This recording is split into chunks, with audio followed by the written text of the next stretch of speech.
Welcome to Tales at Dawn by Moonlight. Today we begin a journey into one of the greatest Gothic horror novels ever written, Dracula by Bram Stoker.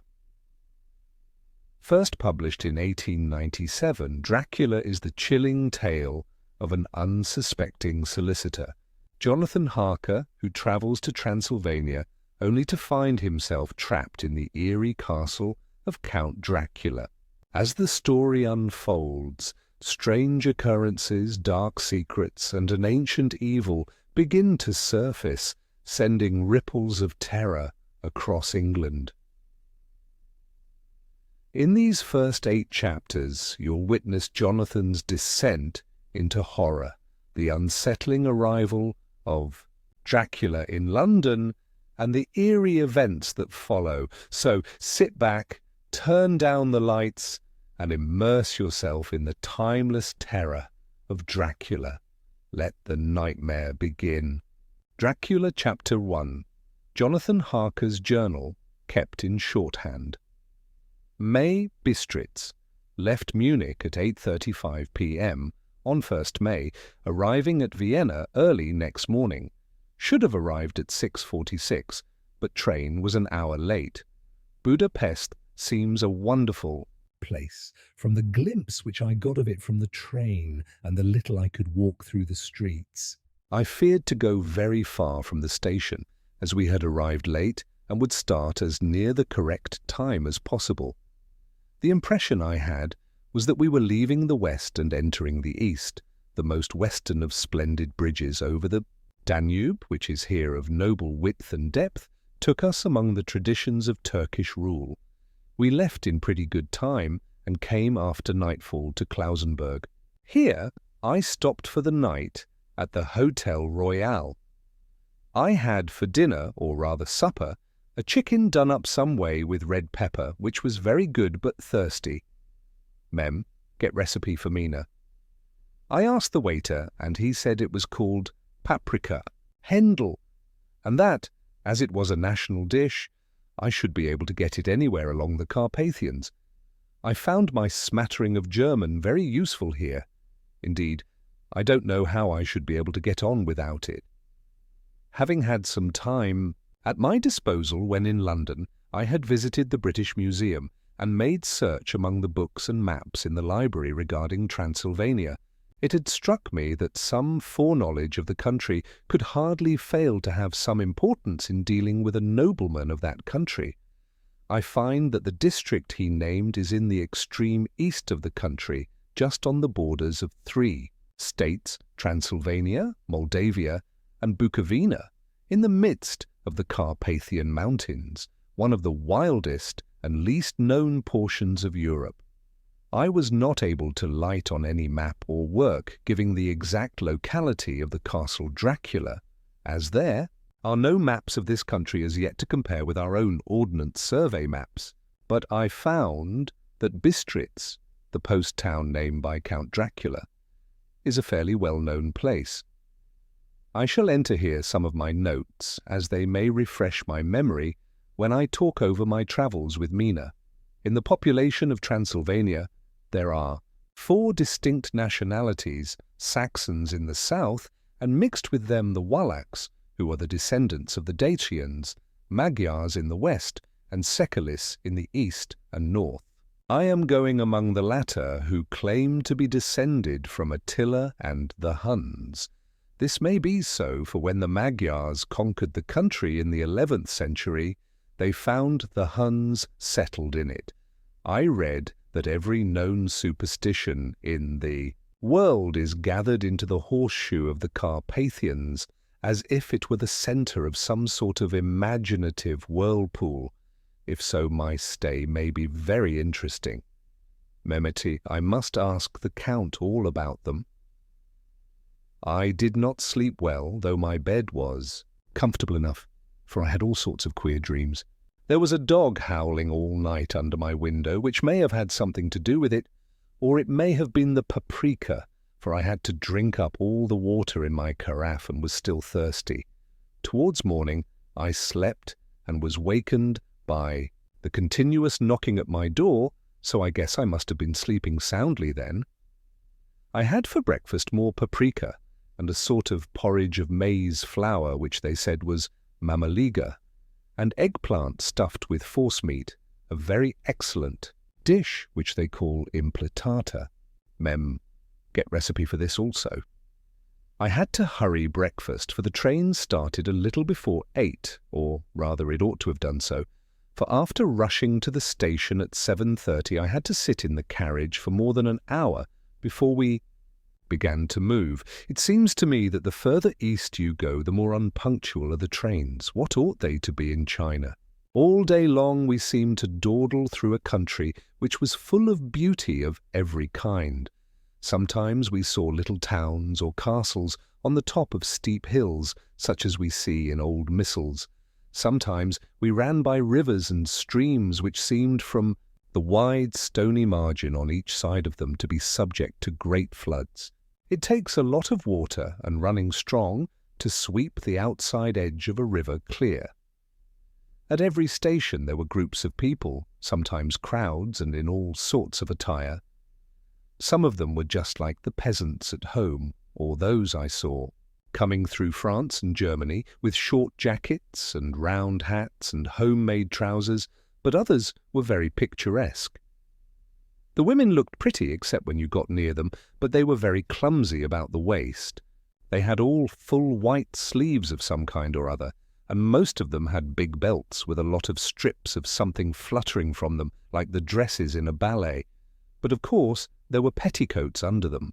The strangest figures we saw were the Slovaks, who were more barbarian than the rest, with their big cowboy hats, great baggy dirty white trousers, white linen shirts, and enormous heavy leather belts nearly a foot wide, all studded over with brass nails. They wore high boots with their trousers tucked into them, and had long black hair and heavy black moustaches. They are very picturesque, but do not look prepossessing. On the stage they would be set down at once as some old Oriental band of brigands. They are, however, I am told, very harmless and rather wanting in natural self-assertion. It was on the dark side of twilight when we got to Bistritz, which is a very interesting old place. Being practically on the frontier, for the Borgo Pass leads from it into Bukovina, it has had a very stormy existence, and it certainly shows marks of it. 50 years ago, a series of great fires took place which made terrible havoc on 5 separate occasions. At the very beginning of the 17th century, it underwent a siege of 3 weeks and lost 13,000 people, the casualties of war proper, being assisted by famine and disease. Count Dracula had directed me to go to the Golden Crone Hotel, which I found, to my great delight, to be thoroughly old-fashioned, for of course I wanted to see all I could of the ways of the country. I was evidently expected, for when I got near the door, I faced a cheery-looking elderly woman in the usual peasant dress, white undergarment with long double apron, front and back, of coloured stuff, fitting almost too tight for modesty. When I came close, she bowed and said, "The Herr Englishman?" "Yes," I said, "Jonathan Harker." She smiled and gave some message to an elderly man in white shirt-sleeves who had followed her to the door. He went, but immediately returned with a letter. "My friend, welcome to the Carpathians. I am anxiously expecting you. Sleep well tonight. At 3 tomorrow the diligence will start for Bukovina. A place on it is kept for you. At the Borgo Pass my carriage will await you and will bring you to me. I trust that your journey from London has been a happy one, and that you will enjoy your stay in my beautiful land. Your friend Dracula. May. I found that my landlord had got a letter from the Count directing him to secure the best place on the coach for me, but on making inquiries as to details he seemed somewhat reticent and pretended that he could not understand my German. This could not be true, because up to then he had understood it perfectly. At least he answered my questions exactly as if he did. He and his wife, the old lady who had received me, looked at each other in a frightened sort of way. He mumbled out that the money had been sent in a letter, and that was all he knew.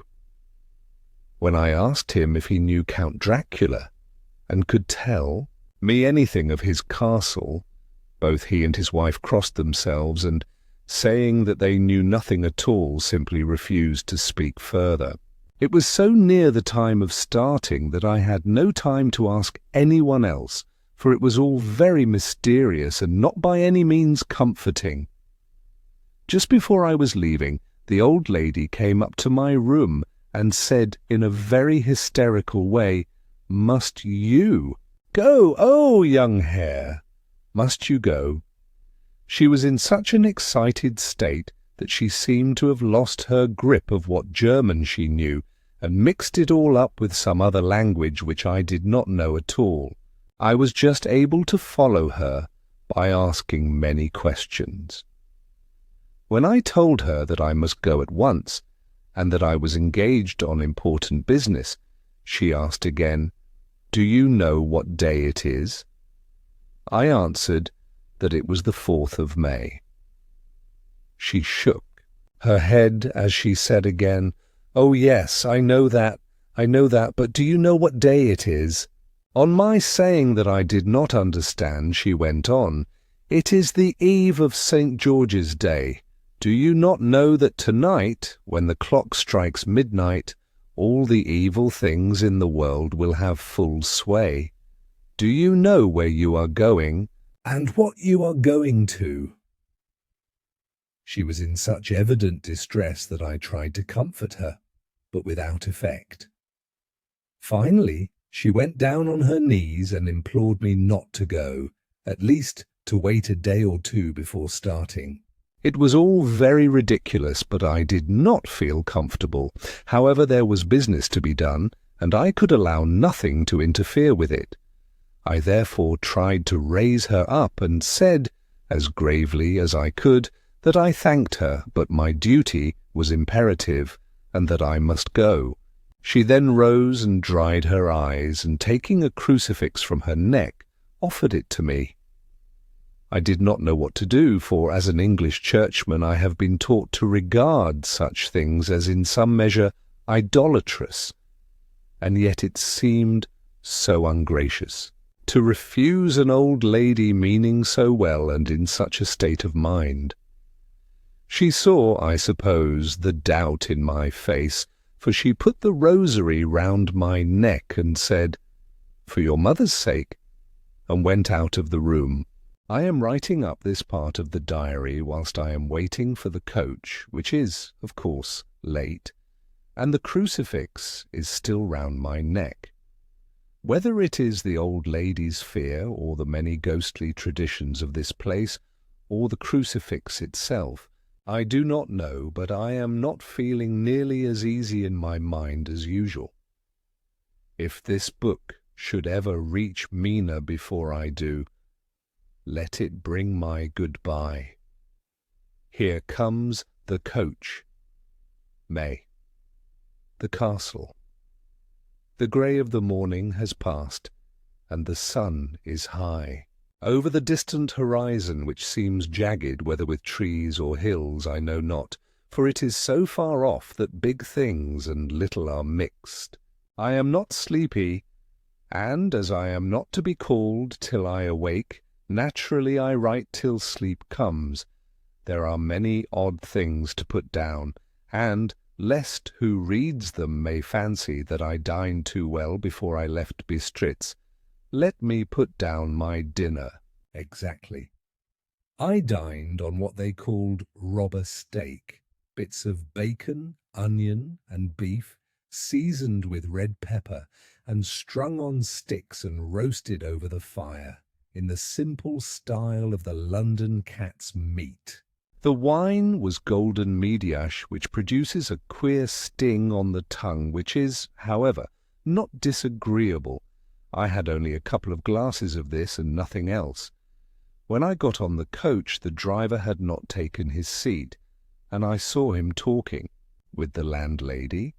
They were evidently talking of me, for every now and then they looked at me, and some of the people who were sitting on the bench outside the door, which they call by a name meaning word-bearer, came and listened, and then looked at me, most of them pityingly. I could hear a lot of words, often repeated queer words, for there were many nationalities in the crowd, so I quietly got my polyglot dictionary from my bag and looked them out. I must say they were not cheering to me, for amongst them were Ordog, Satan, Pakol, Stragoica, Witch, Vrolok, and Vlkoslak, both of which mean the same thing, one being Slovak and the other Servian, for something that is either werewolf or vampire. Mem, I must ask the Count about these superstitions. When we started, the crowd round the inn door, which had by this time swelled to a considerable size, all made the sign of the cross and pointed 2 fingers towards me. With some difficulty, I got a fellow passenger to tell me what they meant. He would not answer at first, but on learning that I was English, he explained that it was a charm or guard against the evil eye.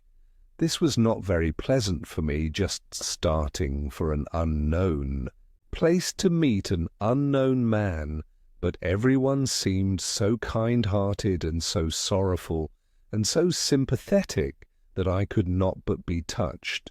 I shall never forget the last glimpse which I had of the inn-yard and its crowd of picturesque figures all crossing themselves as they stood round the wide archway with its background of rich foliage of oleander and orange trees in green tubs clustered in the centre of the yard.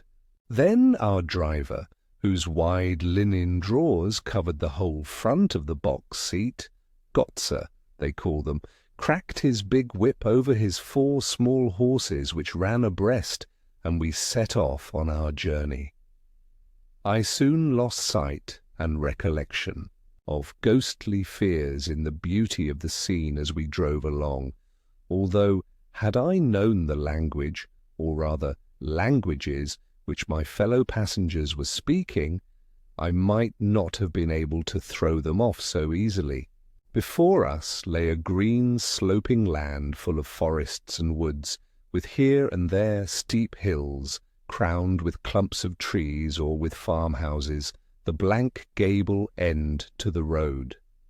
There was everywhere a bewildering mass of fruit blossom, apple, plum, pear, cherry, and as we drove by I could see the green grass under the trees spangled with the fallen petals. In and out amongst these green hills of what they call here the Mittelland ran the road, losing itself as it swept round the grassy curve, or was shut out by the straggling ends of pine woods, which here and there ran down the hillsides. Like tongues of flame, the road was rugged, but still we seemed to fly over it with a feverish haste. I could not understand then what the haste meant, but the driver was evidently bent on losing no time in reaching Borgo-Prund. I was told that this road is in summer-time excellent, but that it had not yet been put in order after the winter snows. In this respect it is different from the general run of roads in the Carpathians, for it is an old tradition that they are not to be kept in too good order.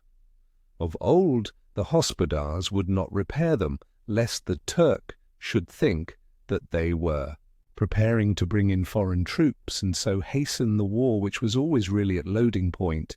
Beyond the green swelling hills of the Mittelland rose mighty slopes of forest up to the lofty steeps of the Carpathians themselves.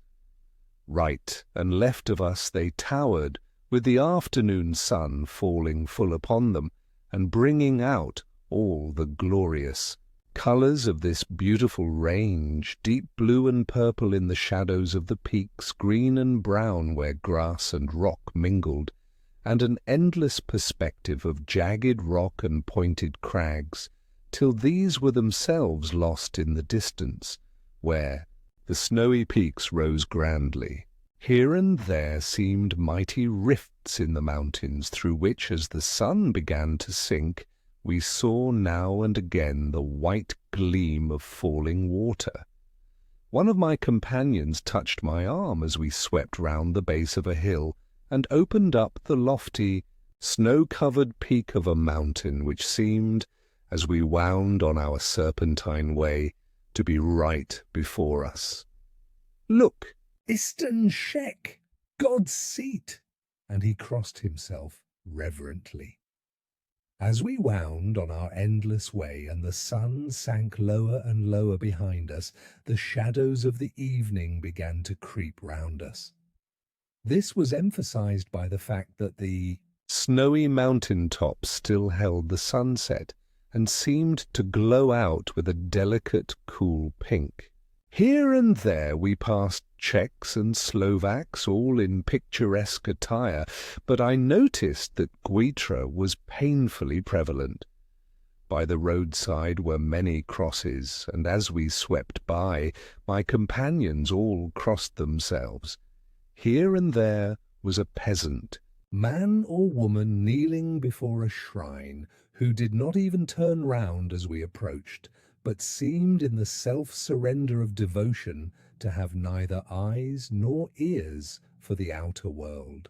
There were many things new to me, for instance, hayricks in the trees, and here and there very beautiful masses of weeping birch, their white stems shining like silver through the delicate green of the leaves.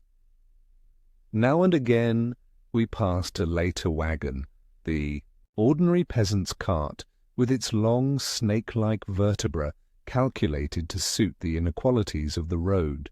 On this were sure to be seated quite a group of home-coming peasants, the Czechs with their white, and the Slovaks with their coloured sheepskins, the latter carrying lance-fashion their long staves with axe at end. As the evening fell, it began to get very cold, and the growing twilight seemed to merge into one dark mistiness the gloom of the trees, oak, beech, and pine, though in the valleys which ran deep between the spurs of the hills, as we ascended through the pass, the dark firs stood out here and there against the background of late-lying snow. Sometimes, as the road was cut through the pine woods that seemed in the darkness to be closing down upon us, great masses of greyness, which here and there bestrewed the trees, produced a peculiarly weird and solemn effect, which carried on the thoughts and grim fancies engendered earlier in the evening, when the falling sunset threw into strange relief the ghost-like clouds which amongst the Carpathians seemed to wind ceaselessly through the valleys. Sometimes the hills were so steep that despite our driver's haste, the horses could only go slowly. I wished to get down and walk up them, as we do at home, but the driver would not hear of it.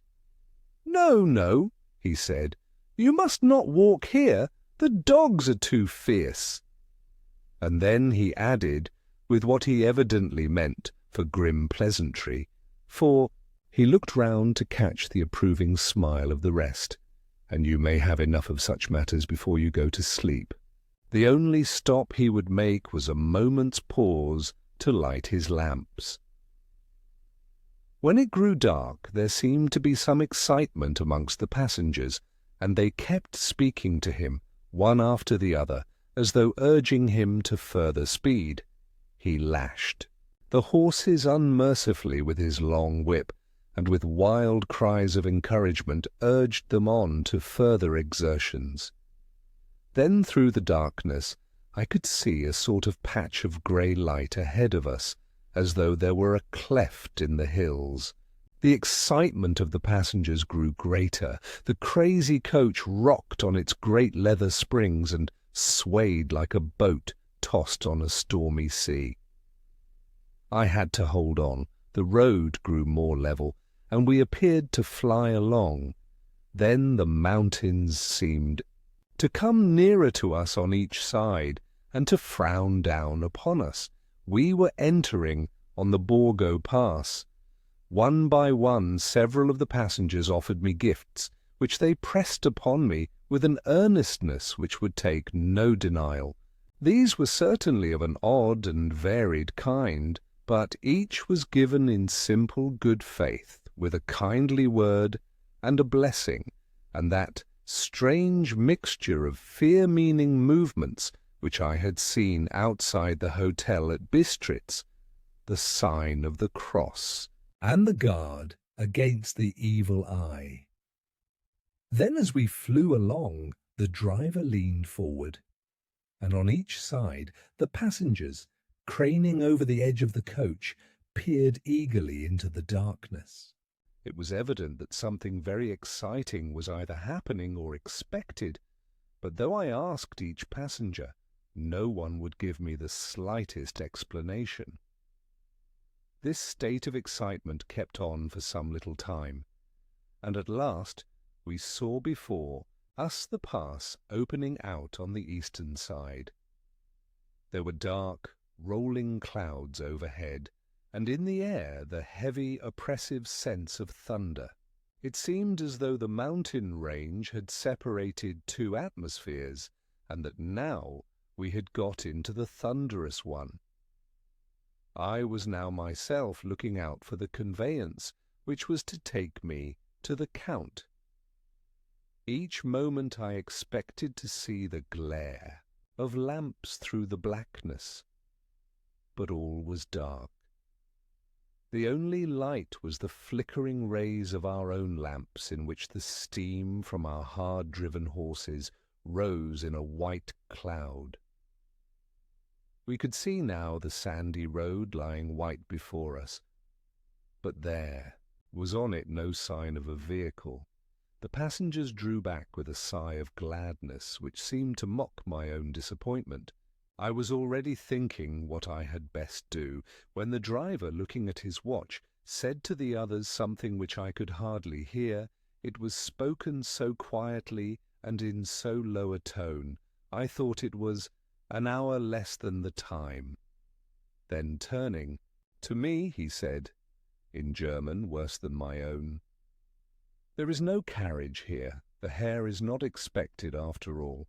He will now come on to Bukovina and return tomorrow, or the next day, better, the next day."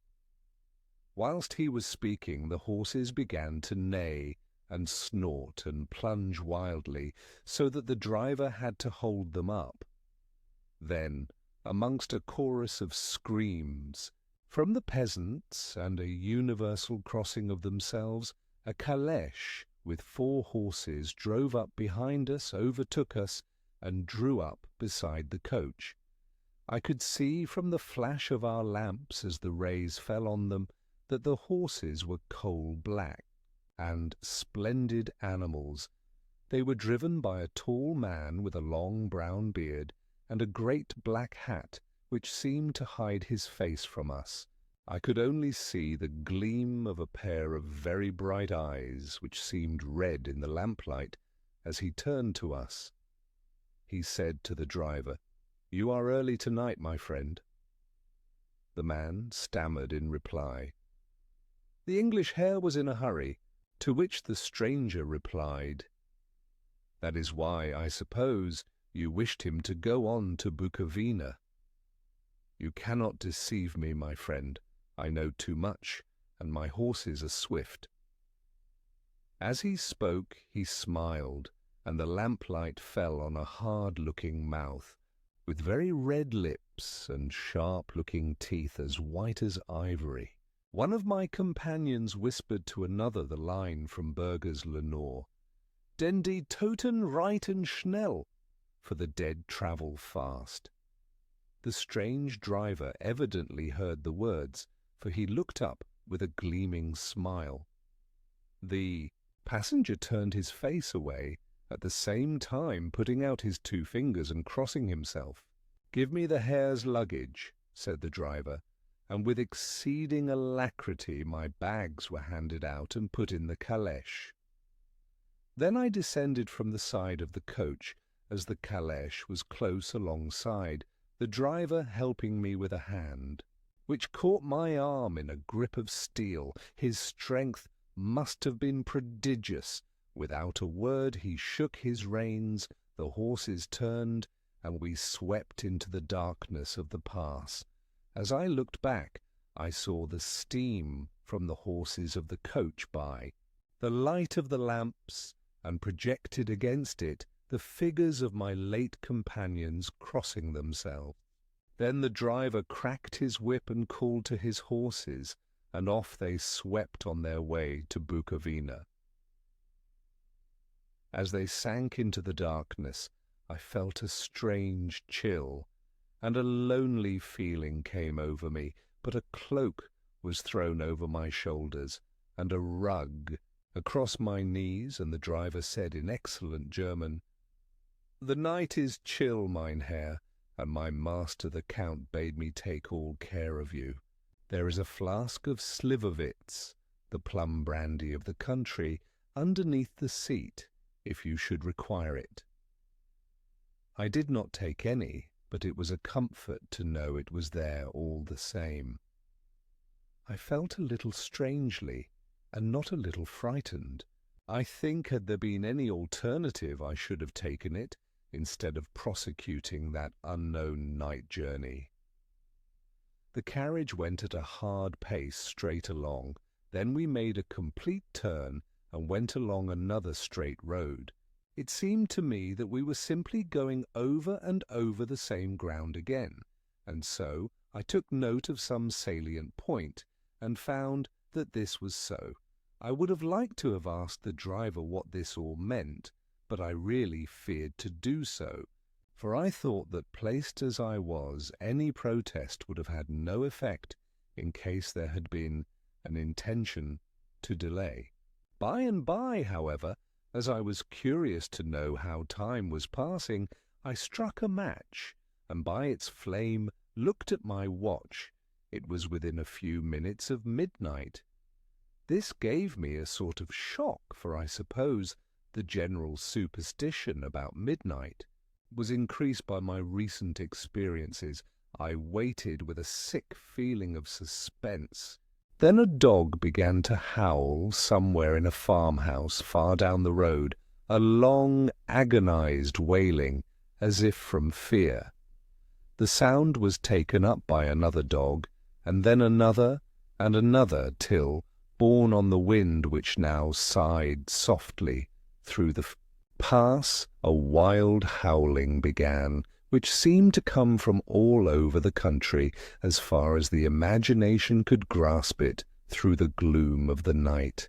At the first howl the horses began to strain and rear, but the driver spoke to them soothingly, and they quieted down, but shivered and sweated as though after a runaway from sudden fright. Then, far off in the distance, from the mountains on, each side of us began a louder and a sharper howling, that of wolves, which affected both the horses and myself in the same way, for I was minded to jump from the calèche and run, whilst they reared again and plunged madly, so that the driver had to use all his great strength to keep them from bolting. In a few minutes, however, my own ears got accustomed to the sound, and the horses so far became quiet that the driver was able to descend and to stand before them. He petted and soothed them, and whispered something in their ears, as I have heard of horse-tamers doing, and with extraordinary effect, for under his caresses they became quite manageable again, though they still trembled. The driver again took his seat, and shaking his reins, started off at a great pace. This time, after going to the far side of the pass, he suddenly turned down a narrow roadway which ran sharply to the right. Soon we were hemmed in with trees, which in places arched right over the roadway till we passed as through a tunnel, and again great frowning rocks guarded us boldly on either side. Though we were in shelter, we could hear the rising wind, for it moaned and whistled through the rocks, and the branches of the trees crashed together as we swept along. It grew colder and colder still, and fine, powdery snow began to fall, so that soon we and all around us were covered with a white blanket. The keen wind still carried the howling of the dogs, though this grew fainter as we went on our way. The baying of the wolves sounded nearer and nearer, as though they were closing round on us from every side. I grew dreadfully afraid, and the horses shared my fear. The driver, however, was not in the least disturbed. He kept turning his head to left and right, but I could not see anything through the darkness. Suddenly, away on our left, I saw a faint, flickering blue flame. The driver saw it at the same moment. He at once checked the horses and, jumping to the ground, disappeared into the darkness. I did not know what to do, the less as the howling of the wolves grew closer. But while I wondered, the driver suddenly appeared again, and without a word took his seat, and we resumed our journey. I think I must have fallen asleep and kept dreaming of the incident, for it seemed to be repeated endlessly, and now looking back, it is like a sort of awful nightmare. Once the flame appeared so near the road that even in the darkness around us I could watch the driver's motions. He went rapidly to where the blue flame arose. It must have been very faint, for it did not seem to illumine the place around it at all, and gathering a few stones, formed them into some device. Once there appeared a strange optical effect. When he stood between me and the flame, he did not obstruct it, for I could see its ghostly flicker all the same. This startled me, but as the effect was only momentary, I took it that my eyes deceived me, straining through the darkness. Then for a time there were no blue flames, and we sped onwards through the gloom, with the howling of the wolves around us, as though they were following in a moving circle. At last there came a time when the driver went further afield than he had yet gone, and during his absence the horses began to tremble worse than ever, and to snort and scream with fright. I could not see any cause for it, for the howling of the wolves had ceased altogether. But just then the moon, sailing through the black clouds, appeared behind the jagged crest of a beetling, pine-clad rock, and by its light I saw around us a ring of wolves, with white teeth and lolling red tongues, with long sinewy limbs and shaggy hair. They were 100 times more terrible in the grim silence which held them than even when they howled. For myself, I felt a sort of paralysis of fear. It is only when a man feels himself face to face with such horrors that he can understand their true import. All at once the wolves began to howl, as though the moonlight had had some peculiar effect on them. The horses jumped about and reared, and looked helplessly round with eyes that rolled in a way painful to see. But the living ring of terror encompassed them on every side, and they had perforce to remain within it. I called to the coachman to come, for it seemed to me that our only chance was to try to break out through the ring and to aid his approach. I shouted and beat the side of the caleche, hoping by the noise to scare the wolves from that side, so as to give him a chance of reaching the trap. How he came there, I know not, but I heard his voice raised in a tone of imperious command, and looking towards the sound, saw him stand in the roadway. As he swept his long arms as though brushing aside some impalpable obstacle, the wolves fell back and back further still. Just then a heavy cloud passed across the face of the moon, so that we were again in darkness, when I could see again the driver was climbing into the caleche, and the wolves had disappeared. This was all so strange and uncanny that a dreadful fear came upon me, and I was afraid to speak or move. The time seemed interminable as we swept on our way, now in almost complete darkness, for the rolling clouds obscured the moon. We kept on ascending, with occasional periods of quick descent, but in the main always ascending. Suddenly I became conscious of the fact that the driver was in the act of pulling up the horses in the courtyard of a vast ruined castle, from whose tall black windows came no ray of light, and whose broken battlements showed a jagged line against the moonlit sky. Chapter 2. Jonathan Harker's Journal continued. May. I must have been asleep, for certainly if I had been fully awake I must have noticed the approach of such a remarkable place. In the gloom the courtyard looked of considerable size, and as several dark ways led from it under great round arches, it perhaps seemed bigger than it really is. I have not yet been able to see it by daylight. When the caleche stopped, the driver jumped down and held out his hand to assist me to alight.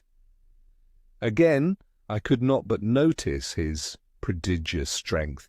His hand actually seemed like a steel vice that could have crushed mine if he had chosen. Then he took out my traps and placed them on the ground beside me as I stood close to a great door, old and studded with large iron nails, and set in a projecting doorway of massive stone. I could see, even in the dim light, that the stone was massively carved, but that the carving had been much worn by time and weather. As I stood, the driver jumped again into his seat and shook the reins. The horses started forward, and trap and all disappeared down one of the dark openings. I stood in silence where I was, for I did not know what to do. Of bell or knocker there was no sign. Through these frowning walls and dark window openings it was not likely that my voice could penetrate. The time I waited seemed endless, and I felt doubts and fears crowding upon me. What sort of place had I come to, and among what kind of people? What sort of grim adventure was it on which I had embarked? Was this a customary incident in the life of a solicitor's clerk sent out to explain the purchase of a London estate to a foreigner? Solicitor's clerk. Mina would not like that. Solicitor, for just before leaving London I got word that my examination was successful, and I am now a full-blown solicitor. I began to rub my eyes and pinch myself to see if I were awake. It all seemed like a horrible nightmare to me, and I expected that I should suddenly awake and find myself at home, with the dawn struggling in through the windows, as I had now and again felt in the morning after a day of overwork. But my flesh answered the pinching test, and my eyes were not to be deceived. I was indeed awake and among the Carpathians. All I could do now was to be patient and to wait the coming of the morning. Just as I had come to this conclusion, I heard a heavy step approaching behind the great door, and saw through the chinks the gleam of a coming light. Then there was the sound of rattling chains and the clanking of massive bolts drawn back. A key was turned with the loud grating noise of long disuse, and the great door swung back. Within stood a tall old man, clean-shaven, save for a long white moustache, and clad in black from head to foot, without a single speck of colour about him anywhere.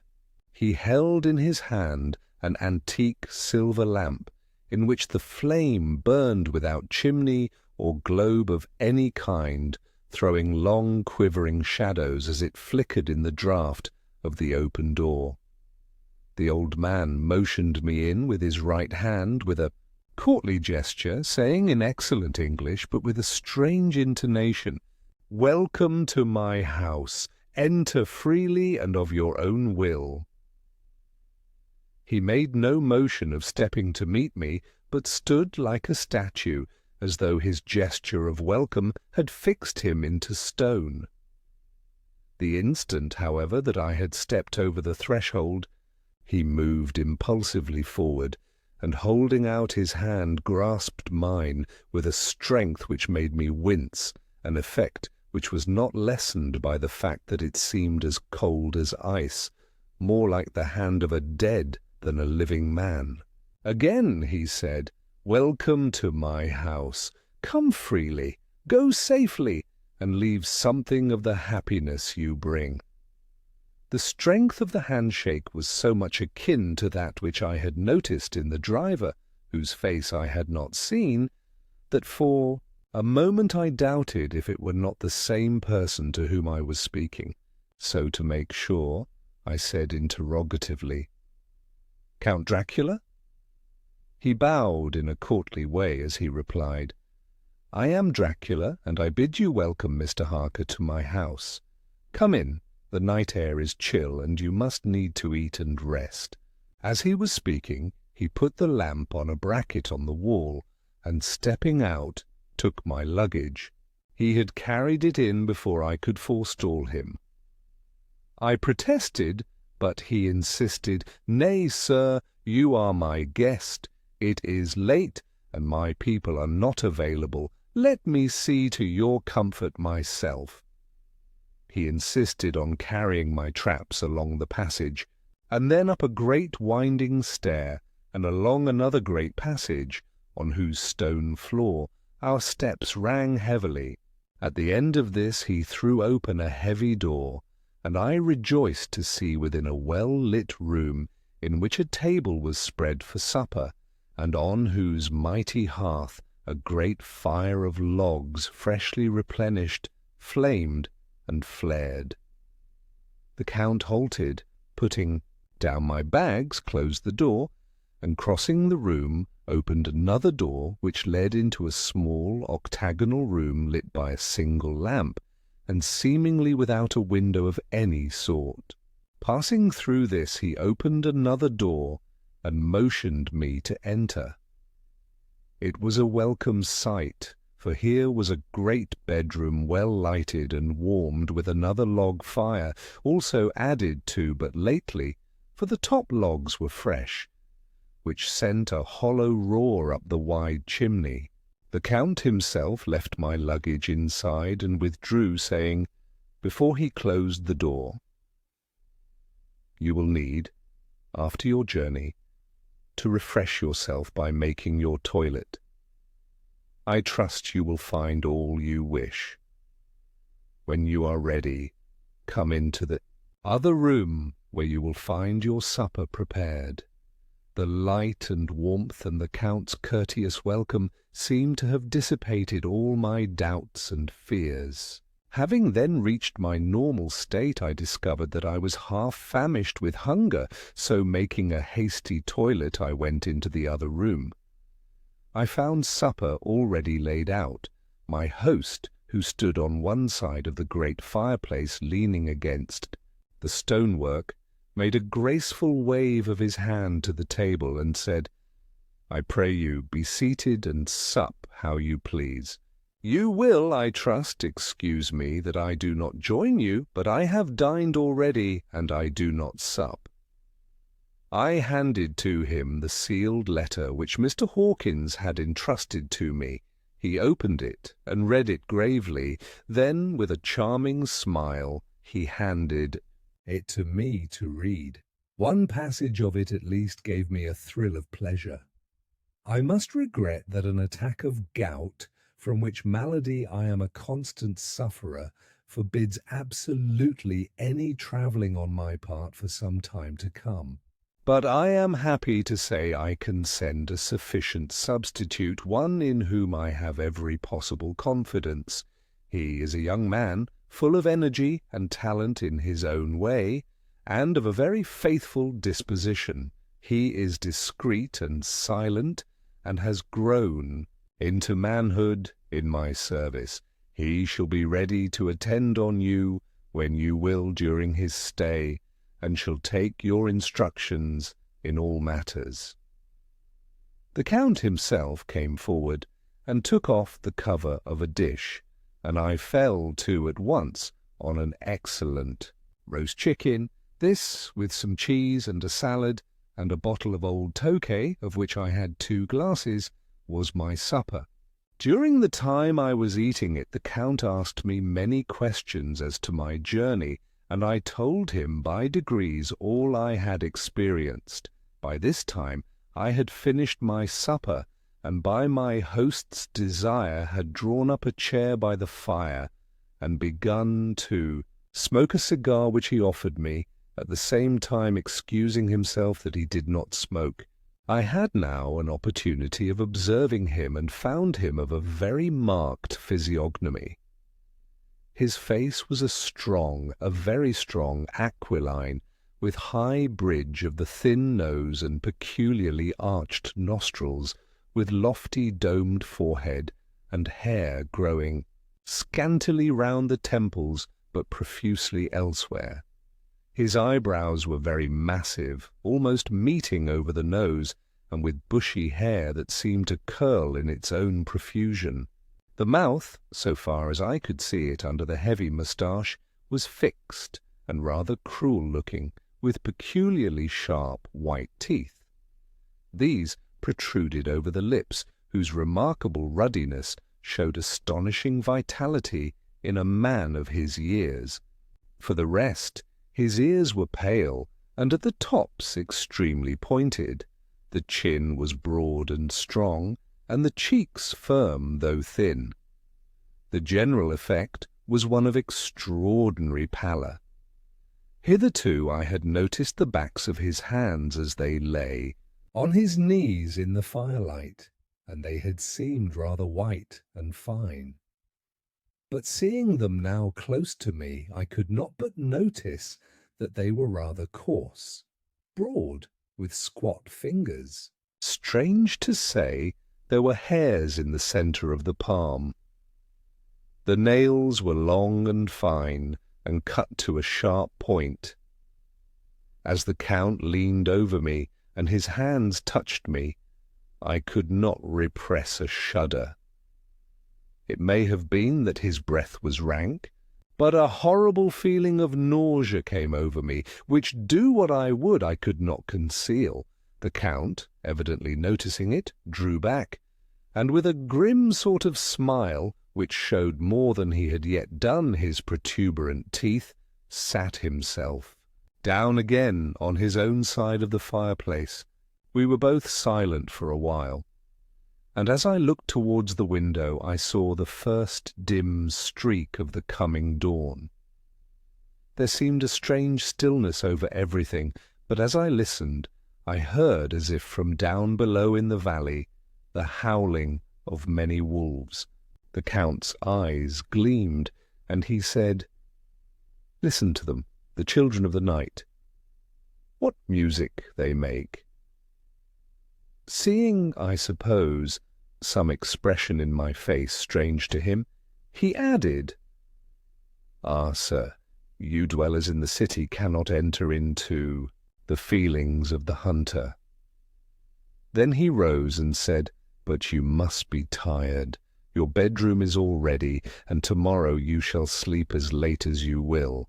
I have to be away till the afternoon, so sleep well and dream well." With a courteous bow, he opened for me himself the door to the octagonal room. and I entered my bedroom. I am all in a sea of wonders. I doubt, I fear. I think strange things which I dare not confess to my own soul. God keep me, if only for the sake of those dear to me. May. It is again early morning, but I have rested and enjoyed the last 24 hours. I slept till late in the day, and awoke of my own accord. When I had dressed myself, I went into the room where we had supped, and found a cold breakfast laid out, with coffee kept hot by the pot being placed on the hearth. There was a card on the table, on which was written, "I have to be absent for a while. Do not wait for me. D." I set to and enjoyed a hearty meal. When I had done, I looked for a bell so that I might let the servants know I had finished, but I could not find one.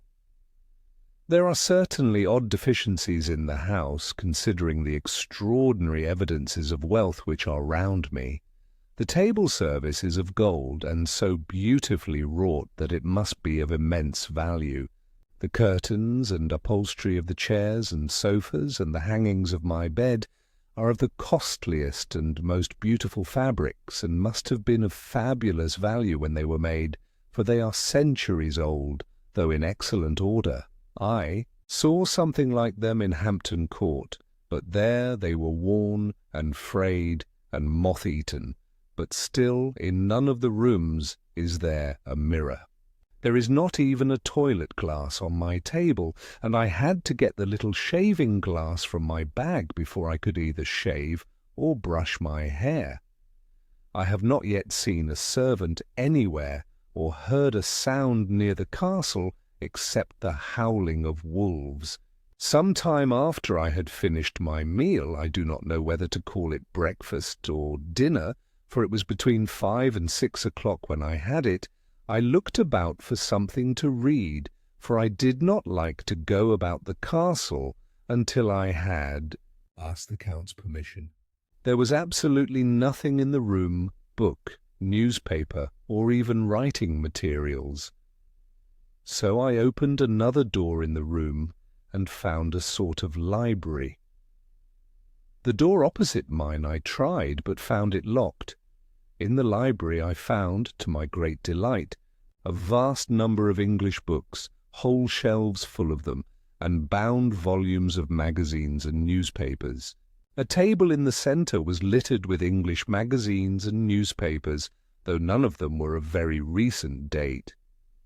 The books were of the most varied kind: history, geography, politics, political economy, botany, geology, law, all relating to England and English life and customs and manners. There were even such books of reference as the London Directory, the Red and Blue books, Whitaker's Almanac, the Army and Navy lists, and it somehow gladdened my heart to see the law list. Whilst I was looking at the books, the door opened, and the Count entered. He saluted me in a hearty way, and hoped that I had had a good night's rest. Then he went on. "I am glad you found your way in here, for I am sure there is much that will interest you. These companions," and he laid his hand on some of the books, "have been good friends to me, and for some years past, ever since I had the idea of going to London, have given me many, many hours of pleasure. Through them I have come to know your great England, and to know her is to love her. I long to go through the crowded streets of your mighty London, to be in the midst of the whirl and rush of humanity, to share its life, its change, its death, and all that makes it what it is. But alas, as yet I only know your tongue through books. To you, my friend, I look that I know it to speak. But, Count, I said, you know and speak English thoroughly." He bowed gravely. "I thank you, my friend, for your all too flattering estimate, but yet I fear that I am but a little way on the road I would travel. True, I know the grammar and the words, but yet I know not how to speak them." "Indeed," I said, "you speak excellently." "Not so," he answered. "Well, I know that, did I move and speak in your London, none there are who would not know me for a stranger. That is not enough for me. Here I am noble, I am boyar, the common people know me, and I am master. But a stranger in a strange land, he is no one.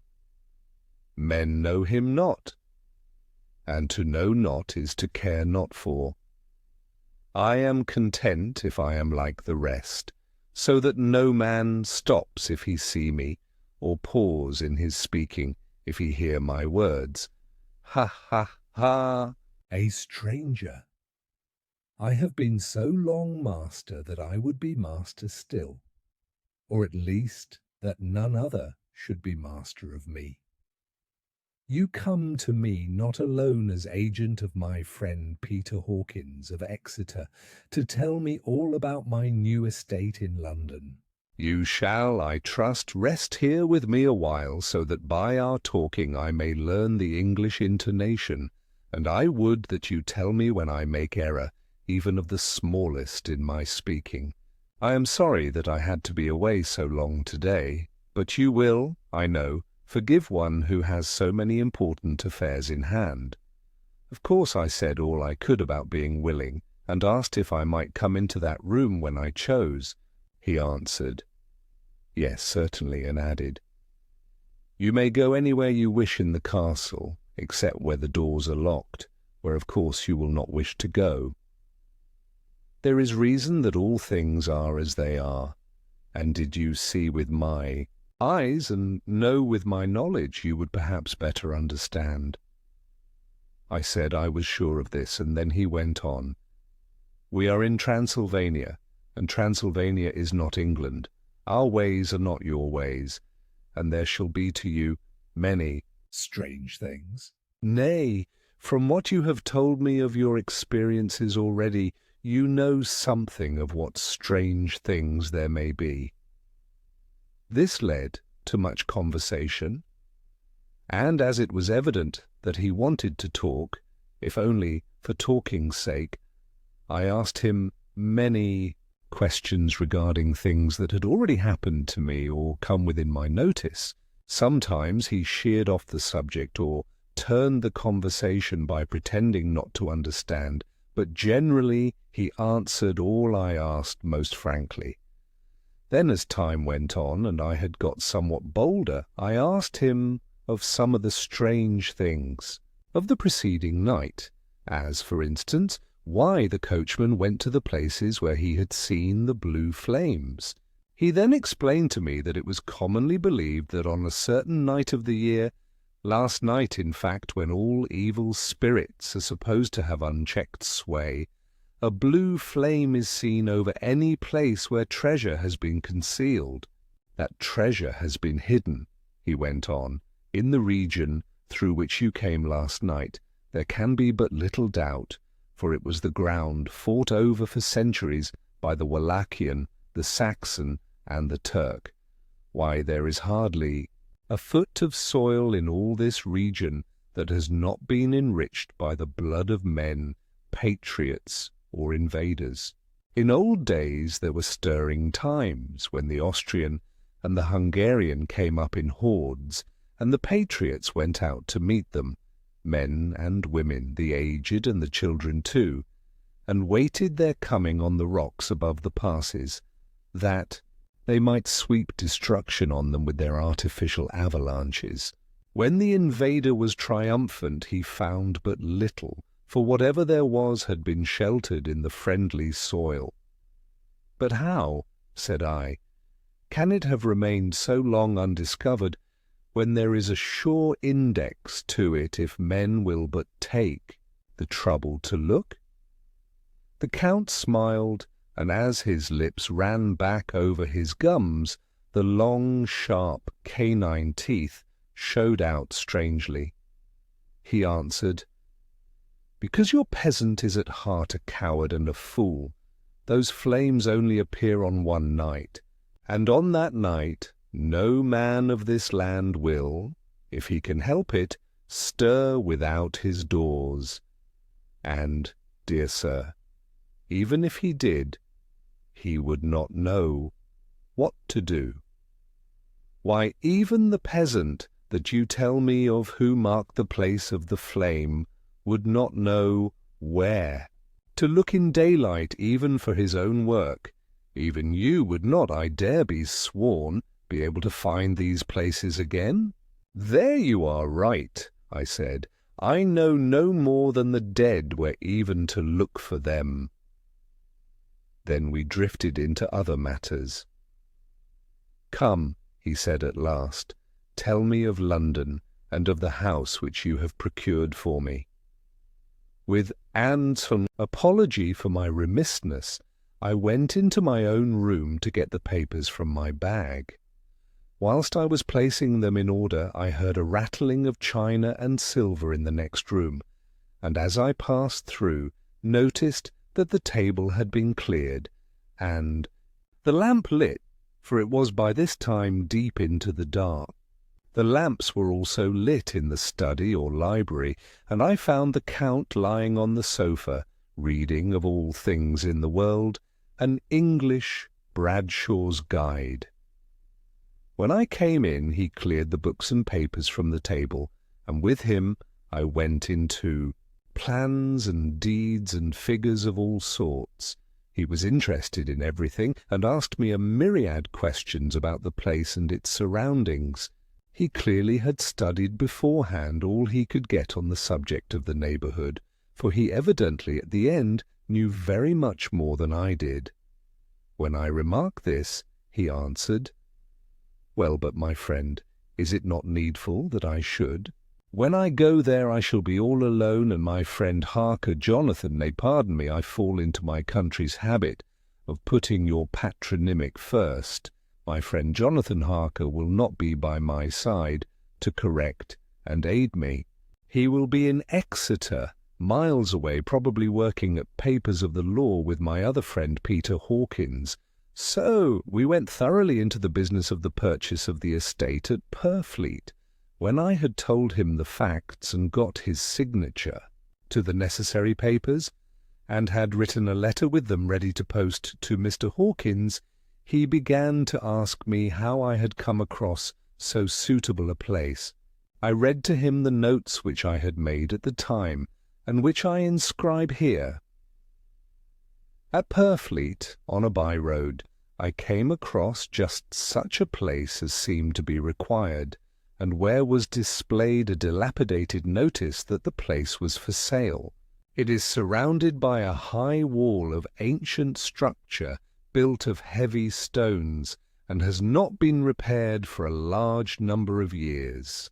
The closed gates are of heavy old oak and iron, all eaten with rust. The estate is called Carfax, no doubt a corruption of the old Quatreface, as the house is four-sided, agreeing with the cardinal points of the compass. It contains, in all, some 20 acres, quite surrounded by the solid stone wall above mentioned. There are many trees on it which make it in places gloomy, and there is a deep, dark-looking pond or small lake, evidently fed by some springs, as the water is clear and flows away in a fair-sized stream. The house is very large and of all periods, back, I should say, to medieval times, for one part is of stone immensely thick, with only a few windows high up and heavily barred with iron. It looks like part of a keep, and is close to an old chapel or church. I could not enter it, as I had not the key of the door leading to it from the house, but I have taken with my kodak views of it from various points. The house has been added to, but in a very straggling way, and I can only guess at the amount of ground it covers, which must be very great. There are but few houses close at hand, one being a very large house only recently added to and formed into a private lunatic asylum. It is not, however, visible from the grounds. When I had finished, he said, "I am glad that it is old and big. I myself am of an old family, and to live in a new house would kill me. A house cannot be made habitable in a day, and after all how few days go to make up a century. I rejoice also that there is a chapel of old times. We Transylvanian nobles love not to think that our bones may lie amongst the common dead. I seek not gaiety nor mirth, not the bright voluptuousness of much sunshine and sparkling waters which please the young and gay. I am no longer young, and my heart, through weary years of mourning over the dead, is not attuned to mirth. Moreover, the walls of my castle are broken. The shadows are many, and the wind breathes cold through the broken battlements and casements. I love the shade and the shadow, and would be alone with my thoughts when I may.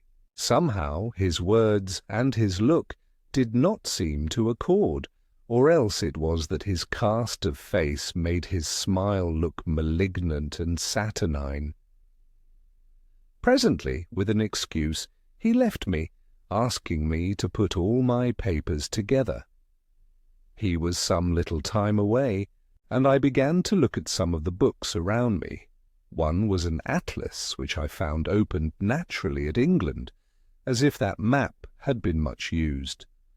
On looking at it, I found in certain places little rings marked, and on examining these I noticed that one was near London on the east side, manifestly where his new estate was situated. The other two were Exeter and Whitby on the Yorkshire coast. It was the better part of an hour when the Count returned. "Aha!" he said. "Still at your books? Good, but you must not work always. Come, I am informed that your supper is ready." He took my arm, and we went into the next room, where I found an excellent supper ready on the table. The Count again excused himself, as he had dined out on his being away from home, but he sat as on the previous night, and chatted whilst I ate. After supper I smoked, as on the last evening, and the Count stayed with me, chatting and asking questions on every conceivable subject, hour after hour.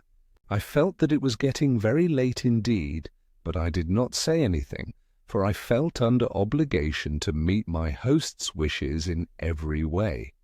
I was not sleepy, as the long sleep yesterday had fortified me, but I could not help experiencing that chill which comes over one at the coming of the dawn, which is like in its way the turn of the tide. They say that people who are near death die generally at the change to the dawn or at the turn of the tide. Anyone who has, when tired, and tied as it were to his post, experienced this change in the atmosphere, can well believe it. All at once we heard the crow of a cock coming up with preternatural shrillness through the clear morning air. Count Dracula, jumping to his feet, said, "Why, there is the morning again! How remiss I am to let you stay up so long.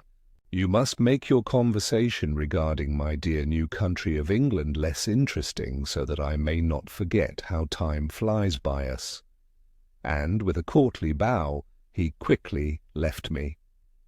I went into my own room and drew the curtains, but there was little to notice. My window opened into the courtyard. All I could see was the warm grey of quickening sky. So I pulled the curtains again, and have written of this day. May. I began to fear as I wrote in this book that I was getting too diffuse, but now I am glad that I went into detail from the first, for there is something so strange about this place and all in it that I cannot but feel uneasy. I wish I were safe out of it. or that I had never come.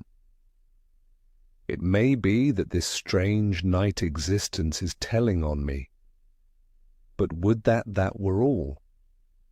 If there were anyone to talk to, I could bear it, but there is no one. I have only the Count to speak with, and he, I fear I am myself, the only living soul within the place. Let me be prosaic so far as facts can be. It will help me to bear up, and imagination must not run riot with me. If it does, I am lost. Let me say at once how I stand, or seem to. I only slept a few hours when I went to bed, and feeling that I could not sleep any more, got up. I had hung my shaving glass by the window, and was just beginning to shave. Suddenly I felt a hand on my shoulder, and heard the Count's voice saying to me, "Good morning." I started, for it amazed me that I had not seen him since the reflection of the glass covered the whole room behind me. In starting, I had cut myself slightly, but did not notice it at the moment. Having answered the Count's salutation, I turned to the glass again to see how I had been mistaken. This time there could be no error, for the man was close to me, and I could see him over my shoulder. But there was no reflection of him in the mirror. The whole room behind me was displayed, but there was no sign of a man in it, except myself. This was startling, and, coming on the top of so many strange things, was beginning to increase that vague feeling of uneasiness which I always have when the Count is near. But at the instant I saw that the cut had bled a little, and the blood was trickling over my chin. I laid down the razor, turning as I did so half round to look for some sticking plaster. When the Count saw my face, his eyes blazed with a sort of demoniac fury, and he suddenly made a grab at my throat. I drew away, and his hand touched the string of beads which held the crucifix. It made an instant change in him, for the fury passed so quickly that I could hardly believe that it was ever there. "Take care," he said. "Take care how you cut yourself. It is more dangerous than you think in this country." Then, seizing the shaving glass, he went on, "And this is the wretched thing that has done the mischief. It is a foul bauble of man's vanity. Away with it." And opening the heavy window with one wrench of his terrible hand, he flung out the glass, which was shattered into 1,000 pieces on the stones of the courtyard far below. Then he withdrew without a word. It is very annoying, for I do not see how I am to shave, unless in my watch case or the bottom of the shaving pot, which is fortunately of metal. When I went into the dining room, breakfast was prepared, but I could not find the Count anywhere. So I breakfasted alone. It is strange that as yet I have not seen the Count eat or drink. He must be a very peculiar man. After breakfast I did a little exploring in the castle. I went out on the stairs and found a room looking towards the south. The view was magnificent, and from where I stood there was every opportunity of seeing it. The castle is on the very edge of a terrible precipice. A stone falling from the window would fall 1,000 feet without touching anything. As far as the eye can reach is a sea of green treetops, with occasionally a deep rift where there is a chasm. Here and there are silver threads where the rivers wind in deep gorges through the forests. But I am not in heart to describe beauty, for when I had seen the view I explored further. Doors, doors, doors everywhere, and all locked and bolted. In no place save from the windows in the castle walls is there, an available exit. The castle is a veritable prison, and I am a prisoner. Chapter 3. Jonathan Harker's Journal. Continued. When I found that I was a prisoner, a sort of wild feeling came over me. I rushed up and down the stairs, trying every door and peering out of every window I could find. But after a little, the conviction of my helplessness overpowered all other feelings. When I look back after a few hours, I think I must have been mad for the time, for I behaved much as a rat does in a trap. When, however, the conviction had come to me that I was helpless, I sat down quietly as I have ever done anything in my life, and began to think over what was best to be done. I am thinking still, and as yet have come to no definite conclusion. Of one thing only am I certain, that it is no use making my ideas known to the Count. He knows well that I am imprisoned, and as he has done it himself, and has doubtless his own motives for it, he would only deceive me if I trusted him fully with the facts. So far as I can see, my only plan will be to keep my knowledge and my fears to myself and my eyes open. I am, I know, either being deceived, like a baby, by my own fears, or else I am in desperate straits. And if the latter be so, I need, and shall need, all my brains to get through. I had hardly come to this conclusion when I heard the great door below shut, and knew that the Count had returned. He did not come at once into the library, so I went cautiously to my own room, and found him making the bed. This was odd, but only confirmed what I had all along thought, that there were no servants in the house. When later I saw him through the chink of the hinges of the door, laying the table in the dining room, I was assured of it. For if he does himself all these menial offices, surely it is proof that there is no one else to do them. This gave me a fright, for if there is no one else in the castle, it must have been the Count himself who was the driver of the coach that brought me here. This is a terrible thought, for if so, what does it mean that he could control the wolves, as he did, by only holding up his hand in silence? How was it that all the people at Bistritz and on the coach had some terrible fear for me? What meant the giving of the crucifix, of the garlic, of the wild rose, of the mountain ash? Bless that good, good woman who hung the crucifix round my neck, for it is a comfort and a strength to me whenever I touch it. It is odd that a thing which I have been taught to regard with disfavour and as idolatrous should in a time of loneliness and trouble be of help. Is it that there is something in the essence of the thing itself, or that it is a medium, a tangible help, in conveying memories of sympathy and comfort? Some time, if it may be, I must examine this matter and try to make up my mind about it.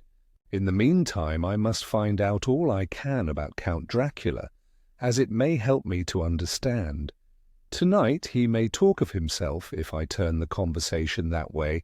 I must be very careful, however, not to awake his suspicion. Midnight. I have had a long talk with the Count. I asked him a few questions on Transylvania history, and he warmed up to the subject wonderfully. In his speaking of things and people, and especially of battles, he spoke as if he had been present at them all. This he afterwards explained by saying that to a Boyar the pride of his house and name is his own pride, that their glory is his glory, that their fate is his fate. Whenever he spoke of his house, he always said we, and spoke almost in the plural, like a king speaking. I wish I could put down all he said exactly as he said it, for to me it was most fascinating. It seemed to have in it a whole history of the country. He grew excited as he spoke and walked about the room, pulling his great white moustache and grasping anything on which he laid his hands, as though he would crush it by main strength. One thing he said, which I shall put down as nearly as I can, for it tells in its way the story of his race. We Shekelis have a right to be proud, for in our veins flows the blood of many brave races who fought as the lion fights for lordship. Here, in the whirlpool of European races, the Ugric tribe bore down from Iceland the fighting spirit which Thor and Woden gave them, which their berserkers displayed to such fell intent on the seaboards of Europe, aye, and of Asia and Africa too, till the peoples thought that the werewolves themselves had come. Here, too, when they came, they found the Huns, whose warlike fury had swept the earth like a living flame, till the dying peoples held that in their veins ran the blood of those old witches who, expelled from Scythia, had mated with the devils in the desert. Fools, fools! What devil or what witch was ever so great as Attila, whose blood is in these veins? He held up his arms. Is it a wonder that we were a conquering race, that we were proud, that when the Magyar, the Lombard, the Avar, the Bulgar, or the Turk poured his thousands on our frontiers, we drove them back? Is it strange that when Arpad and his legions swept through the Hungarian fatherland, he found us here when he reached the frontier, that the Honfoglalas was completed there, and when the Hungarian flood swept eastward, the Shekelis were claimed as kindred by the victorious Magyars, and to us for centuries was trusted the guarding of the frontier of Turkey land. Aye, and more than that, endless duty of the frontier guard, for as the Turks say, water sleeps and enemy is sleepless. Who more gladly than we throughout the four nations received the bloody sword, or at its warlike call flocked quicker to the standard of the king? When was redeemed that great shame of my nation, the shame of Kosovo, when the flags of the Wallach and the Magyar went down beneath the crescent? Who was it but one of my own race who as voivode crossed the Danube and beat the Turk on his own ground? This was a Dracula indeed. Woe was it that his own unworthy brother, when he had fallen, sold his people to the Turk and brought the shame of slavery on them. Was it not this Dracula, indeed, who inspired that other of his race, who in a later age again and again brought his forces over the great river into Turkey land, who, when he was beaten back, came again and again and again, though he had to come alone from the bloody field where his troops were being slaughtered, since he knew that he alone could ultimately triumph. They said that he thought only of himself. Bah! What good are peasants without a leader? Where ends the war without a brain and heart to conduct it? Again, when, after the Battle of Mohacs, we threw off the Hungarian yoke, we of the Dracula. Blood were amongst their leaders, for our spirit would not brook that we were not free. Ah, young sir, the Shekelis and the Dracula, as their heart's blood, their brains and their swords, can boast a record that mushroom growths like the Habsburgs and the Romanovs can never reach. The warlike days are over. Blood is too precious. A thing in these days of dishonourable peace, and the glories of the great races are as a tale that is told. It was by this time close on morning, and we went to bed. Memento, this diary seems horribly like the beginning of the Arabian Nights, for everything has to break off at cock-crow, or like the ghost of Hamlet's father. Mes Heckes, let me begin with facts, bare, meagre facts, verified by books and figures, and of which there can be no doubt. I must not confuse them with experiences which will have to rest on my own observation or my memory of them. Last evening, when the Count came from his room, he began by asking me questions on legal matters and on the doing of certain kinds of business.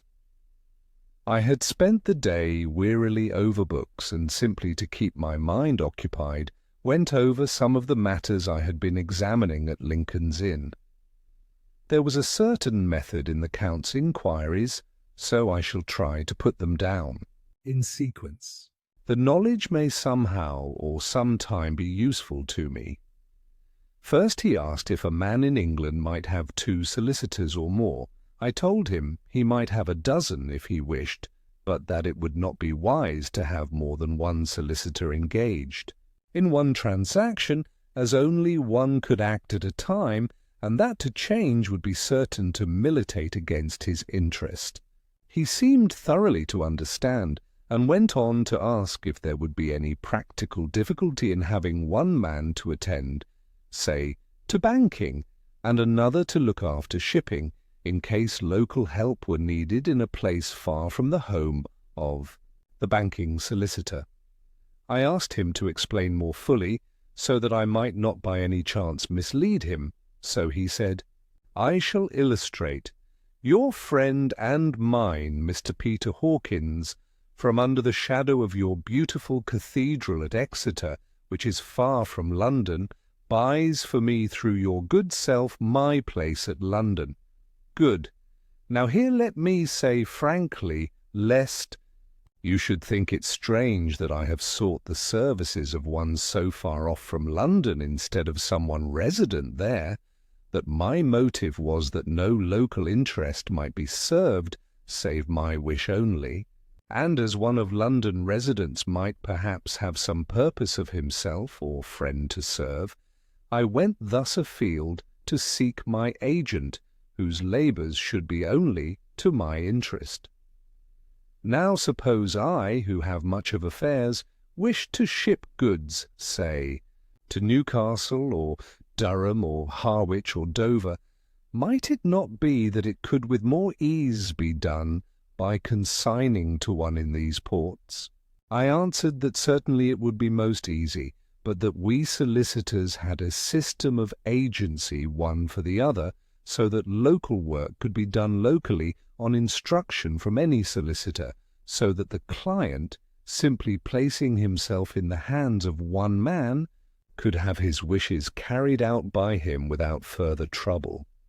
But, said he, I could be at liberty to direct myself, is it not so? Of course, I replied, and such is often done by men of business who do not like the whole of their affairs to be known by any one person. Good, he said, and then went on to ask about the means of making consignments and the forms to be gone through, and of all sorts of difficulties which might arise, but by forethought could be guarded against. I explained all these things to him to the best of my ability, and he certainly left me under the impression that he would have made a wonderful solicitor, for there was nothing that he did not think of or foresee. For a man who was never in the country, and who did not evidently do much in the way of business, his knowledge and acumen were wonderful. When he had satisfied himself on these points of which he had spoken, and I had verified all as well as I could by the books available, he suddenly stood up and said, "Have you written since your first letter to our friend Mr. Peter Hawkins, or to any other?" It was with some bitterness in my heart that I answered that I had not, that as yet I had not seen any opportunity of sending letters to anybody. "Then write now, my young friend," he said, laying a heavy hand on my shoulder. "Write to our friend and to any other, and say, if it will please you, that you shall stay with me until a month from now." "Do you wish me to stay so long?" I asked, for my heart grew cold at the thought. "I desire it much." "Nay, I will take no refusal. When your master, employer, what you will, engaged that someone should come on his behalf, it was understood that my needs only were to be consulted. I have not stinted, is it not so?" What could I do but bow acceptance? It was Mr. Hawkins's interest, not mine, and I had to think of him, not myself. And besides, while Count Dracula was speaking, there was that in his eyes and in his bearing which made me remember that I was a prisoner, and that if I wished it, I could have no choice. The Count saw his victory in my bow, and his mastery in the trouble of my face, for he began at once to use them, but in his own smooth, resistless way. "I pray you, my good young friend, that you will not discourse of things other than business in your letters. It will doubtless please your friends to know that you are well, and that you look forward to getting home to them. Is it not so?" As he spoke, he handed me 3 sheets of notepaper and 3 envelopes. They were all of the thinnest foreign post, and looking at them, then at him, and noticing his quiet smile with the sharp canine teeth lying over the red underlip, I understood as well as if he had spoken that I should be careful what I wrote, for he would be able to read it. So I determined to write only formal notes now, but to write fully to Mr. Hawkins in secret, and also to Mina, for to her I could write in shorthand, which would puzzle the Count if he did see it. When I had written my 2 letters, I sat quiet, reading a book whilst the Count wrote several notes, referring as he wrote them to some books on his table. Then he took up my 2 and placed them with his own, and put by his writing materials, after which, the instant the door had closed behind him, I leaned over and looked at the letters which were face down on the table. I felt no compunction in doing so, for under the circumstances I felt that I should protect myself in every way I could. One of the letters was directed to Samuel F. Billington, No. 7, The Crescent, Whitby, another to Herr Leutner, Varna. The third was to Coutts and Cohen's, London, and the 4th to Heron Klopstock and Bilroyth, bankers, Buda Pest. The 2nd and 4th were unsealed. I was just about to look at them when I saw the door handle move. I sank back in my seat, having just had time to replace the letters as they had been, and to resume my book before the Count, holding still another letter in his hand, entered the room.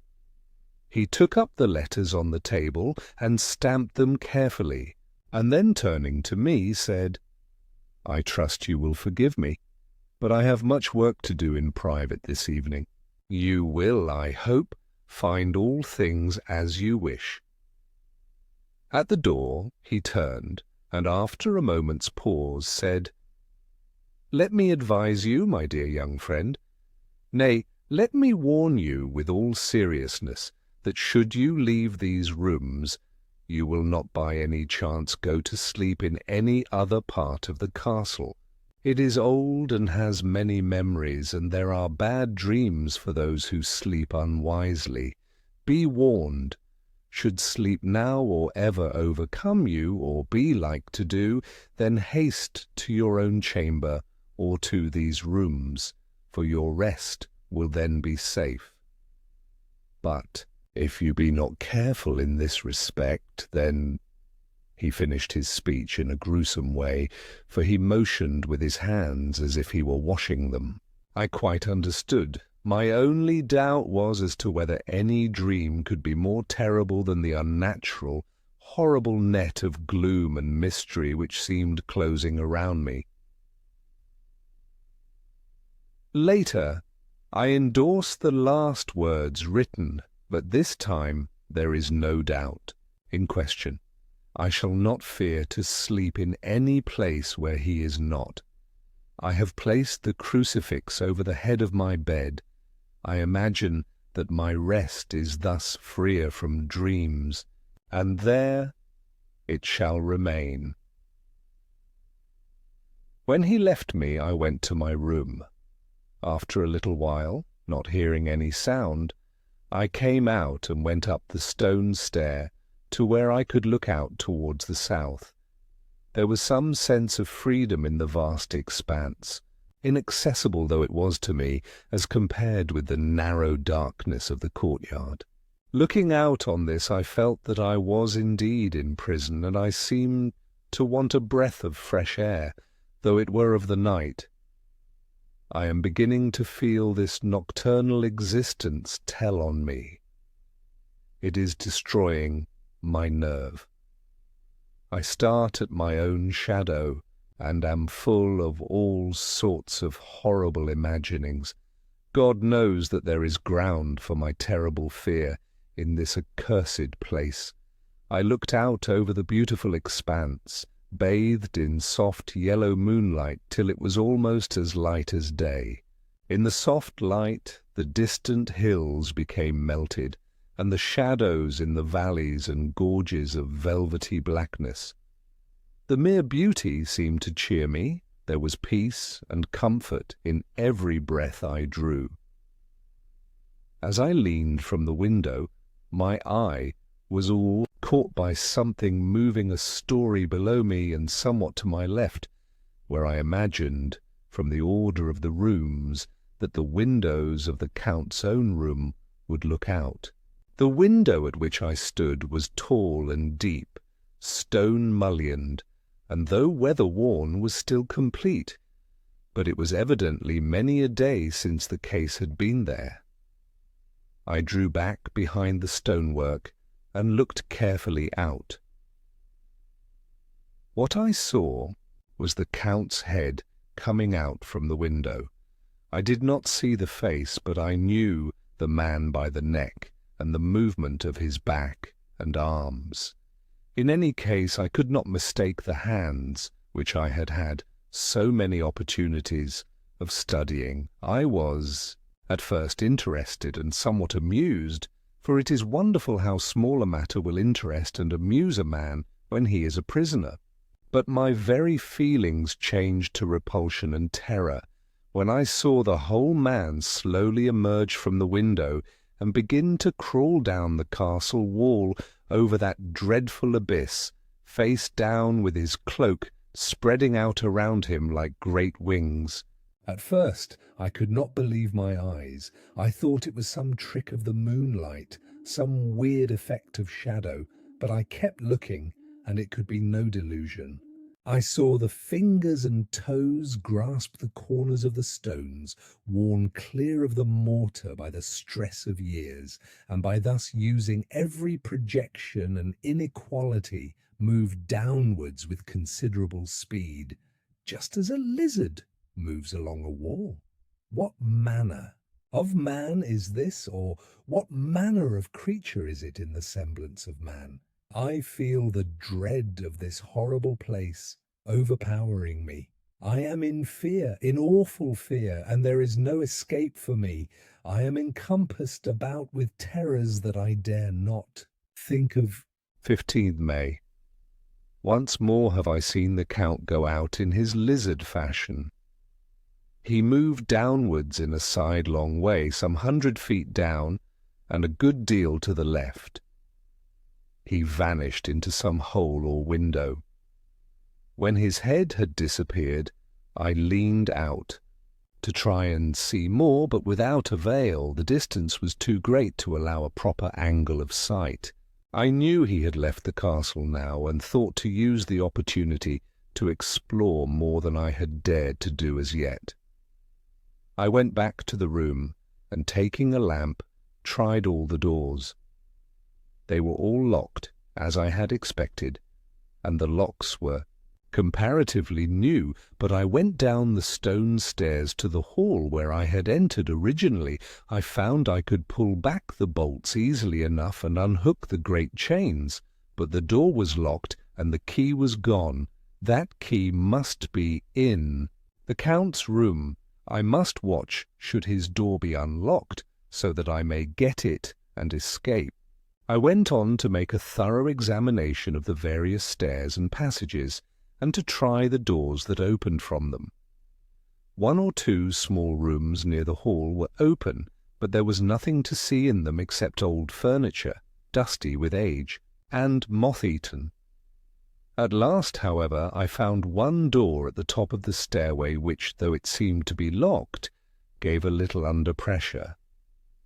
I tried it harder and found that it was not really locked, but that the resistance came from the fact that the hinges had fallen somewhat, and the heavy door rested on the floor. Here was an opportunity which I might not have again, so I exerted myself, and with many efforts forced it back so that I could enter. I was now in a wing of the castle, further to the right than the rooms I knew, and a story lower down. From the windows I could see that the suite of rooms lay along to the south of the castle, the windows of the end room looking out both west and south. On the latter side, as well as to the former, there was a great precipice. The castle was built on the corner of a great rock, so that on 3 sides it was quite impregnable, and great windows were placed here, where sling, or bow, or culverin could not reach, and consequently light and comfort, impossible to a position which had to be guarded, were secured. To the west was a great valley, and then, rising far away, great jagged mountain fastnesses rising peak on peak, the sheer rock studded with mountain ash and thorn, whose roots clung in cracks and crevices and crannies of the stone. This was evidently the portion of the castle occupied by the ladies in bygone days, for the furniture had more air of comfort than any I had seen. The windows were curtainless, and the yellow moonlight, flooding in through the diamond panes, enabled one to see even colours, whilst it softened the wealth of dust which lay over all, and disguised in some measure the ravages of time and the moth. My lamp seemed to be of little effect in the brilliant moonlight, but I was glad to have it with me, for there was a dread loneliness in the place which chilled my heart and made my nerves tremble. Still, it was better than living alone in the rooms which I had come to hate from the presence of the Count, and after trying a little to school my nerves, I found a soft quietude come over me. Here I am, sitting at a little oak table where in old times possibly some fair lady sat to pen, with much thought and many blushes, her ill-spelt love-letter, and writing in my diary in shorthand all that has happened since I closed it last. It is 19th century, up to date with a vengeance. And yet, unless my senses deceive me, the old centuries had, and have, powers of their own which mere modernity cannot kill. Later, the morning of 16th of May. God preserve my sanity, for to this I am reduced. Safety and the assurance of safety are things of the past. Whilst I live on here, there is but one thing to hope for, that I may not go mad, if, indeed, I be not mad already. If I be sane, then surely it is maddening to think that of all the foul things that lurk in this hateful place, the Count is the least dreadful to me, that to him alone I can look for safety, even though this be only whilst I can serve his purpose. Great God, merciful God, let me be calm, for out of that way lies madness indeed. I begin to get new lights on certain things which have puzzled me. Up to now I never quite knew what Shakespeare meant when he made Hamlet say, "My tablets, quick, my tablets, 'tis meet that I put it down," etc. For now, feeling as though my own brain were unhinged, or as if the shock had come which must end in its undoing, I turned to my diary for repose. The habit of entering accurately must help to soothe me. The Count's mysterious warning frightened me at the time. It frightens me more now when I think of it, for in future he has a fearful hold upon me. I shall fear to doubt what he may say. When I had written in my diary, and had fortunately replaced the book and pen in my pocket, I felt sleepy. The Count's warning came into my mind, but I took a pleasure in disobeying it. The sense of sleep was upon me, and with it the obstinacy which sleep brings as outrider. The soft moonlight soothed, and the wide expanse without gave a sense of freedom which refreshed me. I determined not to return tonight to the gloom-haunted rooms, but to sleep here, where, of old, ladies had sat and sung and lived sweet lives, whilst their gentle breasts were sad for their menfolk, away in the midst of remorseless wars. I drew a great couch out of its place near the corner, so that as I lay I could look at the lovely view to east and south, and unthinking of and uncaring for the dust, composed myself for sleep. I suppose I must have fallen asleep. I hope so, but I fear for all that followed was startlingly real, so real that now sitting here in the broad, full sunlight of the morning, I cannot in the least believe that it was all sleep. I was not alone. The room was the same, unchanged in any way since I came into it. I could see along the floor, in the brilliant moonlight, my own footsteps marked where I had disturbed the long accumulation of dust. In the moonlight opposite me were 3 young women, these by their dress and manner. I thought at the time that I must be dreaming when I saw them, for though the moonlight was behind them, they threw no shadow on the floor. They came close to me and looked at me for some time, and then whispered together. 2 were dark, and had high aquiline noses like the Count, and great dark piercing eyes that seemed to be almost red when contrasted with the pale yellow moon. The other was fair as can be, with great wavy masses of golden hair, and eyes like pale sapphires. I seemed somehow to know her face, and to know it in connection with some dreamy fear, but I could not recollect at the moment how or where. All 3 had brilliant white teeth that shone like pearls against the ruby of their voluptuous lips.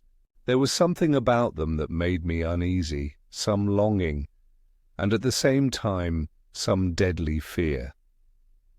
I felt in my heart a wicked, burning desire that they would kiss me with those red lips. It is not good to note this down, lest some day it should meet Mina's eyes and cause her pain, but it is the truth. They whispered together, and then they all 3 laughed, such a silvery, musical laugh, but as hard as though the sound never could have come through the softness of human lips. It was like the intolerable, tingling sweetness of water glasses when played on by a cunning hand. The fair girl shook her head coquettishly, and the other 2 urged her on.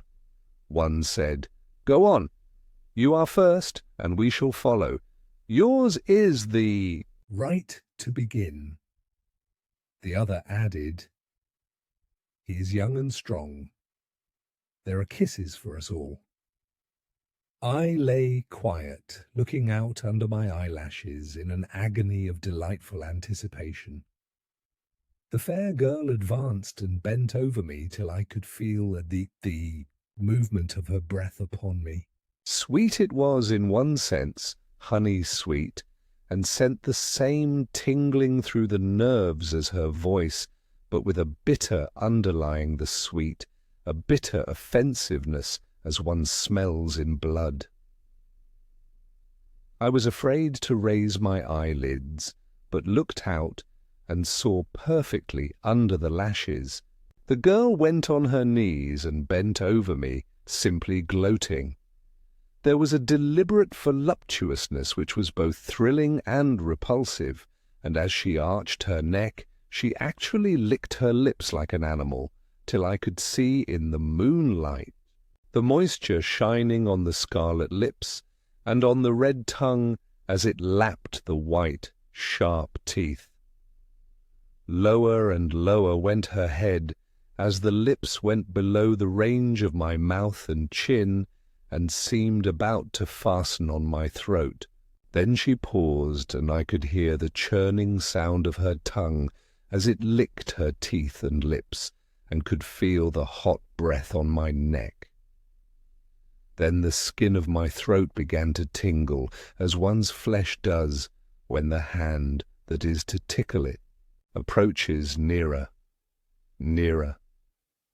I could feel the soft, shivering touch of the lips on the supersensitive skin of my throat, and the hard dents of two sharp teeth just touching and pausing there. I closed my eyes in a languorous ecstasy and waited, with beating heart, but at that instant another sensation swept through me as quick as lightning. I was conscious of the presence of the Count, and of his being as if lapped in a storm of fury. As my eyes opened involuntarily, I saw his strong hand grasp the slender neck of the fair woman, and with giant's power draw it back. The blue eyes, transformed with fury, the white teeth champing with rage, and the fair cheeks blazing red with passion. But the Count, never did I imagine such wrath and fury, even to the demons of the pit. His eyes were positively blazing. The red light in them was lurid, as if the flames of hellfire blazed behind them. His face was deathly pale, and the lines of it were hard like drawn wires. The thick eyebrows that met over the nose now seemed like a heaving bar of white-hot metal. With a fierce sweep of his arm, he hurled the woman from him, and then motioned to the others as though he were beating them back. It was the same imperious gesture that I had seen used to the wolves. In a voice which, though low and almost in a whisper, seemed to cut through the air, and then ring round the room, he said, "How dare you touch him, any of you? How dare you cast eyes on him when I had forbidden it? Back, I tell you all. This man belongs to me. Beware how you meddle with him, or you'll have to deal with me." The fair girl, with a laugh of ribald coquetry, turned to answer him. "You yourself never loved. You never love." On this, the other women joined, and such a mirthless, hard, soulless laughter rang through the room that it almost made me faint to hear. It seemed like the pleasure of fiends.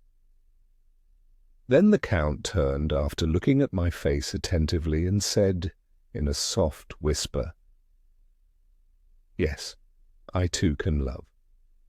You yourselves can tell it from the past. Is it not so? Well, now I promise you that when I am done with him, you shall kiss him at your will. Now go, go, I must awaken him, for there is work to be done." "Are we to have nothing tonight?" said one of them with a low laugh as she pointed to the bag which he had thrown upon the floor, and which moved as though there were some living thing within it. For answer, he nodded his head.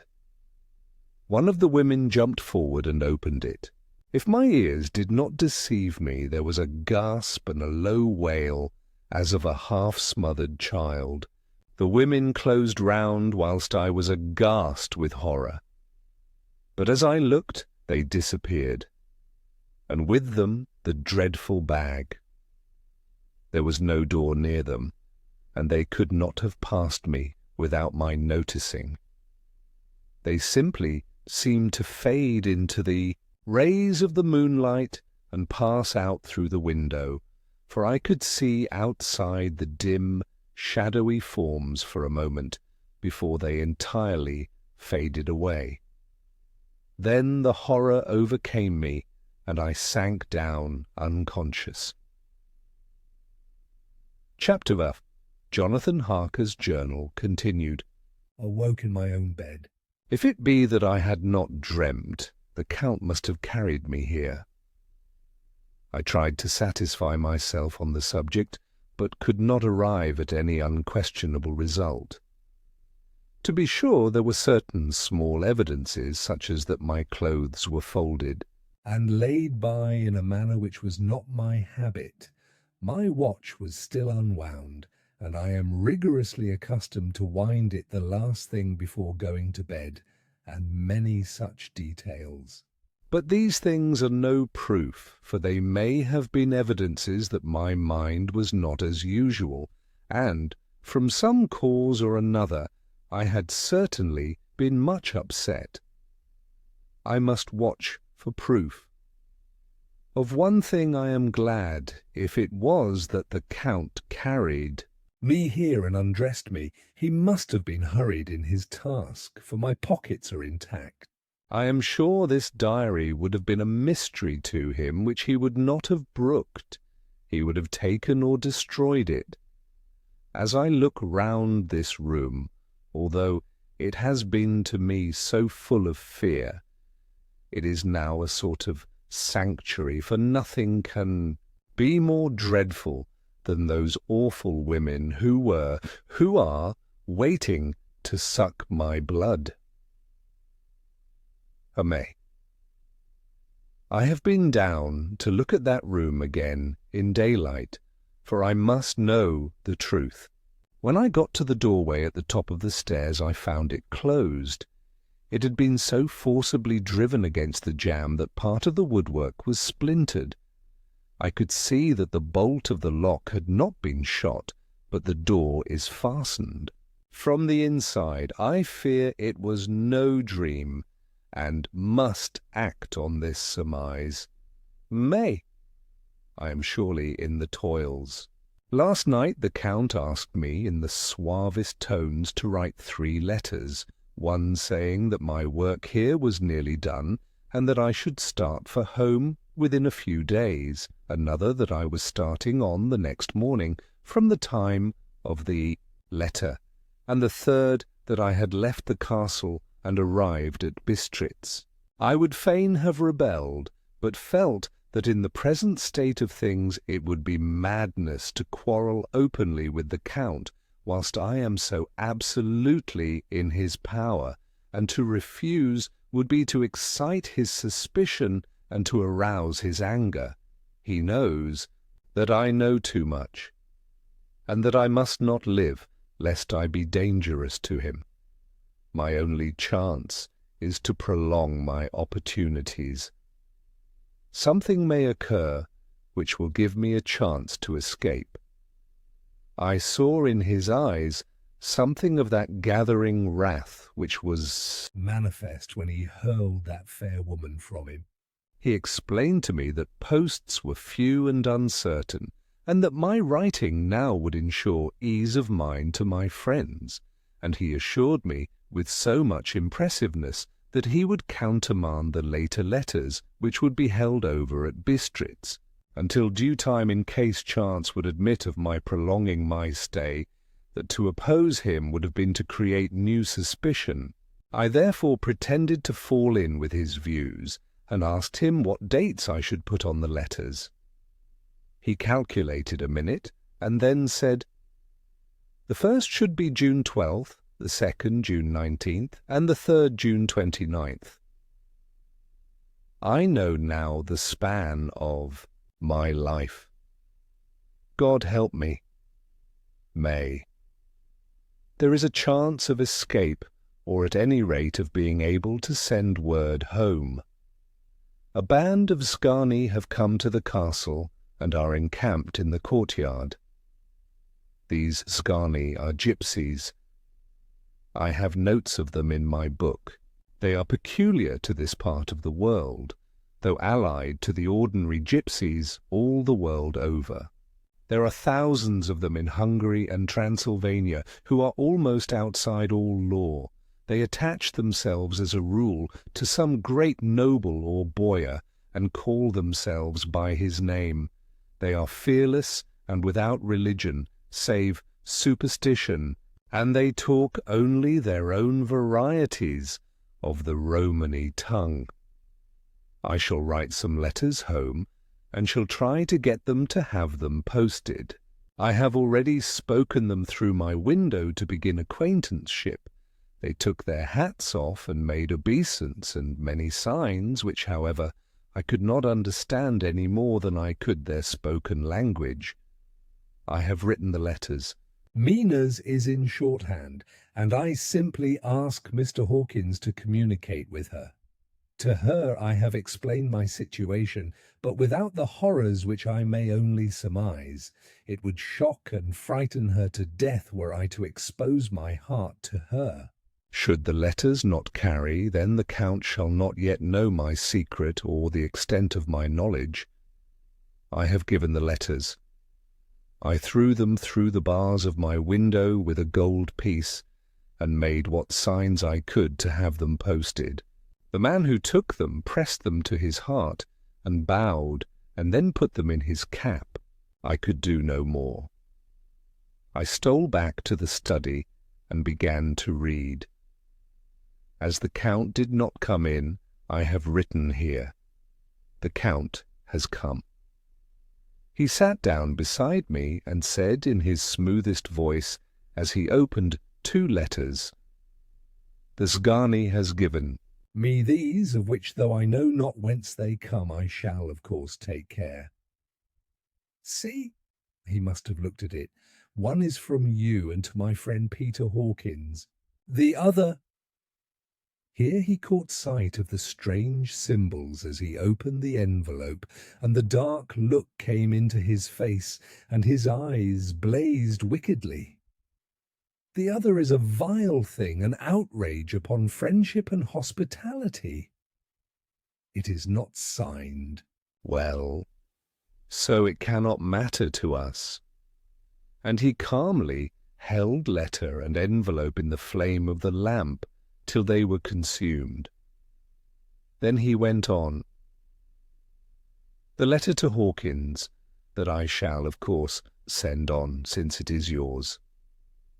Your letters are sacred to me. You pardon, my friend, that unknowingly I did break the seal. Will you not cover it again?" He held out the letter to me, and with a courteous bow handed me a clean envelope. I could only redirect it and hand it to him in silence. When he went out of the room, I could hear the key turn softly. A minute later I went over and tried it, and the door was locked. When an hour or 2 after the Count came quietly into the room, his coming awakened me, for I had gone to sleep on the sofa.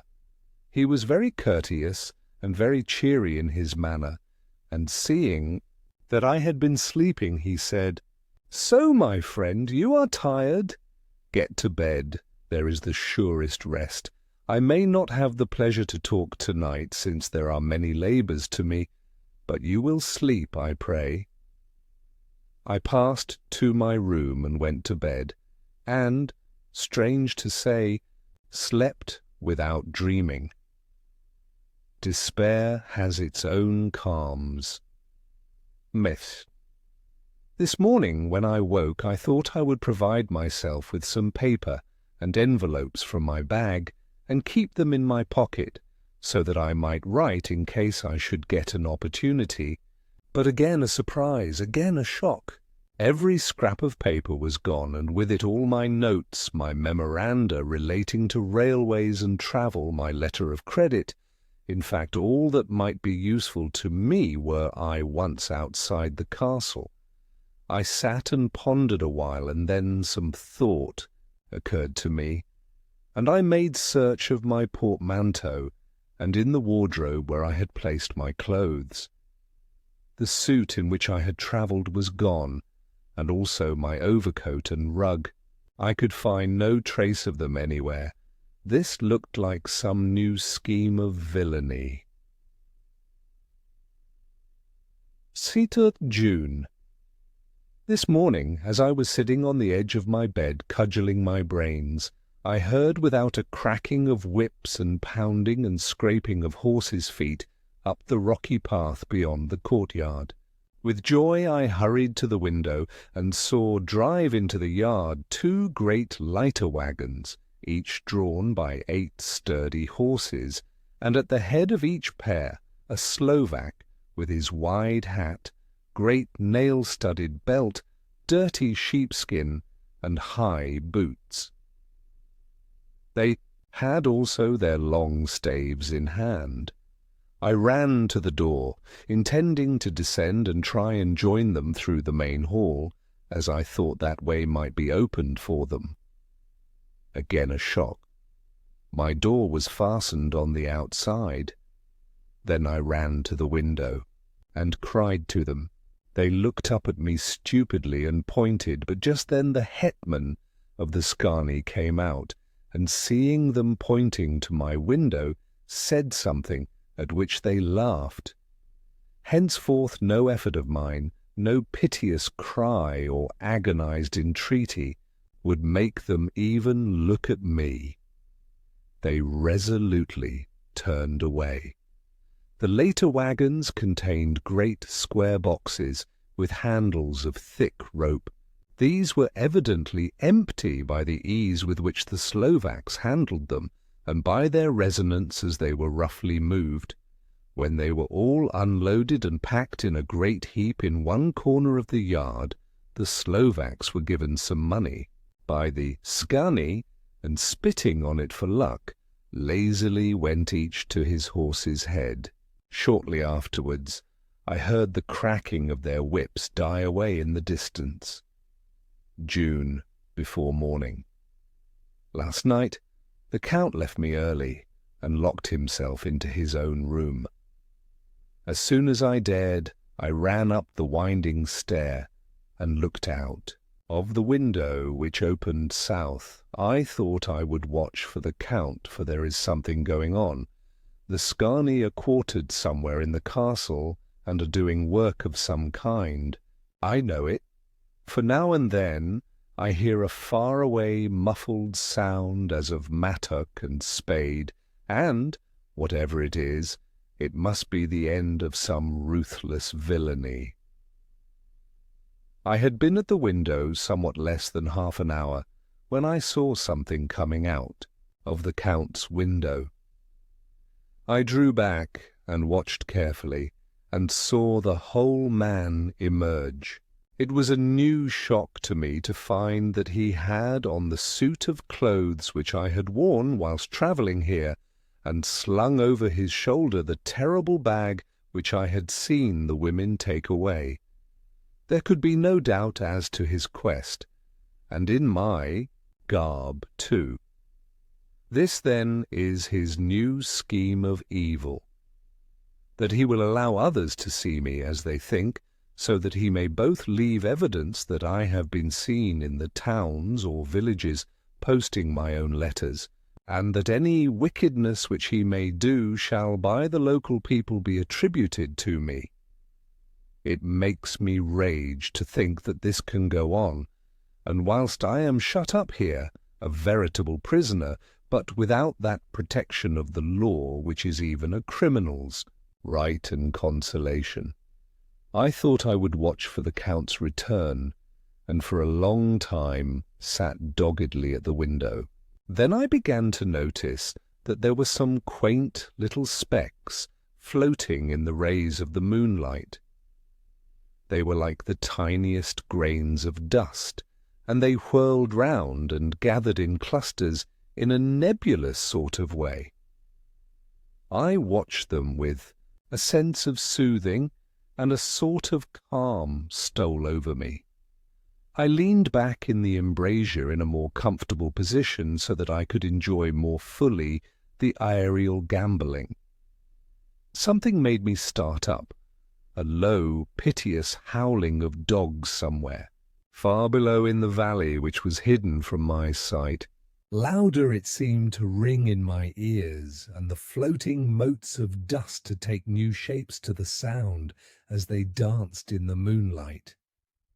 I felt myself struggling to awake to some call of my instincts. Nay, my very soul was struggling, and my half-remembered sensibilities were striving to answer the call. I was becoming hypnotized. Quicker and quicker danced the dust. The moonbeams seemed to quiver as they went by me into the mass of gloom beyond. More and more they gathered till they seemed to take dim, phantom shapes, and then I started, broad, awake and in full possession of my senses, and ran screaming from the place. The phantom shapes which were becoming gradually materialized from the moonbeams were those of the 3 ghostly women to whom I was doomed. I fled, and felt somewhat safer in my own room, where there was no moonlight, and where the lamp was burning brightly. When a couple of hours had passed, I heard something stirring in the Count's room, something like a sharp wail quickly suppressed. And then there was silence, deep, awful silence, which chilled me. With a beating heart, I tried the door, but I was locked in my prison and could do nothing. I sat down and simply cried. As I sat, I heard a sound in the courtyard without, a bitty, agonized cry of a woman. I rushed to the window and, throwing it up, peered out between the bars. There, indeed, was a woman with dishevelled hair, holding her hands over her heart as one distressed with running. She was leaning against a corner of the gateway. When she saw my face at the window, she threw herself forward and shouted in a voice laden with menace, "Monster, give me my child!" She threw herself on her knees and, raising up her hands, cried the same words in tones which wrung my heart. Then she tore her hair and beat her breast, and abandoned herself to all the violences of extravagant emotion. Finally, she threw herself forward, and, though I could not see her, I could hear the beating of her naked hands against the door. Somewhere high overhead, probably on the tower, I heard the voice of the Count calling in his harsh metallic whisper. His call seemed to be answered from far and wide by the howling of wolves. Before many minutes had passed, a pack of them poured, like a pent-up dam when liberated, through the wide entrance into the courtyard. There was no cry from the woman, and the howling of the wolves was but short. Before long they streamed away singly, licking their lips. I could not pity her, for I knew now what had become of her child, and she was better dead. What shall I do? What can I do? How can I escape from this dreadful thing of night and gloom and fear? June morning. No man knows, till he has suffered from the night, how sweet and how dear to his heart and eye the morning can be. When the sun grew so high this morning that it struck the top of the great gateway opposite my window, The high spot which it touched seemed to me as if the dove from the ark had lighted there. My fear fell from me as if it had been a vaporous garment which dissolved in the warmth. I must take action of some sort whilst the courage of the day is upon me. Last night one of my post-dated letters went to post, the first of that fatal series which is to blot out the very traces of my existence. From the earth, let me not think of it. Action. It has always been at night time that I have been molested or threatened, or in some way in danger or in fear. I have not yet seen the Count in the daylight. Can it be that he sleeps when others wake, that he may be awake whilst they sleep? If I could only get into his room! But there is no possible way. The door is always locked, no way for me. Yes, there is a way, if one dares to take it. Where his body has gone, why may not another body go? I have seen him myself crawl from his window. Why should not I imitate him and go in by his window? The chances are desperate, but my need is more desperate still. I shall risk it. At the worst it can only be death, and a man's death is not a calf's, and the dreaded hereafter may still be open to me. God help me in my task. Goodbye, Mina, if I fail. Goodbye, my faithful friend and second father. Goodbye all, and last of all, Mina. Same day, later. I have made the effort, and God, helping me, have come safely back to this room. I must put down every detail in order. I went, whilst my courage was fresh, straight to the window on the south side, and at once got outside on the narrow ledge of stone which runs around the building on this side. The stones are big and roughly cut, and the mortar has by process of time been washed away between them. I took off my boots and ventured out on the desperate way. I looked down once, so as to make sure that a sudden glimpse of the awful depth would not overcome me, but after that kept my eyes away from it. I knew pretty well the direction and distance of the Count's window, and made for it as well as I could, having regard to the opportunities available. I did not feel dizzy, I suppose. I was too excited, and the time seemed ridiculously short till I found myself standing on the window-sill and trying to raise up the sash. I was filled with agitation, however, when I bent down and slid feet foremost in through the window. Then I looked around for the Count, but, with surprise and gladness, made a discovery. The room was empty. It was barely furnished with odd things which seemed to have never been used. The furniture was something the same style as that in her south rooms, and was covered with dust.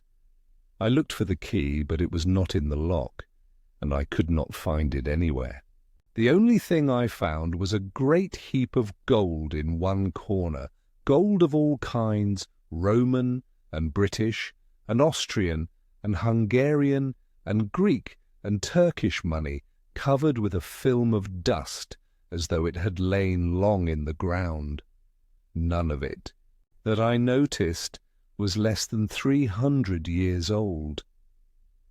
There were also chains and ornaments, some jewelled, but all of them old and stained. At one corner of the room was a heavy door. I tried it, for, since I could not find the key of the room or the key of the outer door, which was the main object of my search, I must make further examination, or all my efforts would be in vain. It was open, and led through a stone passage to a circular stairway which went steeply down. I descended, minding carefully where I went, for the stairs were dark, being only lit by loopholes in the heavy masonry. At the bottom there was a dark, tunnel-like passage, through which came a deathly, sickly odour, the odour of old earth newly turned. As I went through the passage, the smell grew closer and heavier.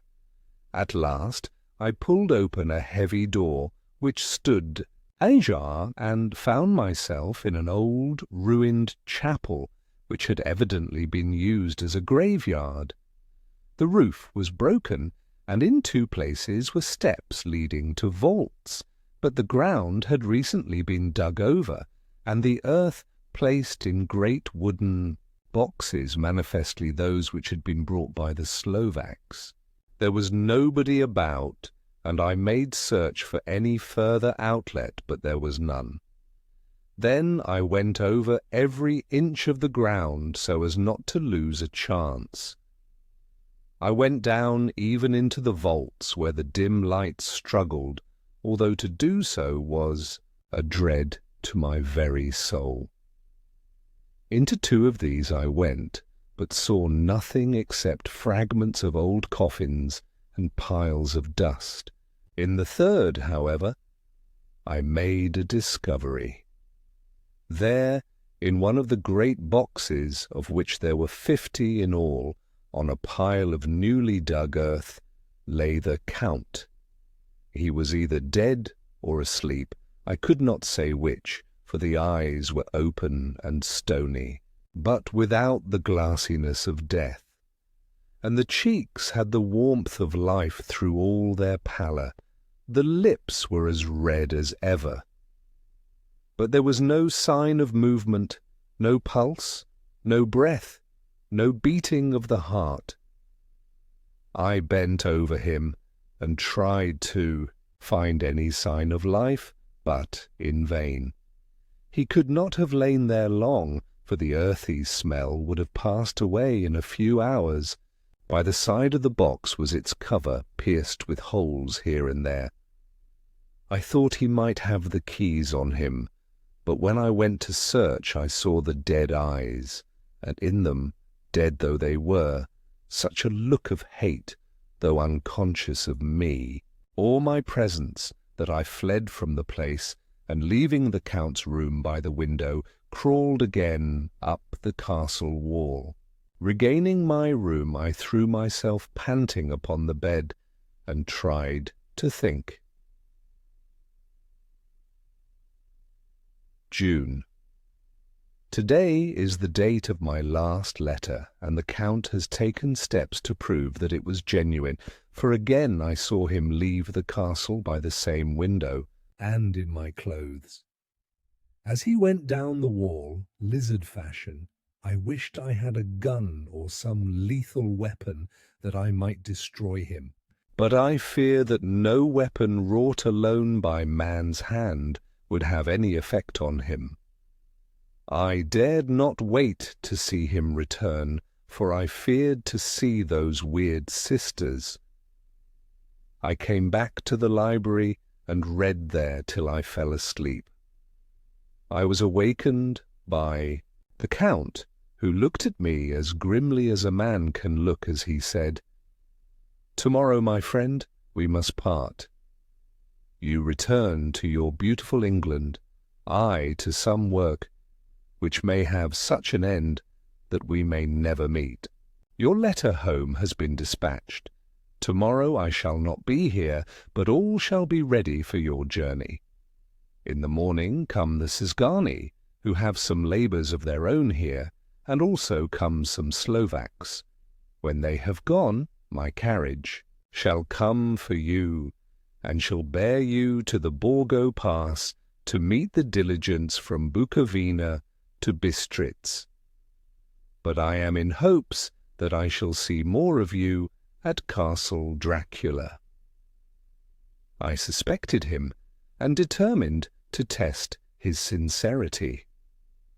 Sincerity. It seems like a profanation of the word to write it in connection with such a monster, so asked him point blank, "Why may I not go tonight?"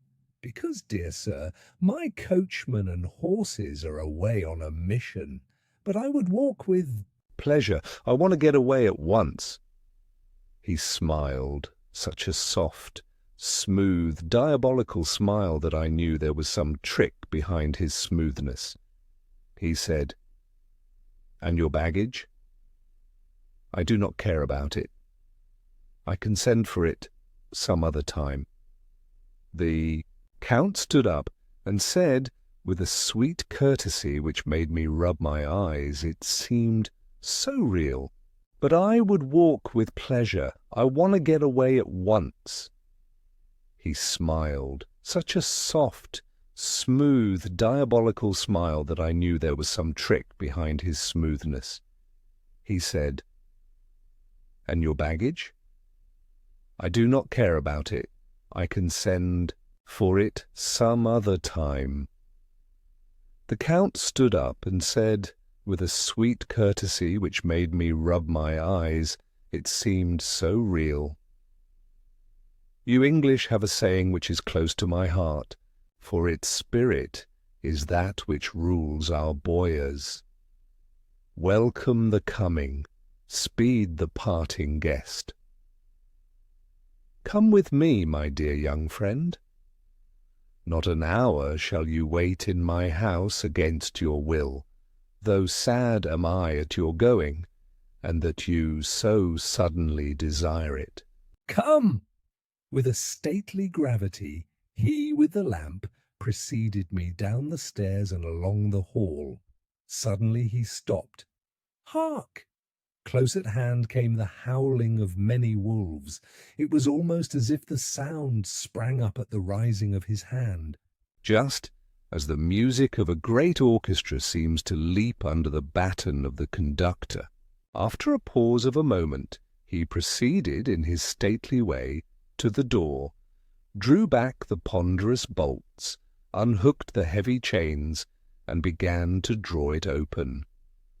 To my intense astonishment, I saw that it was unlocked. Suspiciously I looked all round, but could see no key of any kind. As the door began to open, the howling of the wolves without grew louder and angrier, their red jaws with champing teeth, and their blunt clawed feet as they leaped, came in through the opening door. I knew then that to struggle at the moment against the Count was useless. With such allies as these at his command, I could do nothing. But still the door continued slowly to open, and only the Count's body stood in the gap. Suddenly it struck me that this might be the moment and means of my doom. I was to be given to the wolves, and at my own instigation. There was a diabolical wickedness in the idea great enough for the Count, and as a last chance I cried out, "Shut the door, I shall wait till morning," and covered my face with my hands to hide my tears of bitter disappointment. With one sweep of his powerful arm, the Count threw the door shut, and the great bolts clanged and echoed through the hall as they shot back into their places. In silence we returned to the library, and after a minute or two I went to my own room. The last I saw of Count Dracula was his kissing his hand to me, with a red light of triumph in his eyes, and with a smile that Judas in hell might be proud of. When I was in my room and about to lie down, I thought I heard a whispering at my door. I went to it softly and listened. Unless my ears deceived me, I heard the voice of the Count. "Back, back to your own place. Your time is not yet come. Wait, have patience. Tonight is mine. Tomorrow night is yours." There was a low, sweet ripple of laughter, and in a rage I threw open the door and saw without the three terrible women licking their lips. As I appeared, they all joined in a horrible laugh and ran away. I came back to my room and threw myself on my knees. It is then so near the end. Tomorrow? Tomorrow? Lord help me and those to whom I am dear.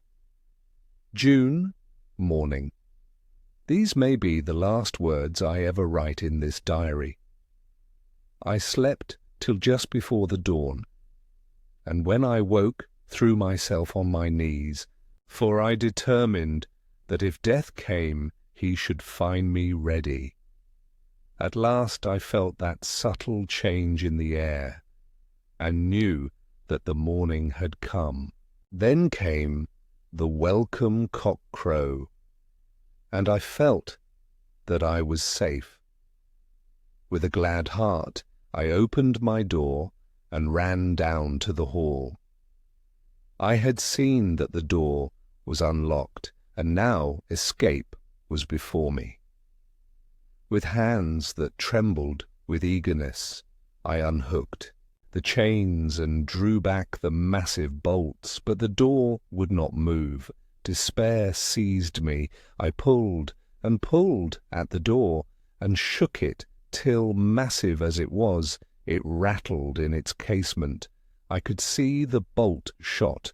It had been locked after I left the Count. Then a wild desire took me to obtain that key at any risk, and I determined then and there to scale the wall again and gain the Count's room. He might kill me, but death now seemed the happier choice of evils. Without a pause I rushed up to the east window and scrambled down the wall as before into the Count's room.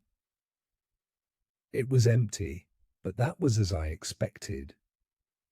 I could not see a key anywhere, but the heap of gold remained. I went through the door in the corner and down the winding stair and along the dark passage to the old chapel. I knew now well enough where to find the monster I sought. The great box was in the same place, close against the wall, but the lid was laid on it, not fastened down, but with the nails ready in their places to be hammered home. I knew I must reach the body for the key, so I raised the lid and laid it back against the wall, and then I saw something which filled my very soul with horror. There lay the Count, but looking as if his youth had been half renewed, for the white hair and moustache were changed to dark iron grey. The cheeks were fuller, and the white skin seemed ruby red underneath. The mouth was redder than ever, for on the lips were gouts of fresh blood, which trickled from the corners of the mouth and ran over the chin and neck. Even the deep, burning eyes seemed set amongst swollen flesh, for the lids and pouches underneath were bloated. It seemed as if the whole awful creature were simply gorged with blood. He lay like a filthy leech, exhausted with his repletion. I shuddered as I bent over to touch him, and every sense in me revolted at the contact, but I had to search, or I was lost. The coming night might see my own body a banquet in a similar way to those horrid three. I felt all over the body, but no sign could I find of the key. Then I stopped and looked at the Count. There was a mocking smile on the bloated face which seemed to drive me mad. This was the being I was helping to transfer to London, where, perhaps for centuries to come, he might, amongst its teeming millions, satiate his lust for blood and create a new and ever-widening circle of semi-demons to batten on the helpless. The very thought drove me mad. A terrible desire came upon me to rid the world of such a monster. There was no lethal weapon at hand, but I seized a shovel which the workmen had been using to fill the cases, and lifting it high, struck with the edge downward at the hateful face. But as I did so, the head turned, and the eyes fell full upon me with all their blaze of basilisk horror.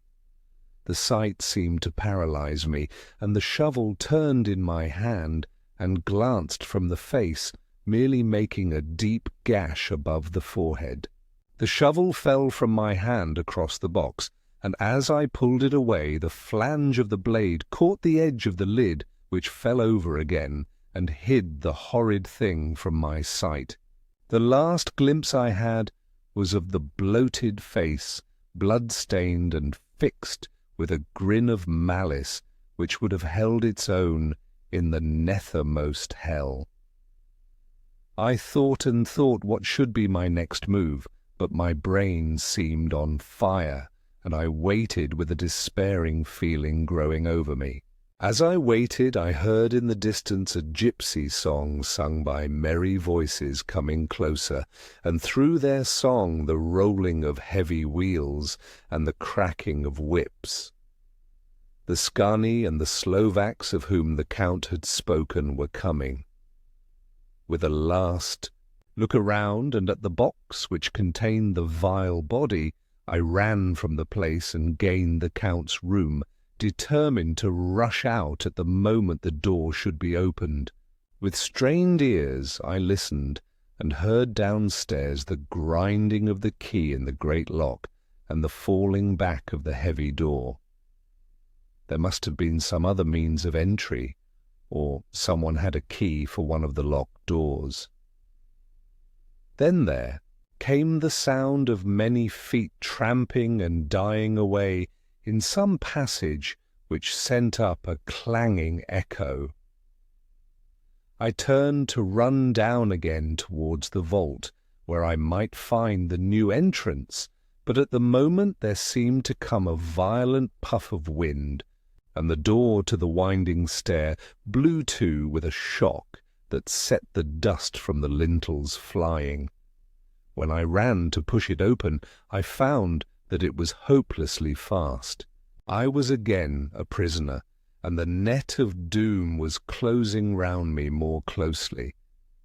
As I write, there is in the passage below a sound of many tramping feet, and the crash of weights being set down heavily, doubtless the boxes with their freight of earth. There is a sound of hammering. It is the box being nailed down. Now I can hear the heavy feet tramping again along the hall, with many other idle feet coming behind them. The door is shut, and the chains rattle. There is a grinding of the key in the lock. I can hear the key withdraw. Then another door opens and shuts. I hear the creaking of lock and bolt. Hark!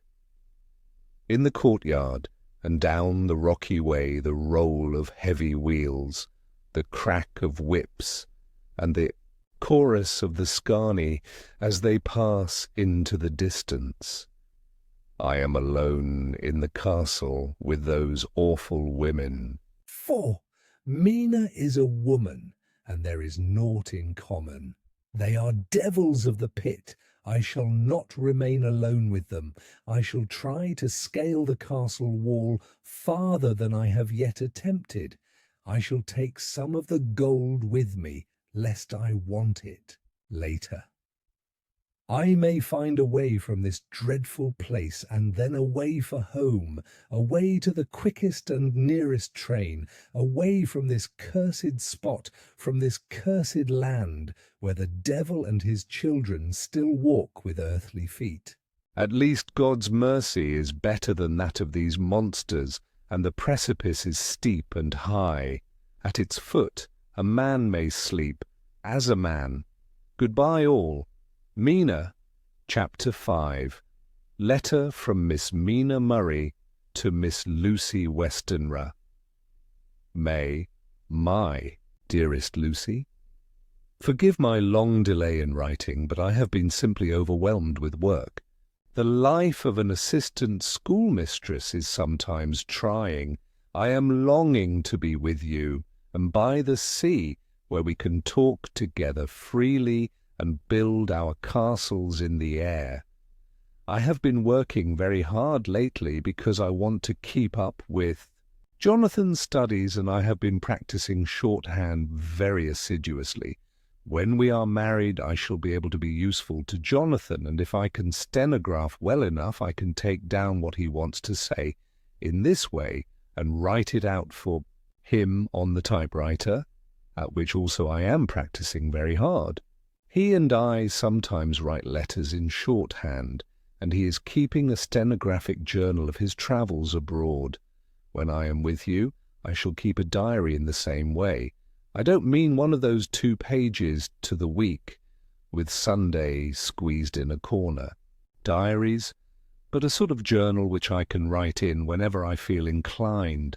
I do not suppose there will be much of interest to other people, but it is not intended for them. I may show it to Jonathan some day if there is in it anything worth sharing, but it is really an exercise book. I shall try to do what I see, lady. Journalists do, interviewing and writing descriptions and trying to remember conversations. I am told that with a little practice one can remember all that goes on or that one hears said during a day. However, we shall see. I will tell you of my little plans when we meet. I have just had a few hurried lines from Jonathan from Transylvania. He is well and will be returning in about a week. I am longing to hear all his news.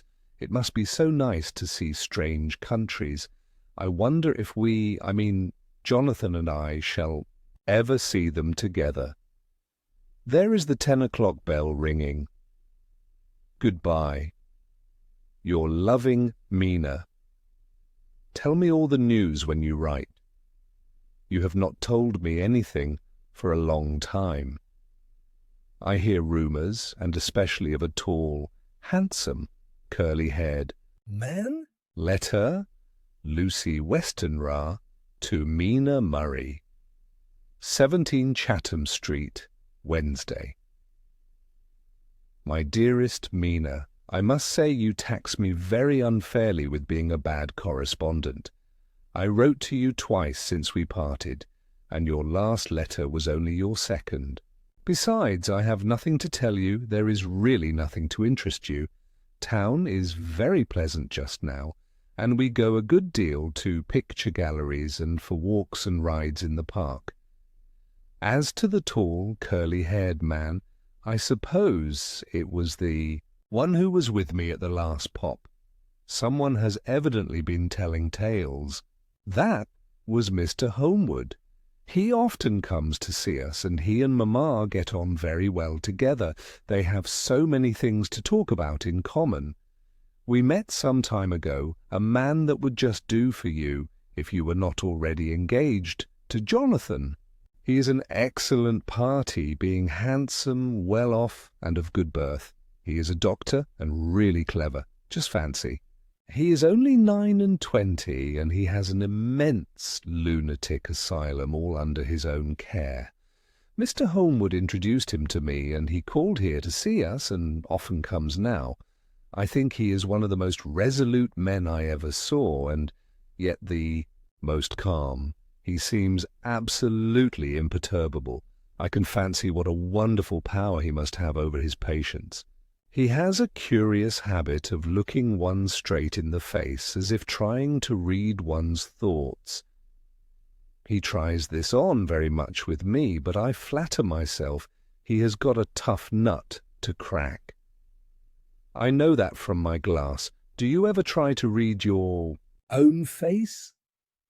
I do, and I can tell you, it is not a bad study, and gives you more trouble than you can well fancy if you have never tried it. He says that I afford him a curious psychological study, and I humbly think I do. I do not, as you know, take sufficient interest in dress to be able to describe the new fashions. Dress is a bore. That is slang again, but never mind. Arthur says that every day. There it is all out. Mina, we have told all our secrets to each other since we were children. We have slept together and eaten together, and laughed and cried together.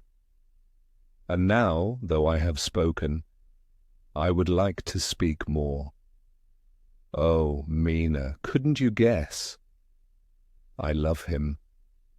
I am blushing as I write, for although I think he loves me, he has not told me so in words. But oh, Mina, I love him. I love him. I love him. There, that does me good. I wish I were with you, dear, sitting by the fire undressing as we used to sit. And I would try to tell you what I feel. I do not know how I am writing this even to you. I am afraid to stop, or I should tear up the letter, and I don't want to stop, for I do so want to tell you all. Let me hear from you at once, and tell me all that you think about it. Mina, I must stop. Good night. Bless me in your prayers, and Mina, pray for my happiness. Lucy. P.S.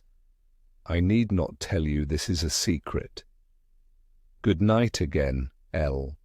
Letter, Lucy Westenra to Mina Murray. 4 May. My dearest Mina, thanks and thanks and thanks. Again for your sweet letter. It was so nice to be able to tell you and to have your sympathy. My dear, it never rains but it pours. How true the old proverbs are. Here am I, who shall be 20 in September, and yet I never had a proposal till today, not a real proposal, and today I have had 3. Just fancy, 3 proposals in one day. Isn't it awful? I feel sorry, really and truly sorry, for 2 of the poor fellows.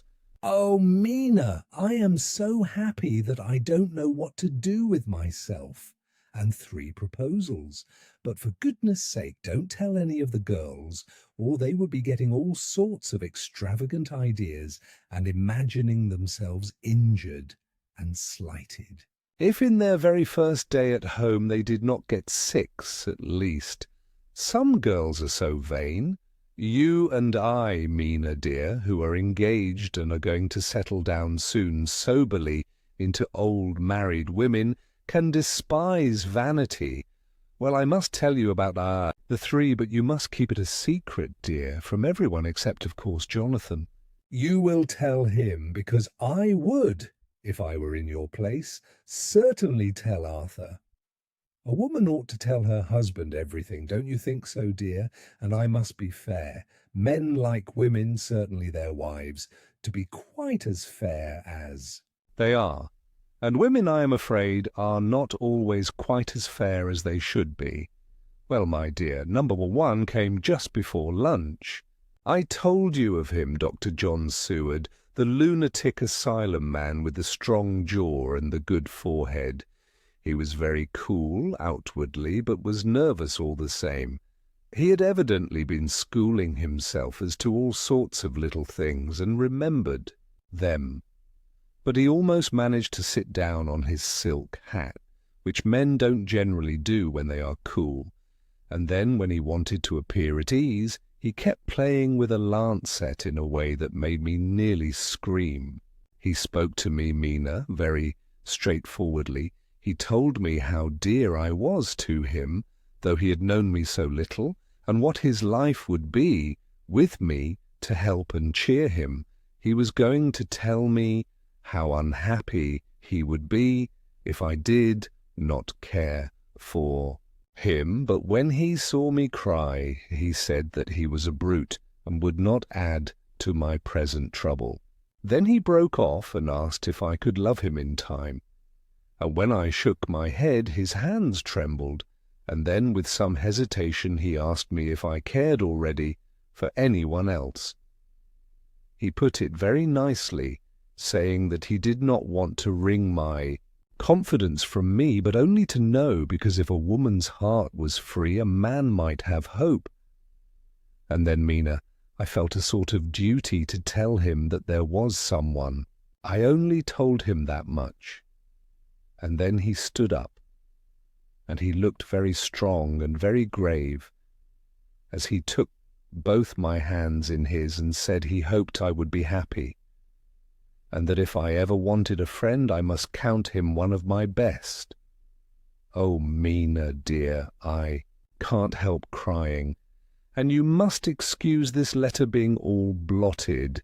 Being proposed to is all very nice and all that sort of thing, but it isn't at all a happy thing when you have to see a poor fellow whom you know loves you honestly, going away and looking all broken-hearted, and to know that no matter what he may say at the moment, you are passing quite out of his life. My dear, I must stop here at present. I feel so miserable, though I am so happy. Evening. Arthur has just gone, and I feel in better spirits than when I left off, so I can go on telling you about the day. Well, my dear, number 2 came after lunch. He's such a nice fellow, an American from Texas, and he looks so young and so fresh that it seems almost impossible that he has been to so many places and has had such adventures. I sympathize with poor Desdemona when she had such a dangerous stream poured in her ear, even by a black man. I suppose that we women are such cowards that we think a man will save us from fears, and we marry him. I know now what I would do if I were a man and wanted to make a girl love me. No, I don't, for there was Mr. Morris telling us his stories, and Arthur never told any, and yet, my dear, I am somewhat previous. Mr. Quincy P. Morris found me alone. It seems that a man always does find a girl alone. No, he doesn't, for Arthur tried twice to make a chance, and I helping him all I could. I am not ashamed to say it now.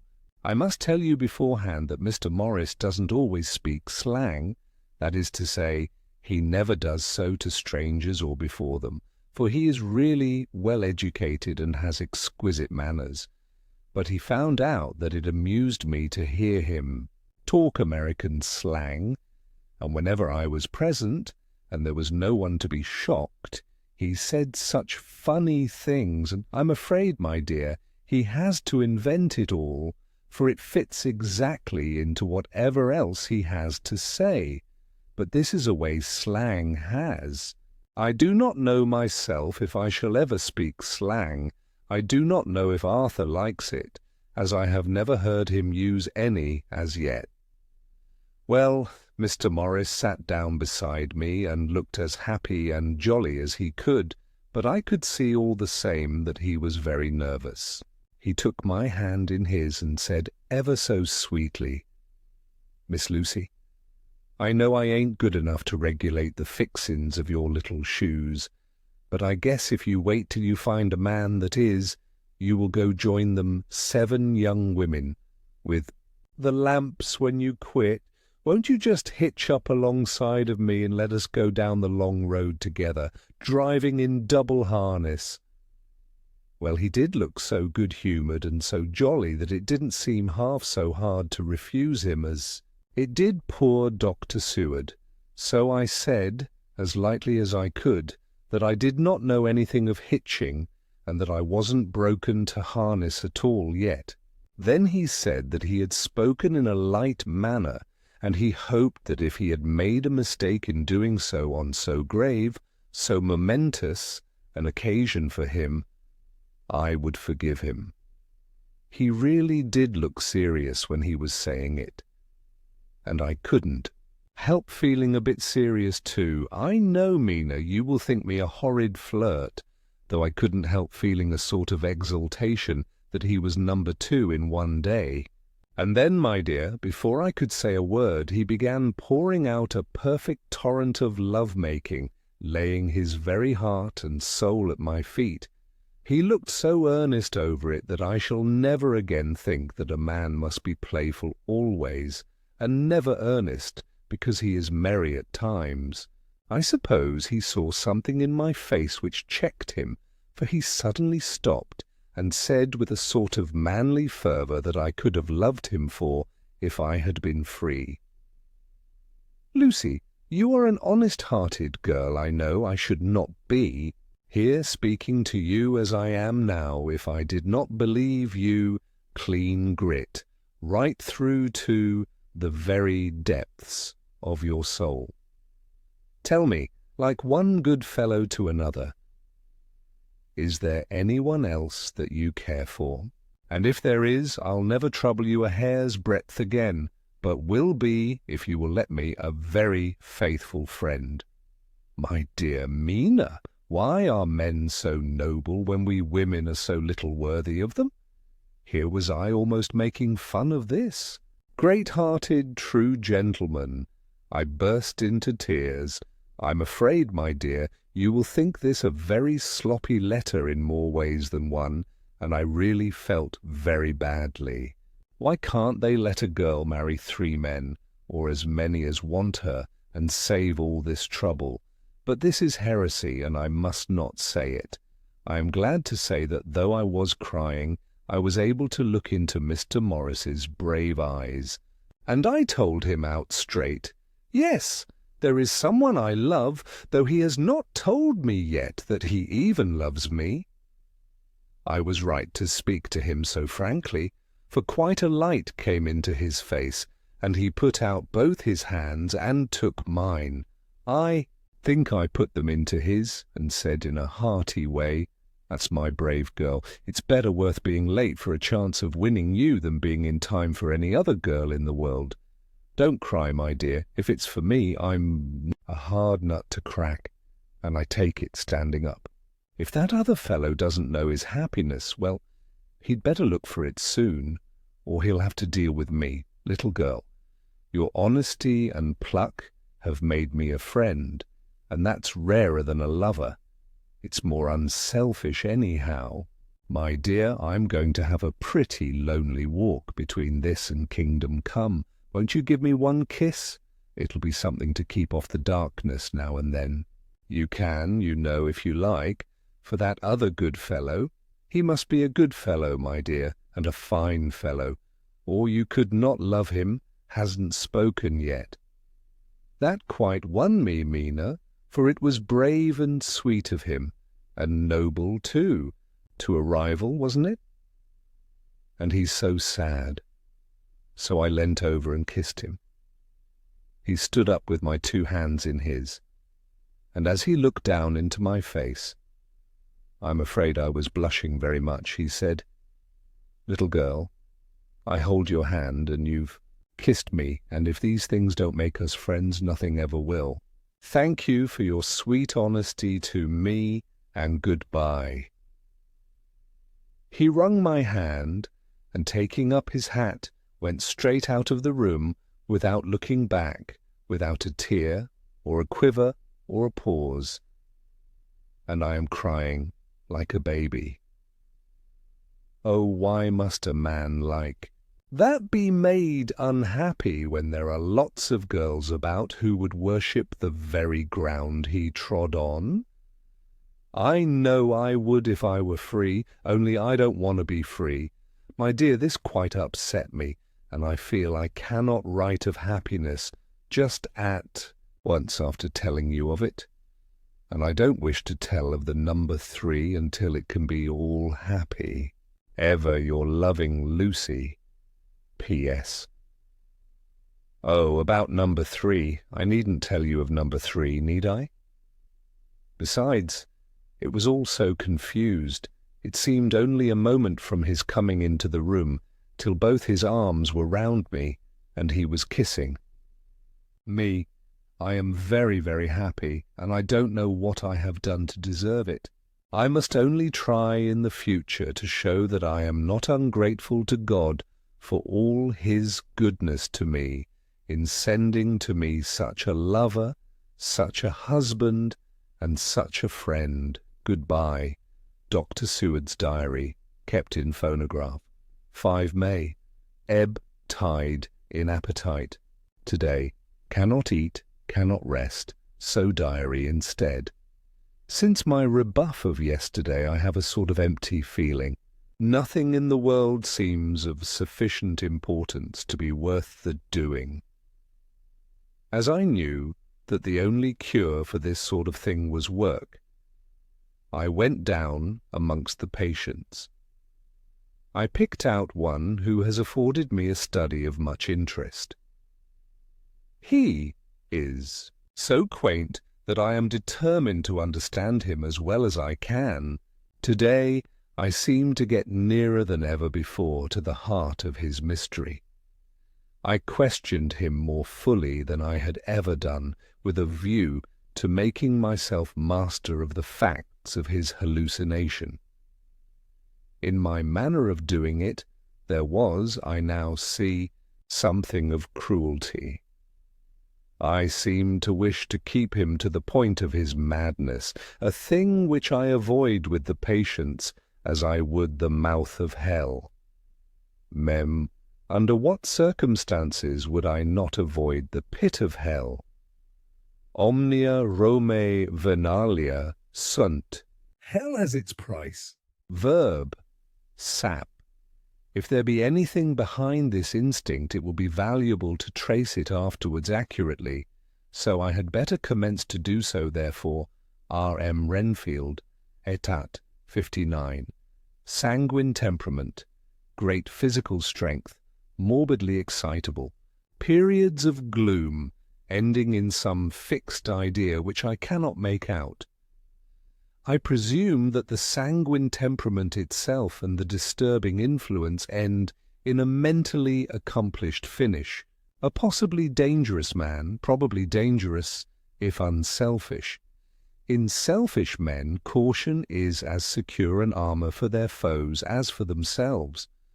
What I think of on this point is, when self is the fixed point, the centripetal force is balanced with the centrifugal. When duty, a cause, etc., is the fixed point, the latter force is paramount, and only accident, or a series of accidents, can balance it. Letter, Quincy P. Morris, to Hon. Arthur Holmwood. 5 May. My dear Art, we've told yarns by the campfire in the prairies, and dressed one another's wounds after trying a landing at the Marquesas, and drunk healths on the shore of Titicaca.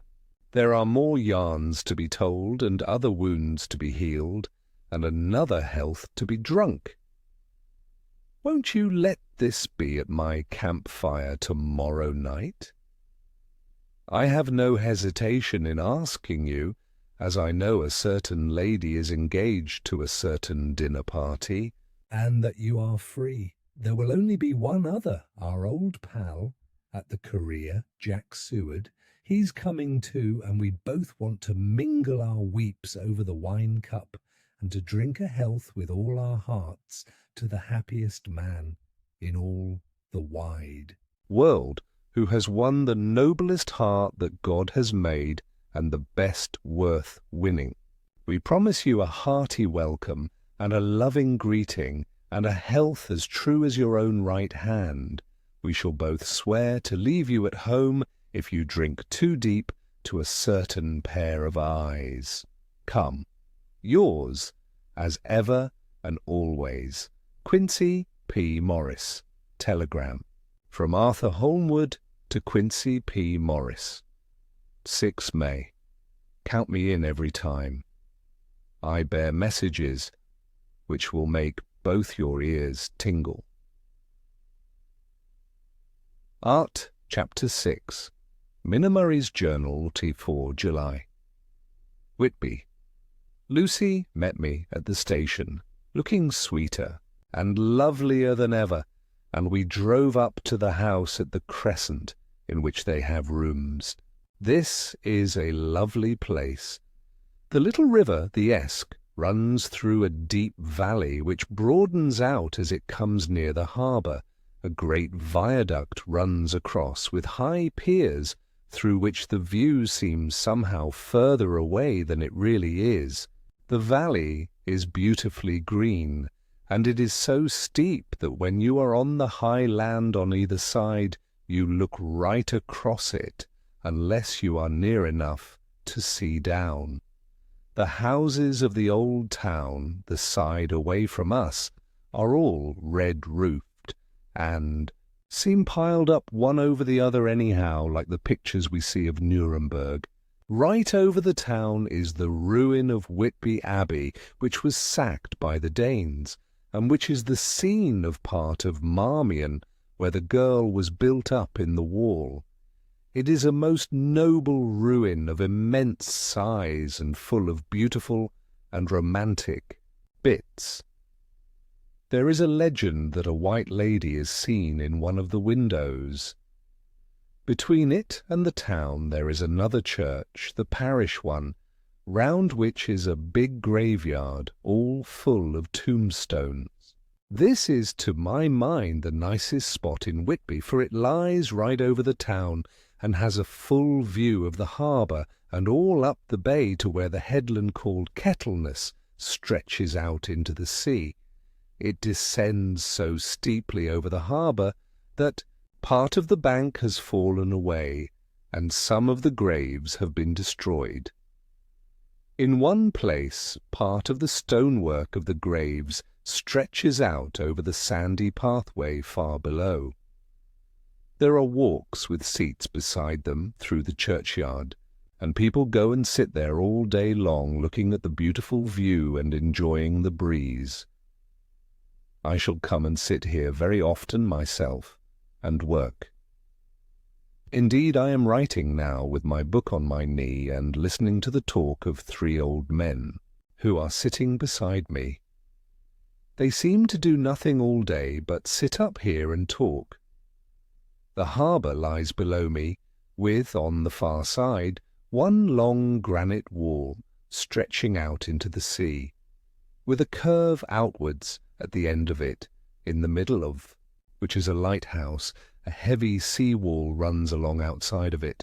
On the near side, the sea wall makes an elbow crooked inversely, and its end too has a lighthouse.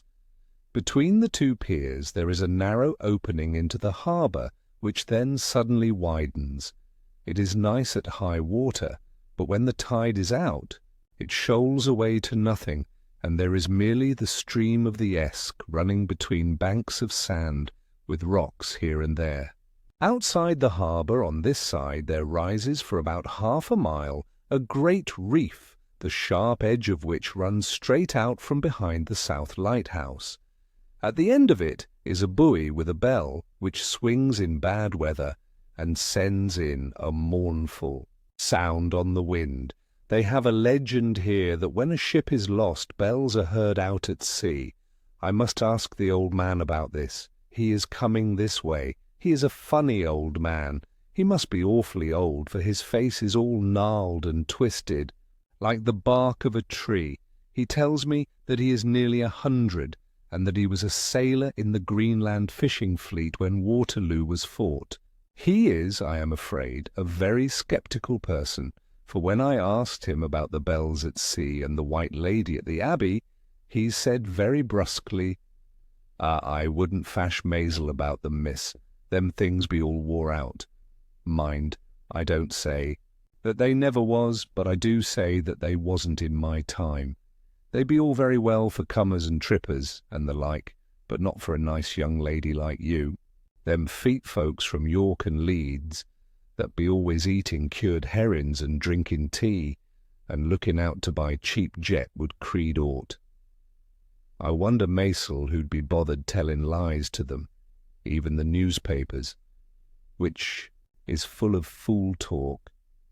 I thought he would be a good person to learn interesting things from, so I asked him if he would mind telling me something about the whale fishing in the old days.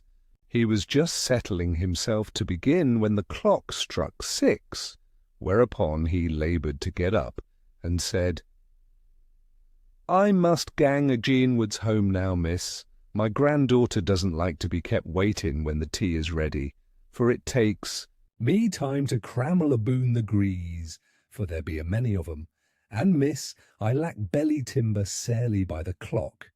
He hobbled away, and I could see him hurrying, as well as he could, down the steps. The steps are a great feature on the place. They lead from the town up to the church. There are hundreds of them, I do not know how many, and they wind up in a delicate curve. The slope is so gentle that a horse could easily walk up and down them. I think they must originally have had something to do with the Abbey. I shall go home too. Lucy went out visiting with her mother, and as they were only duty calls, I did not go. They will be home by this. August. I came up here an hour ago with Lucy, and we had a most interesting talk with my old friend and the two others who always come and join him. He is evidently the Sir Oracle of them, and I should think must have been, in his time, a most dictatorial person. He will not admit anything and downfaces everybody. If he can't out-argue them, he bullies them, and then takes their silence for a agreement with his views. Lucy was looking sweetly pretty in her white lawn frock. She has got a beautiful colour since she has been here. I noticed that the old men did not lose any time in coming up and sitting near her when we sat down. She is so sweet with old people. I think they all fell in love with her on the spot. Even my old man succumbed and did not contradict her, but gave me double share instead. I got him on the subject of the legends, and he went off at once into a sort of sermon. I must try to remember it and put it down. It be all fool talk, lock, stock and barrel, that's what it be, and now else. These bands and wafts and bow ghosts and bar guests and bogles and all anent them is only fit to set bairns and dizzy women a belder in. They be nowt but air blebs. They and all grims and signs and warnings be all invented by parsons and ilsome buke bodies and railway touters to skeer and scunner halflins, and to get folks to do something that they don't other inclined to. It makes me ireful to think of them. Why, it's them that, not content with printing lies on paper and preaching them out of pulpits, does want to be cutting them on the tombstones. Look here all around you in what airt ye will, all them steens holding up their heads as well as they can out of their pride is acant, simply tumbling down with the weight of the lies wrote on them. Here lies the body, or sacred, to the memory wrote on all of them, and yet in nigh half of them there bean't no bodies at all, and the memories of them bean't cared a pinch of snuff about, much less sacred. Lies all of them, nothing but lies of one kind or another. My gog, but it'll be a quare scowdament at the day of judgment, when they come tumbling up in their death sarks, all duped together and trying to drag their tombstones with them to prove how good they was. Some of them trimlin' and ditherin' with their hands that dozened and slippy from lying in the sea, that they can't even keep their group of them. I could see, from the old fellow's self-satisfied air, and the way in which he looked, round for the approval of his cronies, that he was showing off, so I put in a word to keep him going. "Oh, Mr. Swales, you can't be serious. Surely these tombstones are not all wrong?" "Yablins. There may be a poorish few, not wrong, savin' where they make out the people too good. For there be folk that do think a barn bowl be like the sea, if only it be their own. The whole thing be only lies. Now look you here. You come here a stranger, and you see this Kirkgarth?" I nodded, for I thought it better to assent, though I did not quite understand his dialect. "I knew it had something to do with the church," he went on, "and you can say that all these steens be a boon folk that be happed here, snod and snog." I assented again. "Then that be just where the lie comes in. Why, there be scores of these lay-beds that be tomb as old Dun's back-a-box." On Friday night, he nudged one of his companions, and they all laughed. "And my gog, how could they be otherwise? Look at that one, the aftest abaft the beer bank. Read it." I went over and read Edward Spencerler, Master Mariner, murdered by pirates off the coast of Andres, April 1854, et 30. When I came back, Mr. Swales went on. Who brought him home, I wonder, to hap him here?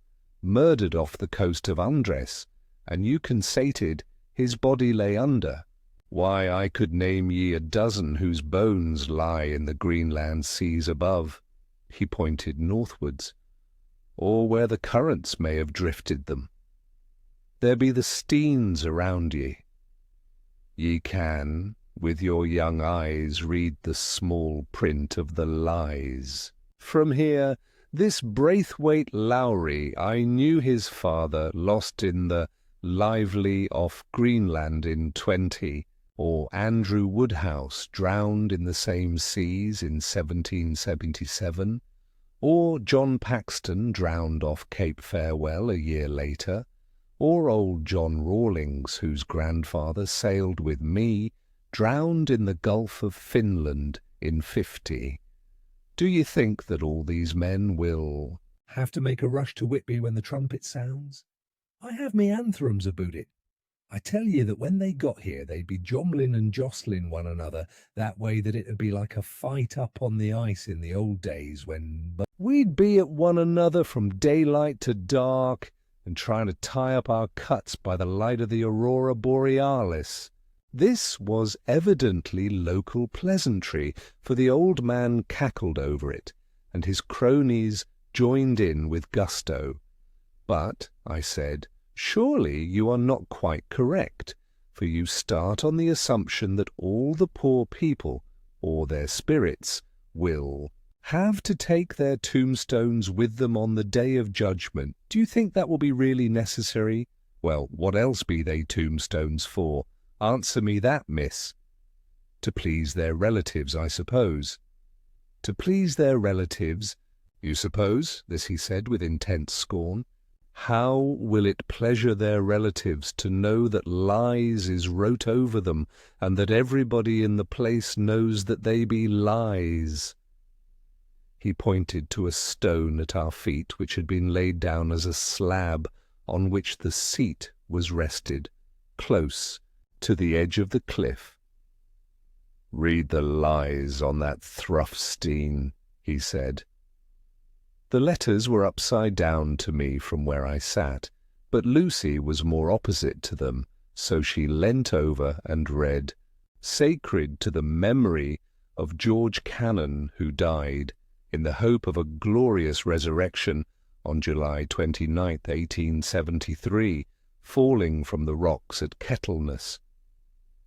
This tomb was erected by his sorrowing mother to her dearly beloved son. He was the only son of his mother, and she was a widow. Really, Mr. Swales, I don't see anything very funny in that." She spoke her comment very gravely and somewhat severely. "You don't see aught funny. Ha, ha, ha, ha. But that's because you don't gorm the sorrowing mother was a hell cat that hated him because he was a crooked, a regular lamiter he was, and he hated her so that he committed suicide in order that she mightn't get an insurance she put on his life. He blew nigh the top of his head off with an old musket that they had for scaring the crows with. 'Twa'n't for crows then, for it brought the clegs and the daups to him.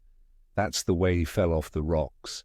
And as to hopes of a glorious resurrection, I've often heard him say Maisel that he hoped he'd go to hell, for his mother was so pious that she'd be sure to go to heaven, and he didn't want to addle where she was. Now isn't that Steen at any rate?" He hammered it with his stick as he spoke. "A pack of lies? And won't it make Gabriel keckle when Geordie comes panting up the grease with the tombstone balanced on his hump, and asks it to be took as evidence?" I did not know what to say, but Lucy turned the conversation as she said, rising up, "Oh, why did you tell us of this? It is my favourite seat, and I cannot leave it. And now I find I must go on sitting over the grave of a suicide. That won't harm ye, my pretty, and it may make poor Geordie gladsome to have so trim a lass sitting on his lap. That won't hurt ye. Why, I've sat here off and on for nigh 20 years past, and it hasn't done me no harm. Don't you fash about them as lies under ye, or that doesn't lie there either. It'll be time for ye to be getting scart when you see the tombsteins. All run away with, and the place as bare as a stubble field. There's the clock, and I must gang. My service to ye, ladies. And off he hobbled. Lucy and I sat a while, and it was all so beautiful before us that we took hands as we sat. And she told me all over again about Arthur and their coming marriage. That made me just a little heartsick, for I haven't heard from Jonathan for a whole month. The same day, I came up here alone, for I am very sad. There was no letter for Me. I hope there cannot be anything the matter with Jonathan. The clock has just struck 9. I see the lights scattered all over the town, sometimes in rows where the streets are, and sometimes singly. They run right up the Esk and die away in the curve of the valley. To my left, the view is cut off by a black line of roof of the old house next the abbey. The sheep and lambs are bleating in the fields away behind me, and there is a clatter of a donkey's hoofs up the paved road below. The band on the pier is playing a harsh waltz in good time, and further along the quay there is a Salvation Army meeting in a back street. Neither of the bands hears the other, but up here I hear and see them both. I wonder where Jonathan is, and if he is thinking of me. I wish he were here. Dr. Seward's diary. June. The case of Renfield grows more interesting the more I get to understand the man. He has certain qualities very largely developed: selfishness, secrecy, and purpose. I wish I could get at what is the object of the latter. He seems to have some settled scheme of his own, but what it is I do not yet know. His redeeming quality is a love of animals, though indeed he has such curious turns in it that I sometimes imagine he is only abnormally cruel. His pets are of odd sorts. Just now his hobby is catching flies. He has at present such a quantity that I have had myself to expostulate. To my astonishment, he did not break out into a fury, as I expected, but took the matter in simple seriousness. He thought for a moment, and then said, "May I have 3 days? I shall clear them away." Of course, I said that would do. I must watch him. June. He has turned his mind now to spiders and has got several very big fellows in a box. He keeps feeding them with his flies, and the number of the latter is becoming sensibly diminished, although he has used half his food in attracting more flies from outside to his room. 1st July. His spiders are now becoming as great a nuisance as his flies, and today I told him that he must get rid of them. He looked very sad at this, so I said that he must clear out some of them, at all events. He cheerfully acquiesced in this, and I gave him the same time as before for reduction. He disgusted me much while with him, for when a horrid blowfly, bloated with some carrion food, buzzed into the room, he caught it, held it exultantly for a few moments between his finger and thumb, and before I knew what he was going to do, put it in his mouth and ate it. I scolded him for it, but he argued quietly that it was very good and very wholesome, that it was life, strong life, and gave life to him. This gave me an idea, or the rudiment of one. I must watch how he gets rid of his spiders. He has evidently some deep problem in his mind, for he keeps a little notebook in which he is always jotting down something. Whole pages of it are filled with masses of figures, generally single numbers added up in batches, and then the totals added in batches again, as though he were focusing some account, as the auditors put it. July. There is a method in his madness, and the rudimentary idea in my mind is growing. It will be a whole idea soon, and then, oh, unconscious cerebration. You will have to give the wall to your conscious brother. I kept away from my friend for a few days, so that I might notice if there were any change. Things remain as they were, except that he has parted with some of his pets and got a new one. He has managed to get a sparrow and has already partially tamed it. His means of taming is simple, for already the spiders have diminished. Those that do remain, however, are well fed, for he still brings in the flies by tempting them with his food. July. We are progressing. My friend has now a whole colony of sparrows, and his flies and spiders are almost obliterated.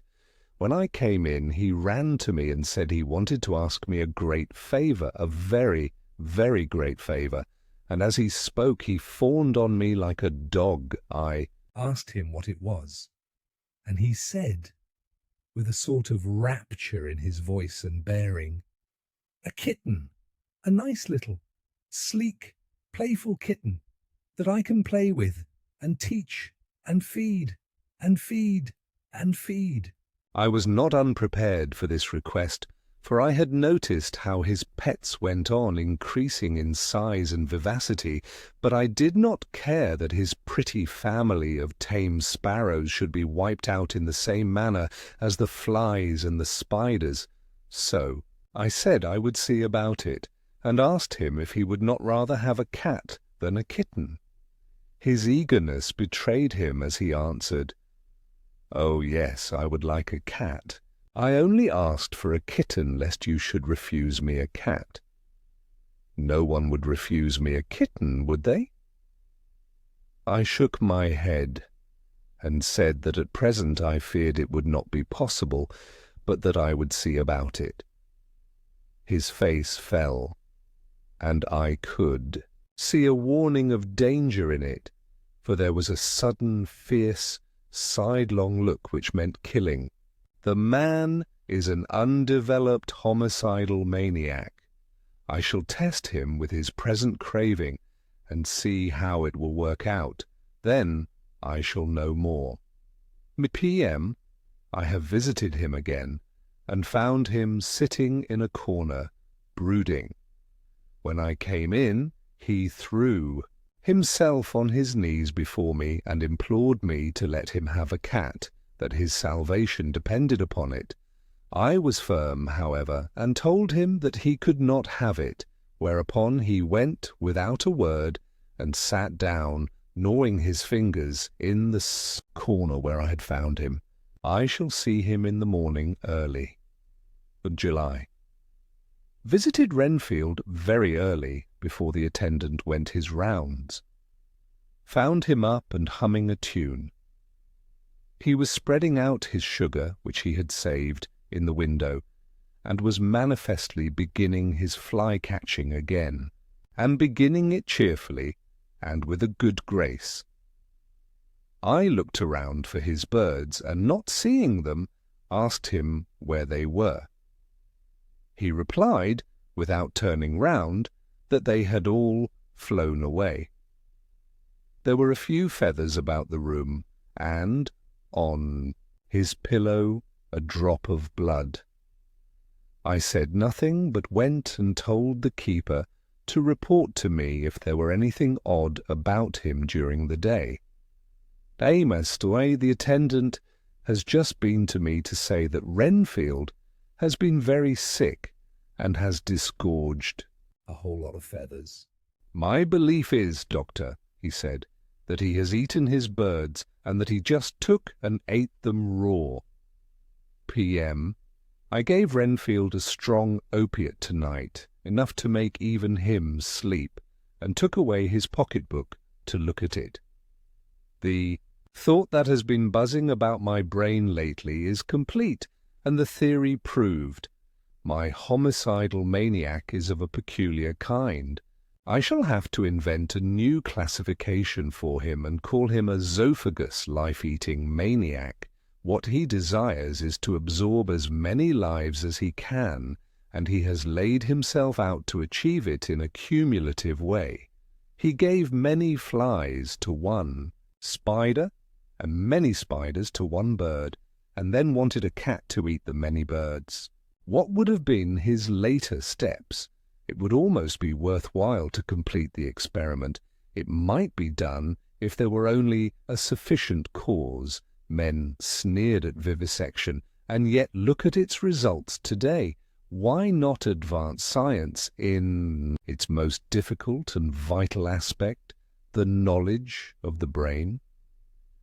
Had I even the secret of one such mind, did I hold the key to the fancy of even one lunatic, I might advance my own branch of science to a pitch compared with which Burdon Sanderson's physiology or Ferrier's brain knowledge would be as nothing. If only there were a sufficient cause. I must not think too much of this, or I may be tempted. A good cause might turn the scale with me, for may not I too be of an exceptional brain, congenitally? How well the man reasoned! Lunatics always do, within their own scope. I wonder at how many lives he values a man, or if at only one. He has closed the account most accurately, and today begun a new record. How many of us begin a new record with each day of our lives? To me it seems only yesterday that my whole life ended with my new hope, and that truly I began a new record. So it will be until the great recorder sums me up and closes my ledger account with a balance to profit or loss. Oh, Lucy, Lucy, I cannot be angry with you, nor can I be angry with my friend whose happiness is yours, but I must only wait on hopeless and work. Work, work! If I only could have as strong a cause as my poor mad friend there, a good, unselfish cause to make me work, that would be indeed happiness. Mina Murray's Journal. July. I am anxious, and it soothes me to express myself here. It is like whispering to oneself and listening at the same time. And there is also something about the shorthand symbols that makes it different from writing. I am unhappy about Lucy and about Jonathan. I had not heard from Jonathan for some time and was very concerned. But yesterday, dear Mr. Hawkins, who is always so kind, sent me a letter from him. I had written asking him if he had heard, and he said the enclosed had just been received.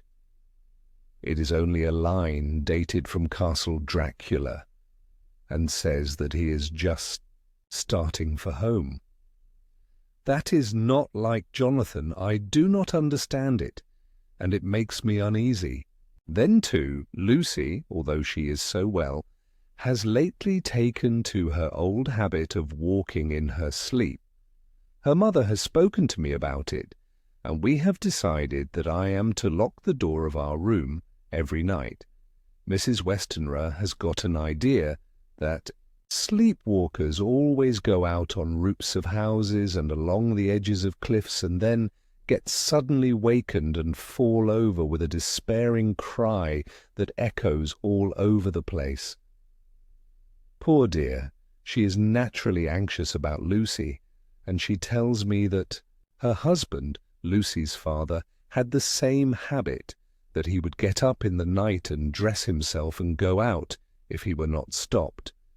Lucy is to be married in the autumn, and she is already planning out her dresses and how her house is to be arranged. I sympathize with her, for I do the same, only Jonathan and I will start in life in a very simple way, and shall have to try to make both ends meet. Mr. Holmwood, he is the Honour Arthur Holmwood, only son of Lord Godalming, is coming up here very shortly, as soon as he can leave town, for his father is not very well, and I think dear Lucy is counting the moments till he comes. She wants to take him up to the seat on the churchyard cliff and show him the beauty of Whitby. I dare say it is the waiting which disturbs her. She will be all right when he arrives. July. No news from Jonathan. I am getting quite uneasy about him, though why I should I do not know, but I do wish that he would write, if it were only a single line. Lucy walks more than ever, and each night I am awakened by her moving about the room. Fortunately, the weather is so hot that she cannot get cold. But still the anxiety and the perpetually being wakened is beginning to tell on me, and I am getting nervous and wakeful myself. Thank God Lucy's health keeps up.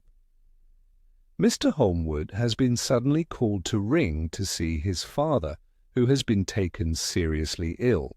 Lucy frets at the postponement of seeing him, but it does not touch her looks. She is a trifle stouter, and her cheeks are a lovely rose pink. She has lost that anemic look which she had. I pray it will all last. August. Another week gone, and no news from Jonathan, not even to Mr. Hawkins, from whom I have heard. Oh, I do hope he is not ill. He surely would have written. I look at that last letter of his, but somehow it does not satisfy me. It does not read like him, and yet it is his writing. There is no mistake of that. Lucy has not walked much in her sleep the last week, but there is an odd concentration about her which I do not understand. Even in her sleep, she seems to be watching me. She tries the door, and finding it locked, goes about the room searching for the key. 6th August. Another 3 days and no news. This suspense is getting dreadful. If I only knew where to write to or where to go to, I should feel easier, but no one has heard a word of Jonathan since that last letter. I must only pray to God for patience. Lucy is more excitable than ever, but is otherwise well. Last night was very threatening, and the fishermen say that we are in for a storm. I must try to watch it and learn the weather signs. Today is a grey day, and the sun, I write, is hidden in thick clouds, high over Kettleness. Everything is grey except the green grass, which seems like emerald amongst it. Grey, earthy rock. Grey clouds, tinged with the sunburst at the far edge, hang over the grey sea, into which the sand points stretch like grey fingers.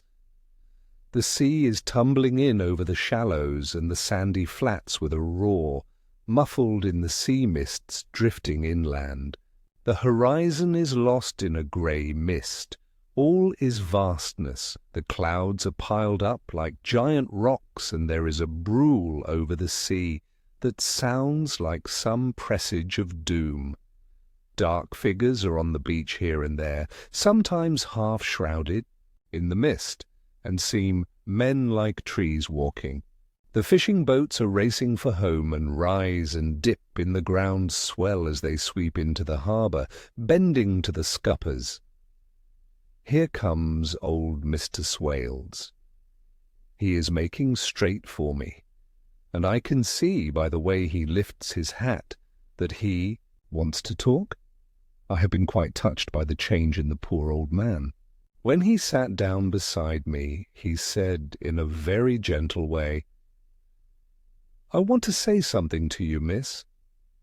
I could see he was not at ease, so I took his poor old wrinkled hand in mine and asked him to speak fully. So he said, leaving his hand in mine, "I'm afraid, my dearie, that I must have shocked you by all the wicked things I've been saying about the dead and such like for weeks past. But I didn't mean them, and I want you to remember that when I'm gone. We awed folks that be daffled, and with one foot abaft the crock-hool, don't altogether like to think of it, and we don't want to feel scart of it. And that's why I've took to making light of it, so that I'd cheer up my own heart a bit. But Lord love you, miss, I ain't afraid of dying, not a bit. Only I don't want to die, if I can help it.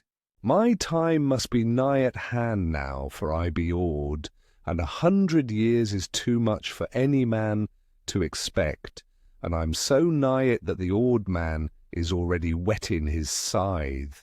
You see, I can't get out of the habit of caffeine about it all. At once the chaffs will wag as they be used to. Some day soon the angel of death will sound his trumpet for me. But don't ye duel and greet my dearie, for he saw that I was crying. If he should come this very night, I'd not refuse to answer his call. For life be, after all, only a waiting for something else than what we're doing, and death be all that we can rightly depend on. But I'm content, for it's coming to me, my dearie, and coming quick. It may be coming while we be looking and wondering. Maybe it's in that wind out over the sea that's bringing, with it loss and wreck and sore distress and sad hearts. Look, look, he cried suddenly.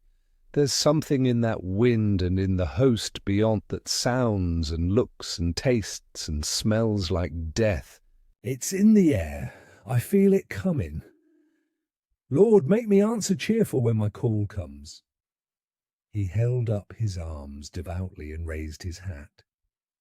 His mouth moved as though he were praying.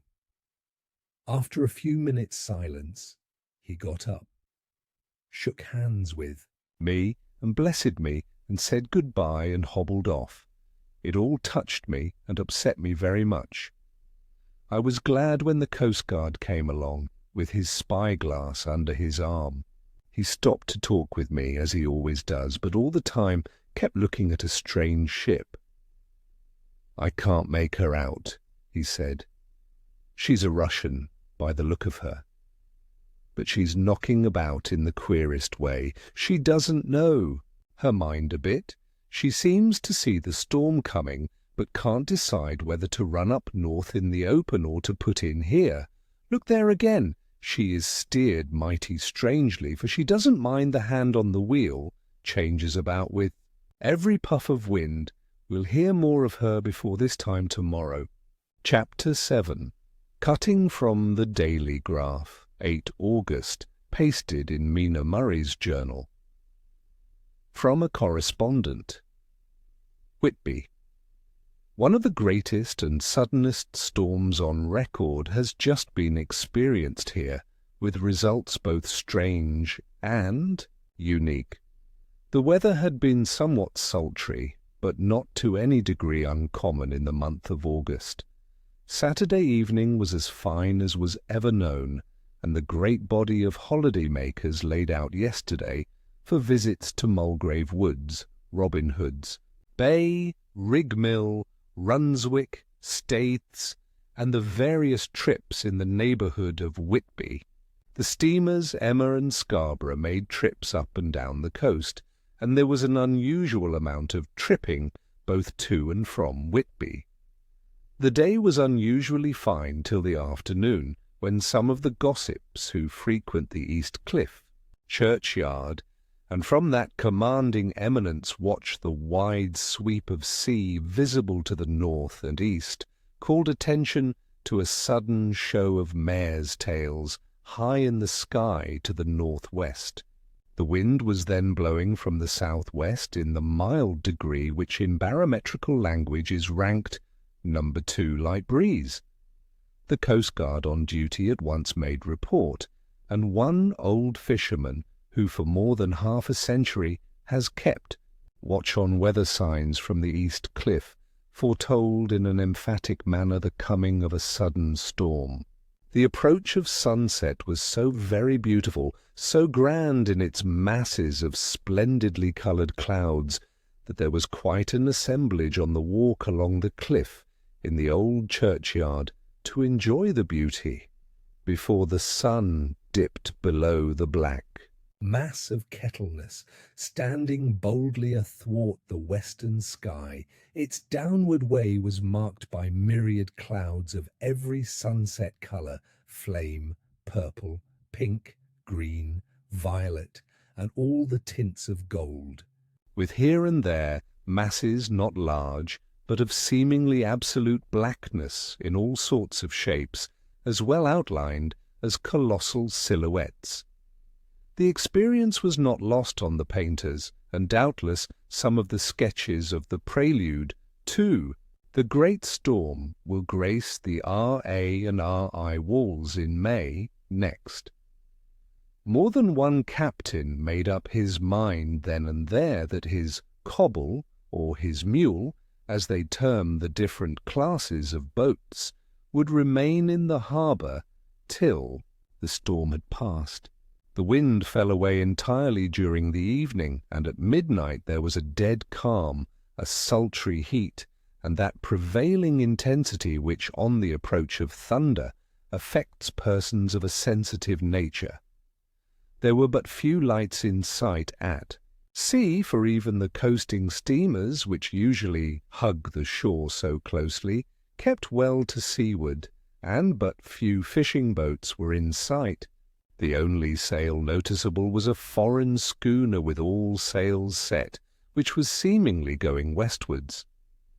The foolhardiness or ignorance of her officers was a prolific theme for comment whilst she remained in sight, and efforts were made to signal her to reduce sail in face of her danger.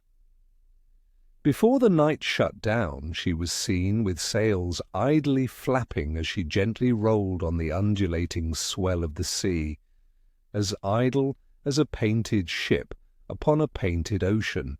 Shortly before 10 o'clock, the stillness of the air grew quite oppressive, and the silence was so marked that the bleating of a sheep inland or the barking of a dog in the town was distinctly heard, and the band on the pier, with its lively French air, was like a discord in the great harmony of nature's silence. A little after midnight came a strange sound from over the sea, and high overhead the air began to carry a strange, faint, hollow booming. Then, without warning, the tempest broke. With a rapidity which at the time seemed incredible, and even afterwards is impossible to realize, the whole aspect of nature at once became convulsed.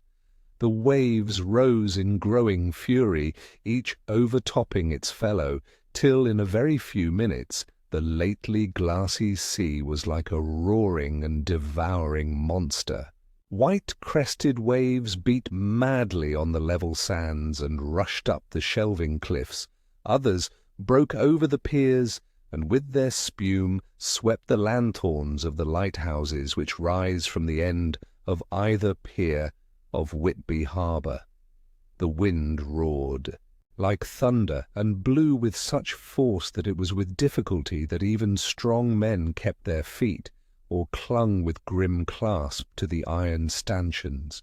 It was found necessary to clear the entire piers from the mass of onlookers, or else the fatalities of the night would have been increased manifold. To add to the difficulties and dangers of the time, masses of sea fog came drifting inland, white, wet clouds which swept by in ghostly fashion, so dank and damp and cold that it needed but little effort of imagination to think that the spirits of those lost at sea were touching their living brethren with the clammy hands of death, and many a one shuddered as the wreaths of sea mist swept by.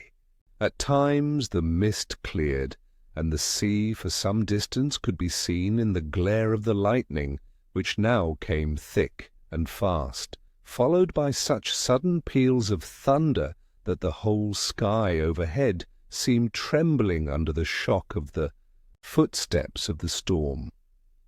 Some of the scenes thus revealed were of immeasurable grandeur and of absorbing interest. The sea, running mountains high, threw skywards with each wave mighty masses of white foam which the tempest seemed to snatch at and whirl away into space. Here and there a fishing boat with a rag of sail running madly for shelter before the blast. Now and again the white wings of a storm-tossed seabird.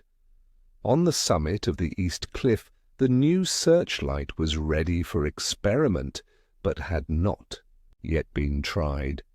The officers in charge of it got it into working order, and in the pauses of the inrushing mist swept with it the surface of the sea. Once or twice its service was most effective, as when a fishing boat with gunwale under water rushed into the harbour, able, by the guidance of the sheltering light, to avoid the danger of dashing against the piers. As each boat achieved the safety of the port, there was a shout of joy from the mass of people on shore, a shout which for a moment seemed to cleave the gale and was then swept away in its rush. Before long, the searchlight discovered some distance away a schooner with all sails set, apparently the same vessel which had been noticed earlier in the evening.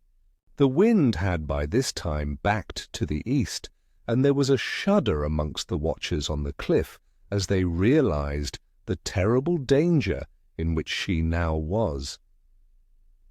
Between her and the port lay the great flat reef on which so many good ships have from time to time suffered, and with the wind blowing from its present quarter, it would be quite impossible that she should fetch the entrance of the harbour. It was now nearly the hour of high tide, but the waves were so great that in their troughs the shallows of the shore were almost visible, and the schooner, with all sails set, was rushing with such speed that, in the words of one old salt, she must fetch up somewhere if it was only in hell. Then came another rush of sea fog, greater than any hitherto, a mass of dank mist which seemed to close on all things like a grey pall, and left available to men only the organ of hearing for the roar of the tempest, and the crash of the thunder, and the booming of the mighty billows came through the damp oblivion even louder than before. The rays of the searchlight were kept fixed on the harbour mouth across the east pier, where the shock was expected, and men waited breathless. The wind suddenly shifted to the northeast, and the remnant of the sea fog melted in the blast. And then, mirabile dictu, between the piers, leaping from wave to wave as it rushed at headlong speed, swept the strange schooner before the blast, with all sails set, and gained the safety of the harbour. The searchlight followed her, and a shudder ran through all who saw her, for lashed to the helm was a corpse with drooping head, which swung horribly to and fro at each motion of the ship. No other form could be seen on deck at all. A great awe came on all as they realized that the ship, as if by a miracle, had found the harbour, unsteered save by the hand of a dead man. However, all took place more quickly than it takes to write these words. The schooner paused not, but, rushing across the harbour, pitched herself on that accumulation of sand and gravel, washed by many tides and many storms into the southeast corner of the pier, jutting under the east cliff, known locally as Tate Hill Pier. There was, of course, a considerable concussion as the vessel drove up on the sand heap. Every spar, rope, and stay was strained, and some of the top hammer came crashing down. But strangest of all, the very instant the shore was touched, an immense dog sprang up on deck from below, as if shot up by the concussion, and running forward jumped from the bow on the sand, making straight for the steep cliff where the churchyard hangs over the laneway to the east pier so steeply that some of the flat tombstones, thruffsteins, or throughstones, as they call them in the Whitby vernacular, actually project over where the sustaining cliff has fallen away. It disappeared in the darkness, which seemed intensified just beyond the focus of the searchlight. It so happened that there was no one at the moment on Tate Hill Pier, as all those whose houses are in close proximity were either in bed or were out on the heights above.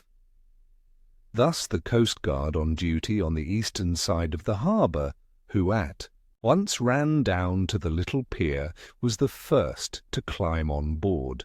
The men working the searchlight, after scouring the entrance of the harbour without seeing anything, then turned the light on the derelict and kept it there.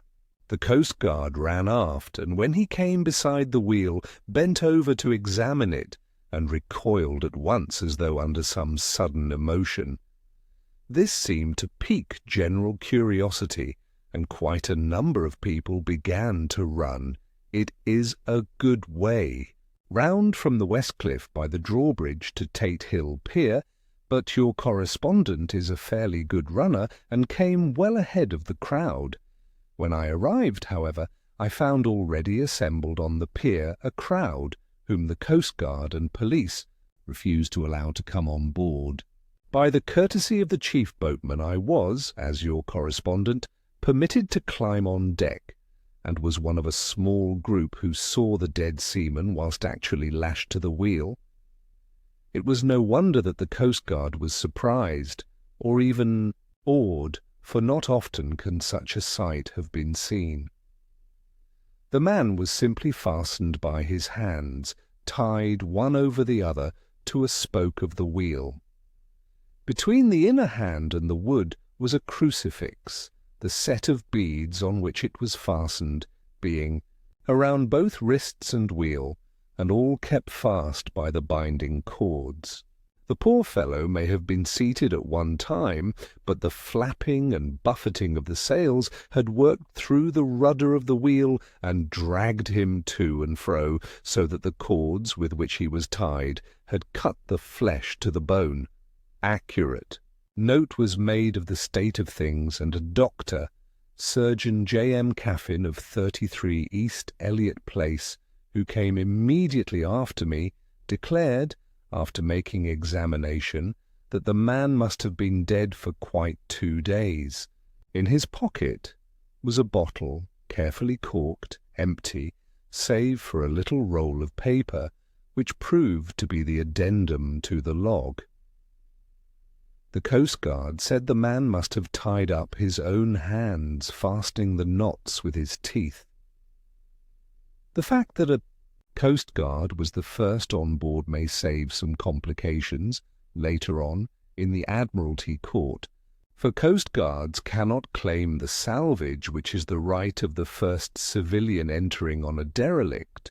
Already, however, the legal tongues are wagging, and one young law student is loudly asserting that the rights of the owner are already completely sacrificed, his property being held in contravention of the statutes of Mortmain, since the tiller, as emblem ship, if not proof, of delegated possession, is held in a dead hand. It is needless to say that the dead steersman has been reverently removed from the place where he held his honourable watch and ward till death, a steadfastness as noble as that of the young Casabianca, and placed in the mortuary to await inquest. Already the sudden storm is passing, and its fierceness is abating. Crowds are scattering homeward, and the sky is beginning to redden over the Yorkshire wolds. I shall send, in time for your next issue, further details of the derelict ship which found her way so miraculously into harbour in the storm. Whitby to August. The sequel to the strange arrival of the derelict in the storm last night is almost more startling than the thing itself. It turns out that the schooner is a Russian from Varna, and is called the Demeter. She is almost entirely in ballast of silver sand, with only a small amount of cargo, a number of great wooden boxes filled with mould. This cargo was consigned to a Whitby solicitor, Mr. S. F. Billington, of 7 the Crescent, who this morning went aboard and formally took possession of the goods consigned to him. The Russian consul, too, acting for the charter party, took formal possession of the ship and paid all harbour dues, etc. Nothing is talked about here today except the strange coincidence. The officials of the Board of Trade have been most exacting in seeing that every compliance has been made with existing regulations. As the matter is to be a 9 days' wonder, they are evidently determined that there shall be no cause of after-complaint. A good deal of interest was abroad concerning the dog which landed when the ship struck, and more than a few of the members of the SPCA, which is very strong in Whitby, have tried to befriend the animal. To the general disappointment, however, it was not to be found. It seems to have disappeared entirely from the town. It may be that it was frightened and made its way on to the moors, where it is still hiding in terror. There are some who look with dread on such a possibility, lest later on it should in itself become a danger, for it is evidently a fierce brute. Early this morning a large dog, a half-bred mastiff belonging to a coal merchant close to Tate Hill Pier, was found dead in the roadway opposite to its master's yard. It had been fighting and manifestly had had a savage opponent, for its throat was torn away, and its belly was slit open as if with a savage claw. Later, by the kindness of the Board of Trade Inspector, I have been permitted to look over the logbook of the Demeter, which was in order up to within 3 days, but contained nothing of special interest except as to facts of missing men. The greatest interest, however, is with regard to the paper found in the bottle, which was today produced at the inquest, and a more strange narrative than the two between them unfold it has not been my lot to come across. As there is no motive for concealment, I am permitted to use them, and accordingly send you a rescript simply omitting technical details of seamanship and supercargo. It almost seems as though the captain had been seized with some kind of mania before he had got well into blue water, and that this had developed persistently throughout the voyage. Of course, my statement must be taken cum grano, since I am writing from the dictation of a clerk of the Russian consul, who kindly translated for me, time being short. Log of the Demeter, Varna to Whitby. Written 18th July, things so strange happening that I shall keep accurate note henceforth till we land.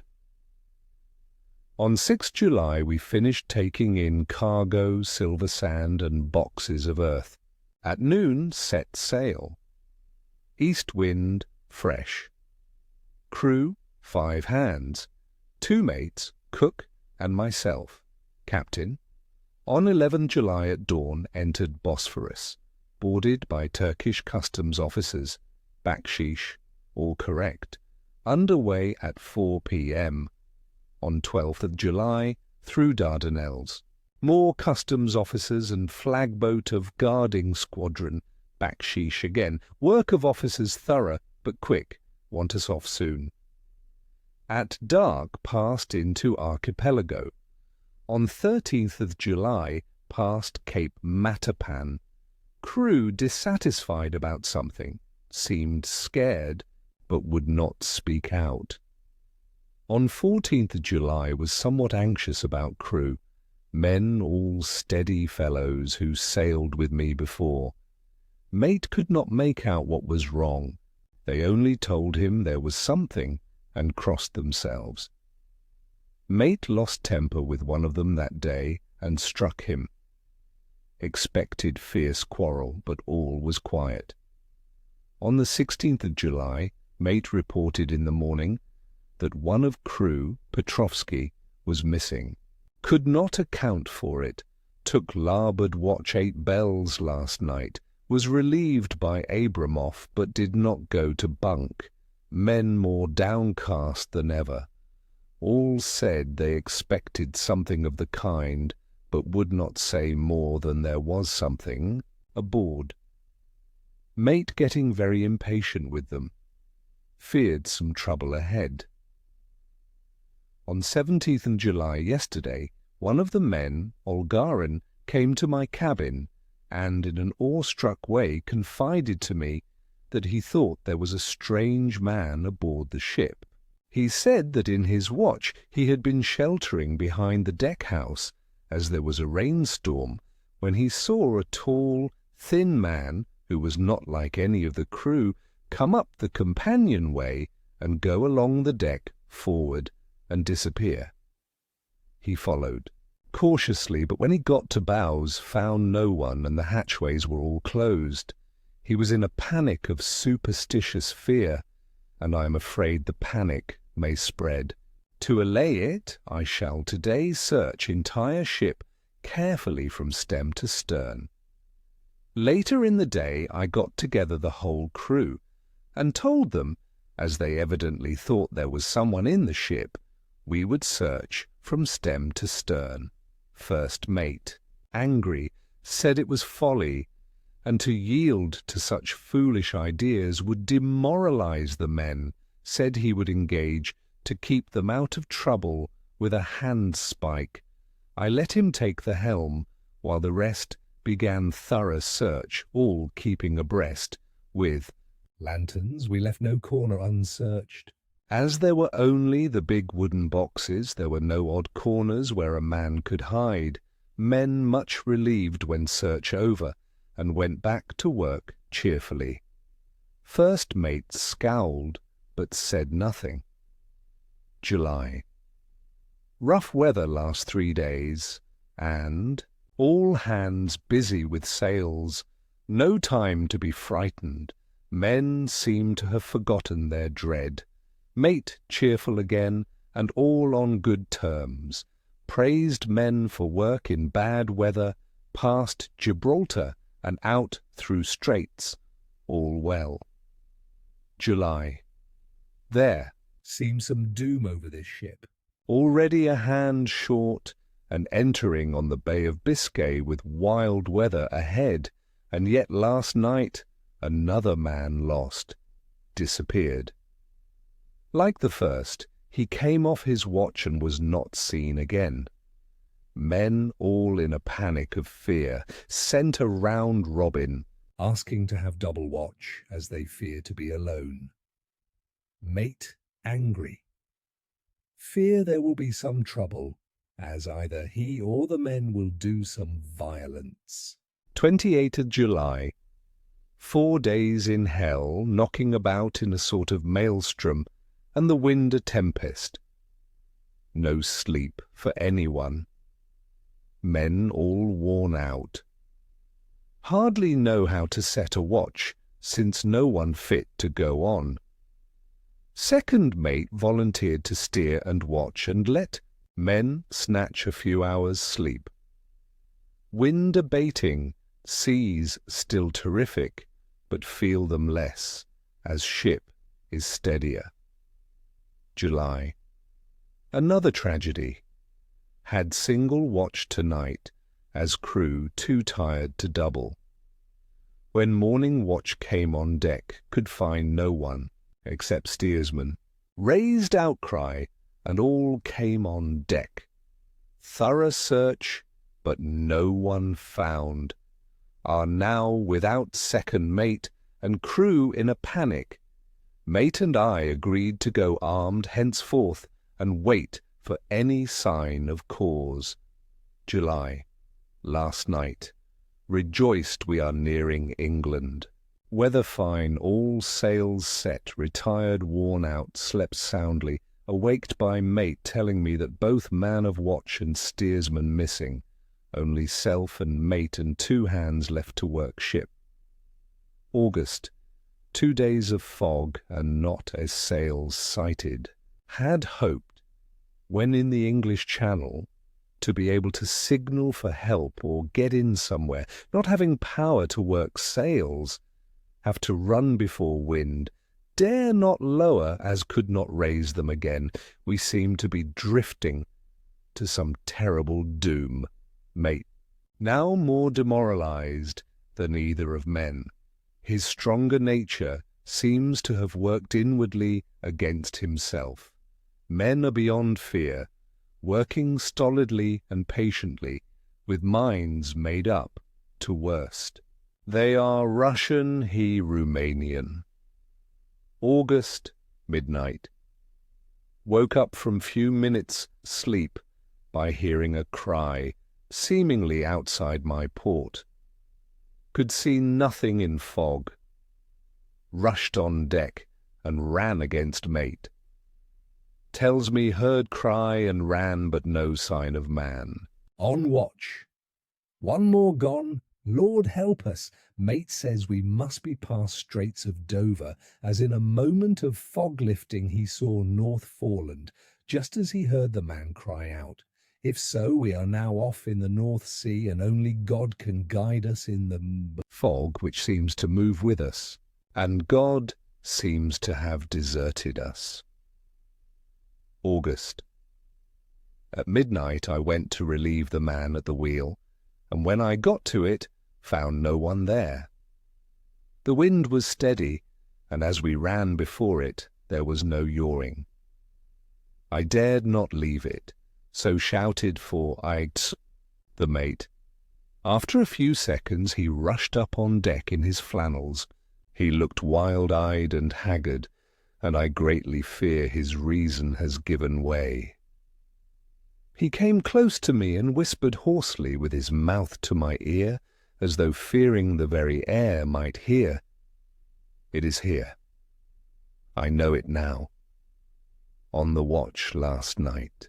I saw it, like a man, tall and thin and ghastly pale. It was in the bows and looking out. I crept behind it and gave it my knife. But the knife went through it, empty as the air. And as he spoke, he took his knife and drove it savagely into space. Then he went on, "But it is here, and I'll find it. It is in the hold, perhaps in one of those boxes. I'll unscrew them, one by one, and see, you work the helm." And with a warning look and his finger on his lip, he went below. There was springing up a choppy wind, and I could not leave the helm. I saw him come out on deck again with a tool chest and a lantern, and go down the forward hatchway. He is mad, stark, raving mad, and it's no use my trying to stop him. He can't hurt those big boxes, they are invoiced as clay, and to pull them about is as harmless a thing as he can do. So here I stay, and mind the helm, and write these notes. I can only trust in God and wait till the fog clears. Then, if I can't steer to any harbour with the wind that is, I shall cut down sails and lie by and signal for help. It is nearly all over now. Just as I was beginning to hope that the mate would come out calmer, for I heard him knocking away at something in the hold, and work is good for him, there came up the hatchway a sudden startled scream which made my blood run cold, and up. On the deck he came as if shot from a gun, a raging madman with his eyes rolling and his face convulsed with fear. "Save me! Save me!" he cried, and then looked round on the blanket of fog. His horror turned to despair, and in a steady voice he said, "You had better come too, Captain, before it is too late. He is there. I know the secret now. The sea will save me from him, and it is all that is left." Before I could say a word or move forward to seize him, he sprang on the bulwark and deliberately threw himself into the sea. I suppose I know the secret too now. It was this madman who had got rid of the men one by one, and now he has followed them himself. God help Me? How am I to account for all these horrors when I get to port? When I get to port, will that ever be? 4 August. Still fog which the sunrise cannot pierce. I know there is sunrise because I am a sailor, why else I know not. I dared not go below, I dared not leave the helm. So here all night I stayed, and in the dimness of the night I saw it, him. God forgive me, but the mate was right to jump overboard. It was better to die like a man, to die like a sailor. In blue water no man can object. But I am captain, and I must not leave my ship. But I shall baffle this fiend or monster, for I shall tie my hands to the wheel when my strength begins to fail, and along with them I shall tie that which it, dare not touch, and then, come good wind or foul, I shall save my soul and my honour as a captain. I am growing weaker, and the night is coming on. If he can look me in the face again, I may not have time to act. If we are wrecked, mayhap this bottle may be found, and those who find it may understand. If not, well then all men shall know that I have been true to my trust. God and the Blessed Virgin and the saints help a poor ignorant soul trying to do his duty. Of course the verdict was an open one. There is no evidence to adduce, and whether or not the man himself committed the murders, there is now none to say. The folk here hold almost universally that the captain is simply a hero, and he is to be given a public funeral. Already it is arranged that his body is to be taken with a train of boats up the Esk for a piece, and then brought back to Tate Hill Pier and up the Abbey steps, for he is to be buried in the churchyard on the cliff. The owners of more than 100 boats have already given in their names as wishing to follow him to the grave. No trace has ever been found of the great dog, at which there is much mourning, for, with public opinion in its present state, he would, I believe, be adopted by the town. Tomorrow will see the funeral, and so will end this one more mystery of the sea. Mina Murray's Journal. August.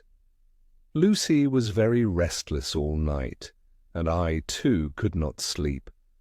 The storm was fearful, and as it boomed loudly among the chimney-pots it made me shudder. When a sharp puff came, it seemed to be like a distant gun. Strangely enough, Lucy did not wake, but she got up twice and dressed herself. Fortunately, each time I awoke in time and managed to undress her without waking her, and got her back to bed. It is a very strange thing, this sleep-walking, for as soon as her will is thwarted in any physical way, her intention, if there be any, disappears, and she yields herself almost exactly to the routine of her life. Early in the morning we both got up and went down to the harbour to see if anything had happened in the night. There were very few people about, and though the sun was bright and the air clear and fresh, the big, grim-looking waves that seemed dark themselves because the foam that topped them was like snow forced themselves in through the narrow mouth of the harbour, like a bullying man going through a crowd. Somehow I felt glad that Jonathan was not on the sea last night, but on land. But, oh, is he on land or sea? Where is he, and how? I am getting fearfully anxious about him. If I only knew what to do and could do anything. August. The funeral of the poor sea captain today was most touching. Every boat in the harbour seemed to be there, and the coffin was carried by captains all the way from Tate Hill Pier up to the churchyard.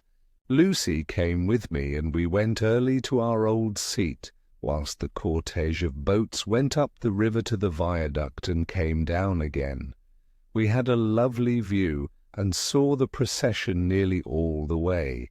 The poor fellow was laid to rest quite near our seat, so that we stood on it when the time came and saw everything. Poor Lucy seemed much upset.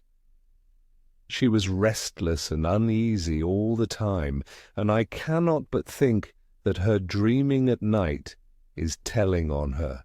She is quite odd in one thing. She will not admit to me that there is any cause for restlessness, or if there be, she does not understand it herself. There is an additional cause in that poor old Mr. Swales was found dead this morning on our seat, his neck being broken. He had, evidently, as the doctor said, fallen back in the seat in some sort of fright, for there was a look of fear and horror on his face that the men said made them shudder. Poor dear old man, perhaps he had seen death with his dying eyes. Lucy is so sweet and sensitive that she feels influences more acutely than other people do. Just now she was quite upset by a little thing which I did not much heed, though I am myself very fond of animals. One of the men who came up here often to look for the boats was followed by his dog. The dog is always with him. They are both quiet persons, and I never saw the man angry, nor heard the dog bark. During the service the dog would not come to its master, who was on the seat with us, but kept a few yards off, barking and howling. Its master spoke to it gently, and then harshly, and then angrily, but it would neither come nor cease to make a noise. It was in a sort of fury, with its eyes savage, and all its hairs bristling out like a cat's tail when puss is on the war-path. Finally the man too got angry, and jumped down and kicked the dog, and then took it by the scruff of the neck and half dragged and half threw it on the tombstone on which the seat is fixed.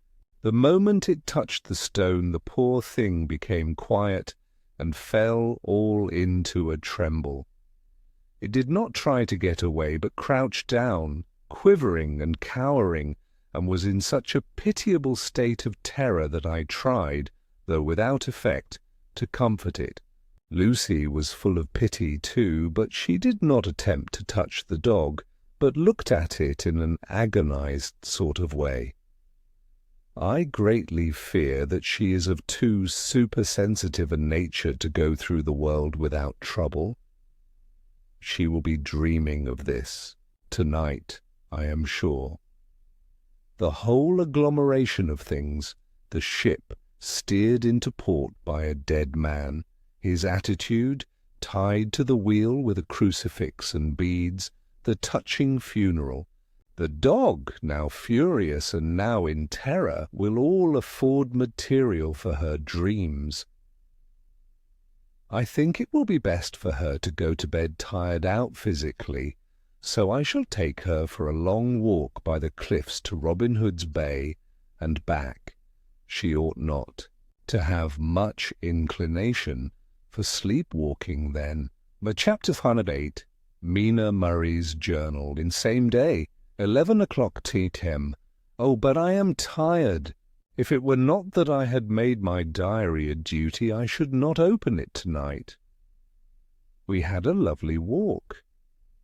Lucy, after a while, was in gay spirits, owing, I think, to some dear cows who came nosing towards us in a field close to the lighthouse and frightened the wits out of us. I believe we forgot everything except, of course, personal fear, and it seemed to wipe the slate clean and give us a fresh start.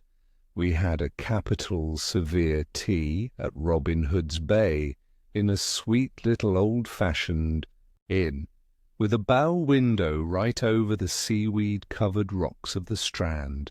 I believe we should have shocked the new woman with our appetites. Men are more tolerant, bless them. Then we walked home with some, or rather many, stoppages to rest, and with our hearts full of a constant dread of wild bulls. Lucy was really tired, and we intended to creep off to bed as soon as we could. The young curate came in, however, and Mrs. Westenra asked him to stay for supper. Lucy and I had both a fight for it with the dusty miller. I know it was a hard fight on my part, and I am quite heroic. I think that some day the bishops must get together and see about breeding up a new class of curates who don't take supper, no matter how they may be pressed to, and who will know when girls are tired. Lucy is asleep and breathing softly. She has more colour in her cheeks than usual, and looks, oh, so sweet. If Mr. Homewood fell in love with her seeing her only in the drawing-room, I wonder what he would say if he saw her now. Some of the new women writers will some day start an idea that men and women should be allowed to see each other asleep before proposing or accepting, but I suppose the new woman won't condescend in future to accept. She will do the proposing herself. And a nice job she will make of it, too. There's some consolation in that. I am so happy tonight, because dear Lucy seems better. I really believe she has turned the corner, and that we are over her troubles with dreaming. I should be quite happy if I only knew if Jonathan, God bless and keep him. 11 August, 3 a.m. Diary again. No sleep now, so I may as well write. I am too agitated to sleep. We have had such an adventure, such an agonizing experience. I fell asleep as soon as I had closed my diary. Suddenly I became broad awake and sat up with a horrible sense of fear upon me and of some feeling of emptiness around me. The room was dark, so I could not see Lucy's bed. I stole across and felt for her. The bed was empty. I lit a match and found that she was not in the room. The door was shut, but not locked, as I had left it. I feared to wake her mother, who has been more than usually ill lately, so threw on some clothes and got ready to look for her. As I was leaving the room, it struck me that the clothes she wore might give me some clue to her dreaming intention. Dressing gown would mean house, dress outside. Dressing gown and dress were both in their places. Thank God, I said to myself, she cannot be far, as she is only in her night-dress. I ran downstairs and looked in the sitting-room. Not there. Then I looked in all the other open rooms of the house, with an ever-growing fear chilling my heart. Finally I came to the hall door and found it open. It was not wide open, but the catch of the lock had not caught. The people of the house are careful to lock the door every night, so I feared that Lucy must have gone out as she was. There was no time to think of what might happen. A vague, overmastering fear obscured all details. I took a big heavy shawl and ran out. The clock was striking 1 as I was in the crescent, and there was not a soul in sight. I ran along the North Terrace but could see no sign of the white figure which I expected. At the edge of the west cliff above the pier, I looked across the harbour to the east cliff, in the hope or fear, I don't know which, of seeing Lucy in our favourite seat.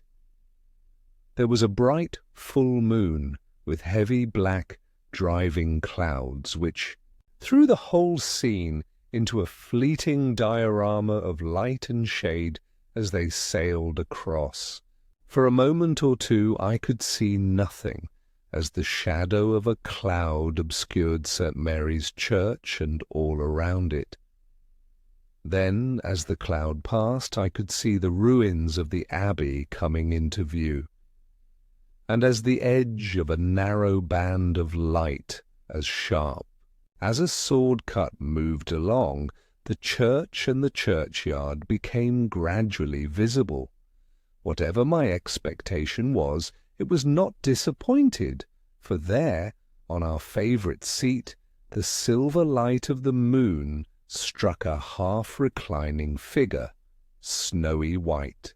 The coming of the cloud was too quick for me to see much, for shadow shut down on light almost immediately, but it seemed to me as though something dark stood behind the seat where the white figure shone and bent over it. What it was, whether man or beast, I could not tell. I did not wait to catch another glance, but flew down the steep steps to the pier and along by the fish market to the bridge, which was the only way to reach the east cliff. The town seemed as dead, for not a soul did I see. I rejoiced that it was so, for I wanted no witness of poor Lucy's condition. The time and distance seemed endless, and my knees trembled, and my breath came laboured, as I toiled up the endless steps to the abbey. I must have gone fast, and yet it seemed to me as if my feet were weighted with lead, and as though every joint in my body were rusty. When I got almost to the top I could see the seat and the white figure, for I was now close enough to distinguish it even through the spells of shadow. There was undoubtedly something long and black bending over the half-reclining white figure. I called in fright, "Lucy! Lucy!" And something raised a head, and from where I was I could see a white face and red, gleaming eyes. Lucy did not answer, and I ran on to the entrance of the churchyard. As I entered, the church was between me and the seat, and for a minute or so I lost sight of her. When I came in view again, the cloud had passed, and the moonlight struck so brilliantly that I could see Lucy half reclining with her head lying over the back of the seat. She was quite alone, and there was not a sign of any living thing about. When I bent over her, I could see that she was still asleep. Her lips were parted, and she was breathing, not softly as usual with her, but in long, heavy gasps, as though striving to get her lungs full at every breath. As I came close, she put up her hand in her sleep and pulled the collar of her nightdress close around her throat. Whilst she did so, there came a little shudder through her, as though she felt the cold. I flung the warm shawl over her and drew the edges tight round her neck, for I dreaded lest she should get some deadly chill from the night air, unclad as she was. I feared to wake her all at once, so in order to have my hands free that I might help her, I fastened the shawl at her throat with a big safety pin. But I must have been clumsy in my anxiety and pinched or pricked her with it, for by and by, when her breathing became quieter, she put her hand to her throat again and moaned. When I had her carefully wrapped up, I put my shoes on her feet and then began very gently to wake her. At first she did not respond, but gradually she became more and more uneasy in her sleep, moaning and sighing occasionally. At last, as time was passing fast, and for many other reasons I wished to get her home at once, I shook her more forcibly, till finally she opened her eyes and awoke. She did not seem surprised to see me, as, of course, she did not realize, all at once, where she was. Lucy always wakes prettily, and even at such a time when her body must have been chilled with cold, and her mind somewhat appalled at waking unclad in a churchyard at night, she did not lose her grace. She trembled a little and clung to me. When I told her to come at once with me home, she rose without a word, with the obedience of a child. As we passed along, the gravel hurt my feet, and Lucy noticed me wince. She stopped and wanted to insist upon my taking my shoes, but I would not. However, when we got to the pathway outside the churchyard, where there was a puddle of water remaining from the storm, I daubed my feet with mud, using each foot in turn on the other, so that as we went home, no one, in case we should meet anyone, should notice my bare feet. Fortune favoured us, and we got home without meeting a soul. Once we saw a man, who seemed not quite sober, passing along a street in front of us, but we hid in a door till he had disappeared up an opening such as there are here, steep little closes, or winds as they call them in Scotland. My heart beat so loud all the time that sometimes I thought I should faint. I was filled with anxiety about Lucy, not only for her health, lest she should suffer from the exposure, but for her reputation in case the story should get wind. When we got in and had washed our feet, and had said a prayer of thankfulness together, I tucked her into bed. Before falling asleep she asked, even implored, me not to say a word to anyone, even her mother, about her sleep-walking adventure.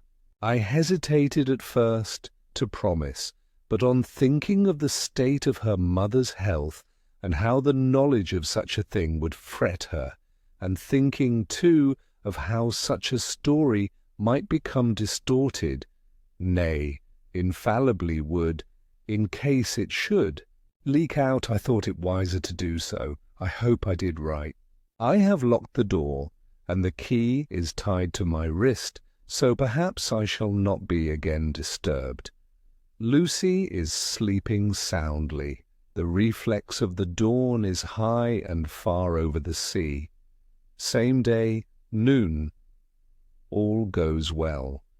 Lucy slept till I woke her and seemed not to have even changed her side. The adventure of the night does not seem to have harmed her. On the contrary, it has benefited her, for she looks better this morning than she has done for weeks. I was sorry to notice that my clumsiness with the safety pin hurt her. Indeed, it might have been serious, for the skin of her throat was pierced. I must have pinched up a piece of loose skin and have transfixed it, for there are two little red points like pin pricks, and on the band of her night-dress was a drop of blood. When I apologized and was concerned about it, she laughed and petted me, and said she did not even feel it. Fortunately, it cannot leave a scar, as it is so tiny. Same day, night. We passed a happy day. The air was clear, and the sun bright, and there was a cool breeze. We took our lunch to Mulgrave Woods, Mrs. Westenra driving by the road, and Lucy and I walking by the cliff path and joining her at the gate. I felt a little sad myself, for I could not but feel how absolutely happy it would have been had Jonathan been with me. But there, I must only be patient. In the evening we strolled in the casino terrace and heard some good music by Spohr and Mackenzie, and went to bed early. Lucy seems more restful than she has been for some time, and fell asleep at once. I shall lock the door and secure the key the same as before, though I do not expect any trouble tonight. August. My expectations were wrong, for twice during the night I was wakened by Lucy trying to get out. She seemed, even in her sleep, to be a little impatient at finding the door shut, and went back to bed under a sort of protest. I woke with the dawn, and heard the birds chirping outside of the window. Lucy woke too, and, I was glad to see, was even better than on the previous morning. All her old gaiety of manner seemed to have come back, and she came and snuggled in beside me and told me all about Arthur. I told her how anxious I was about Jonathan, and then she tried to comfort me. Well, she succeeded somewhat, for though sympathy can't alter facts, it can help to make them more bearable. 13th August. Another quiet day, and to bed with the key on my wrist as before. Again I awoke in the night and found Lucy sitting up in bed still asleep, pointing to the window. I got up quietly and, pulling aside the blind, looked out.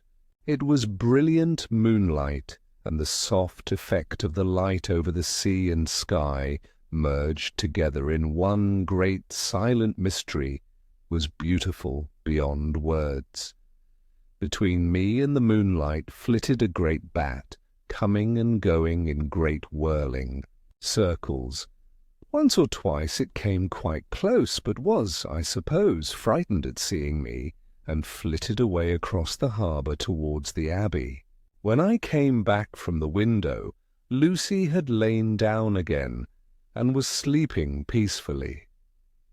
She did not stir again all night. August. On the East Cliff, reading and writing all day.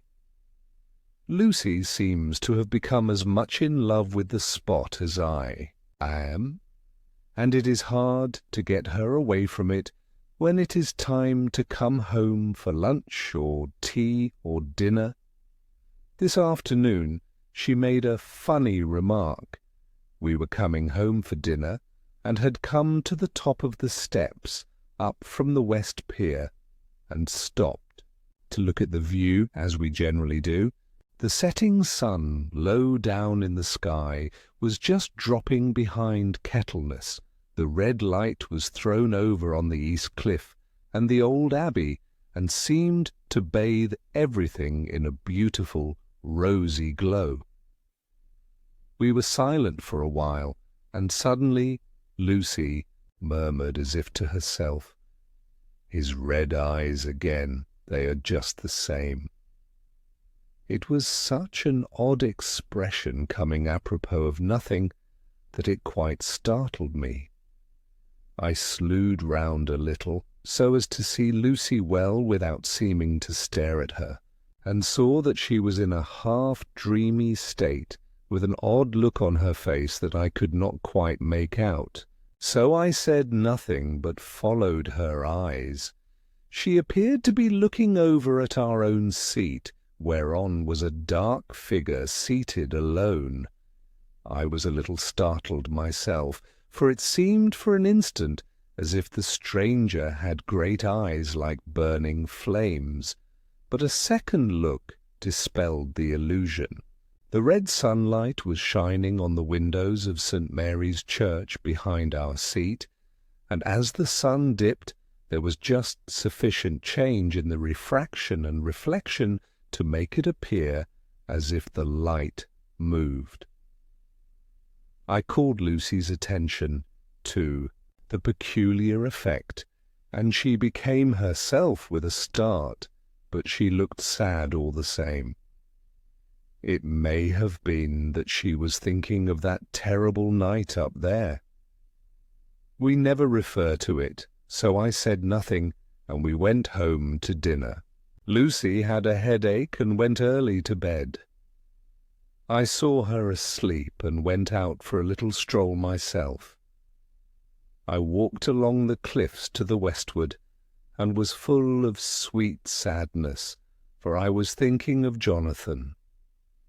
When coming home, it was then bright, moonlight, so bright that though the front of our part of the crescent was in shadow, everything could be well seen. I threw a glance up at our window and saw Lucy's head leaning out. I thought that perhaps she was looking out for me, so I opened my handkerchief and waved it. She did not notice or make any movement whatever. Just then the moonlight crept round an angle of the building, and the light fell on the window. There, distinctly, was Lucy with her head lying up against the side of the window-sill and her eyes shut. She was fast asleep, and by her, seated on the window-sill, was something that looked like a good-sized bird. I was afraid she might get a chill, so I ran upstairs, but as I came into the room, she was moving back to her bed, fast asleep and breathing heavily. She was holding her hand to her throat, as though to protect it from cold. I did not wake her, but tucked her up warmly. I have taken care that the door is locked and the windows securely fastened. She looks so sweet as she sleeps, but she is paler than is her wont, and there is a drawn, haggard look under her eyes which I do not like. I fear she is fretting about something. I wish I could find out what it is. August. Rose later than usual. Lucy was languid and tired, and slept on after we had been called. We had a happy surprise at breakfast. Arthur's father is better, and wants the marriage to come off soon. Lucy is full of quiet joy, and her mother is glad and sorry at once. Later on in the day she told me the cause. She is grieved to lose Lucy as her very own, but she is rejoiced that she is soon to have someone to protect her. Poor dear sweet lady! She confided to me that she has got her death warrant. She has not told Lucy and made me promise secrecy. Her doctor told her that within a few months at most she must die, for her heart is weakening. At any time, even now, a sudden shock would be almost sure to kill her. Ah, we were wise to keep from her the affair of the dreadful night of Lucy's sleepwalking. It's 17th August. No diary for 2 whole days. I have not had the heart to write. Some sort of shadowy pall seems to be coming over our happiness. No news from Jonathan, and Lucy seems to be growing weaker, whilst her mother's hours are numbering to a close. I do not understand Lucy's fading away as she is doing. She eats well and sleeps well and enjoys the fresh air, but all the time the roses in her cheeks are fading, and she gets weaker and more languid day by day. At night I hear her gasping as if for air. I keep the key of our door always fastened to my wrist at night, but she gets up and walks about the room and sits at the open window. Last night I found her leaning out when I woke up, and when I tried to wake her I could not. She was in a faint. When I managed to restore her, she was as weak as water, and cried silently between long, painful struggles for breath. When I asked her how she came to be at the window, she shook her head and turned away. I trust her feeling ill may not be from that unlucky prick of the safety pin. I looked at her throat just now as she lay asleep, and the tiny wounds seem not to have healed. They are still open, and, if anything, larger than before, and the edges of them are faintly white. They are like little white dots with red centres. Unless they heal within a day or two, I shall insist on the doctor seeing about them. Letter, Samuel F. Billington and Son, Solicitors, Whitby, to Messrs. Carter, Patterson and Co., London. August. Dear Sirs, herewith please receive invoice of goods sent by Great Northern Railway. Same are to be delivered at Carfax near Purfleet immediately on receipt at Goods Station, King's Cross. The house is at present empty, but enclosed please find keys, all of which are labelled. You will please deposit the boxes 50 in number which form the consignment in the partially ruined building forming part of the house and marked A on rough diagram enclosed. Your agent will easily recognize the locality, as it is the ancient chapel of the mansion. The goods leave by the train at 9:30 tonight and will be due at King's Cross at 4:30 tomorrow afternoon. As our client wishes the delivery made as soon as possible, we shall be obliged by your having teams ready at King's Cross at the time named and forthwith conveying the goods to destination. In order to obviate any delays possible through any routine requirements as to payment in your departments, we enclose cheque herewith for £10, 10, receipt of which please acknowledge. Should the charge be less than this amount, you can return balance. If greater, we shall at once send cheque for difference on hearing from you. You are to leave the keys on coming away in the main hall of the house, where the proprietor may get them on his entering the house by means of his duplicate key. Pray do not take us as exceeding the bounds of business courtesy in pressing you in all ways to use the utmost expedition. We are, dear sirs, faithfully yours, Samuel F. Billington and Son. Letter, Messrs. Carter, Patterson and Comas, London, to Messrs. Billington and Son, Whitby. August. Dear sirs, we beg to acknowledge $10 received and to return cheque 117.90, amount of overplus, as shown in receipted account herewith.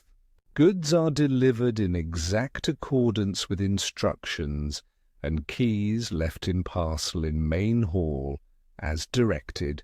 We are, dear sirs, yours respectfully. Pro Carter, Patterson and Co. Mina Murray's Journal. August. I am happy today, and right sitting on the seat in the churchyard. Lucy is ever so much better. Last night she slept well all night and did not disturb me once. The roses seem coming back already to her cheeks, though she is still sadly pale and wan-looking. If she were in any way anemic I could understand it, but she is not. She is in gay spirits and full of life and cheerfulness. All the morbid reticence seems to have passed from her, and she has just reminded me, as if I needed any reminding, of that night, and that it was here, on this very seat, I found her asleep. As she told me, she tapped playfully with the heel of her boot on the stone slab and said, "My poor little feet didn't make much noise then. I dare say poor old Mr. Swales would have told me that it was because I didn't want to wake up." Geordie. As she was in such a communicative humour, I asked her if she had dreamed at all that night. Before she answered, that sweet puckered look came into her forehead, which Arthur, I call him Arthur from her habit, says he loves. And, "Indeed, I don't wonder that he does." Then she went on in a half-dreaming kind of way, as if trying to recall it to herself. I didn't quite dream, but it all seemed to be real.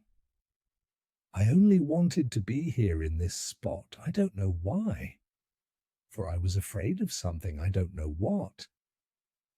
I remember, though I suppose I was asleep, passing through the streets and over the bridge.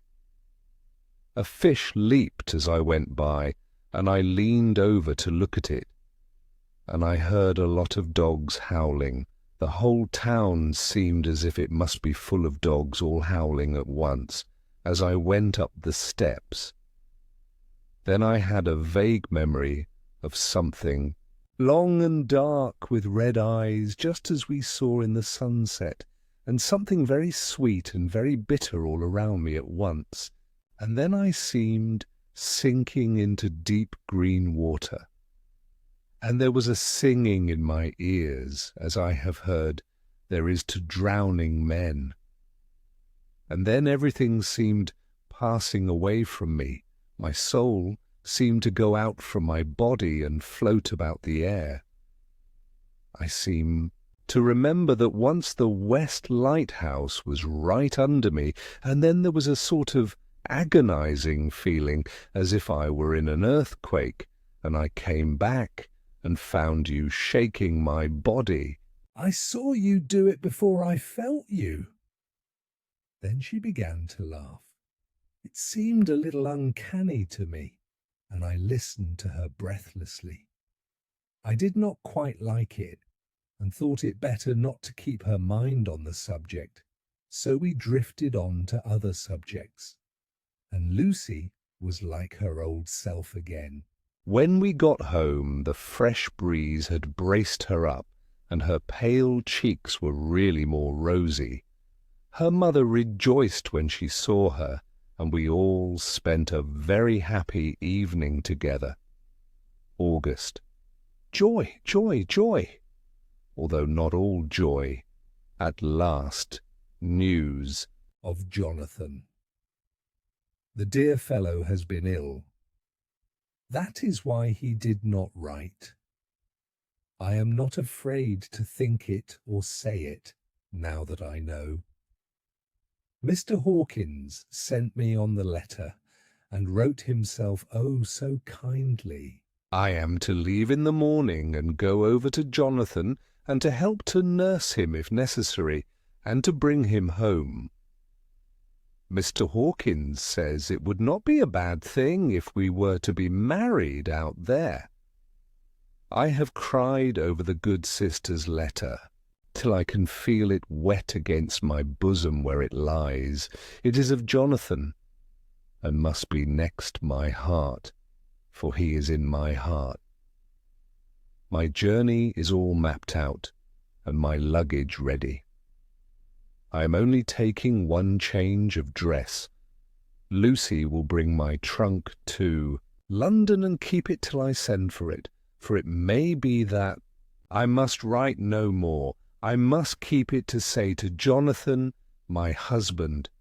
The letter that he has seen and touched must comfort me till we meet.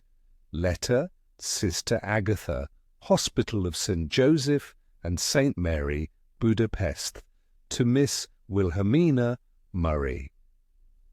August. Dear Madam, I write by desire of Mr. Jonathan Harker, who is himself not strong enough to write, though progressing well, thanks to God, and St. Joseph and St. Mary. He has been under our care for nearly 6 weeks, suffering from of violent brain fever. He wishes me to convey his love, and to say that by this post I write for him to Mr. Peter Hawkins, Exeter, to say, with his dutiful respects, that he is sorry for his delay, and that all of his work is completed. He will require some few weeks' rest in our sanatorium in the hills, but will then return. He wishes me to say that he has not sufficient money with him, and that he would like to pay for his staying here, so that others who need shall not be wanting for help. Believe me, yours, with sympathy and all blessings, Sister Agatha. P.S. My patient being asleep, I open this to let you know something more. He has told me all about you, and that you are shortly to be his wife. All blessings to you both. He has had some fearful shock, so says our doctor, and in his delirium his ravings have been dreadful, of wolves and poison and blood, of ghosts and demons, and I fear to say of what. Be careful with him always, that there may be nothing to excite him of this kind for a long time to come. The traces of such an illness as his do not lightly die away. We should have written long ago, but we knew nothing of his friends, and there was on him nothing that anyone could understand. He came in the train from Klausenburg, and the guard was told by the station-master there that he rushed into the station, shouting for a ticket for home. Seeing from his violent demeanour that he was English, they gave him a ticket for the furthest station on the way thither that the train reached. Be assured that he is well cared for. He has won all hearts by his sweetness and gentleness. He is truly getting on well, and I have no doubt will in a few weeks be all himself. But be careful of him for safety's sake. There are, I pray God, and St. Joseph and St. Mary, many, many happy years for you both.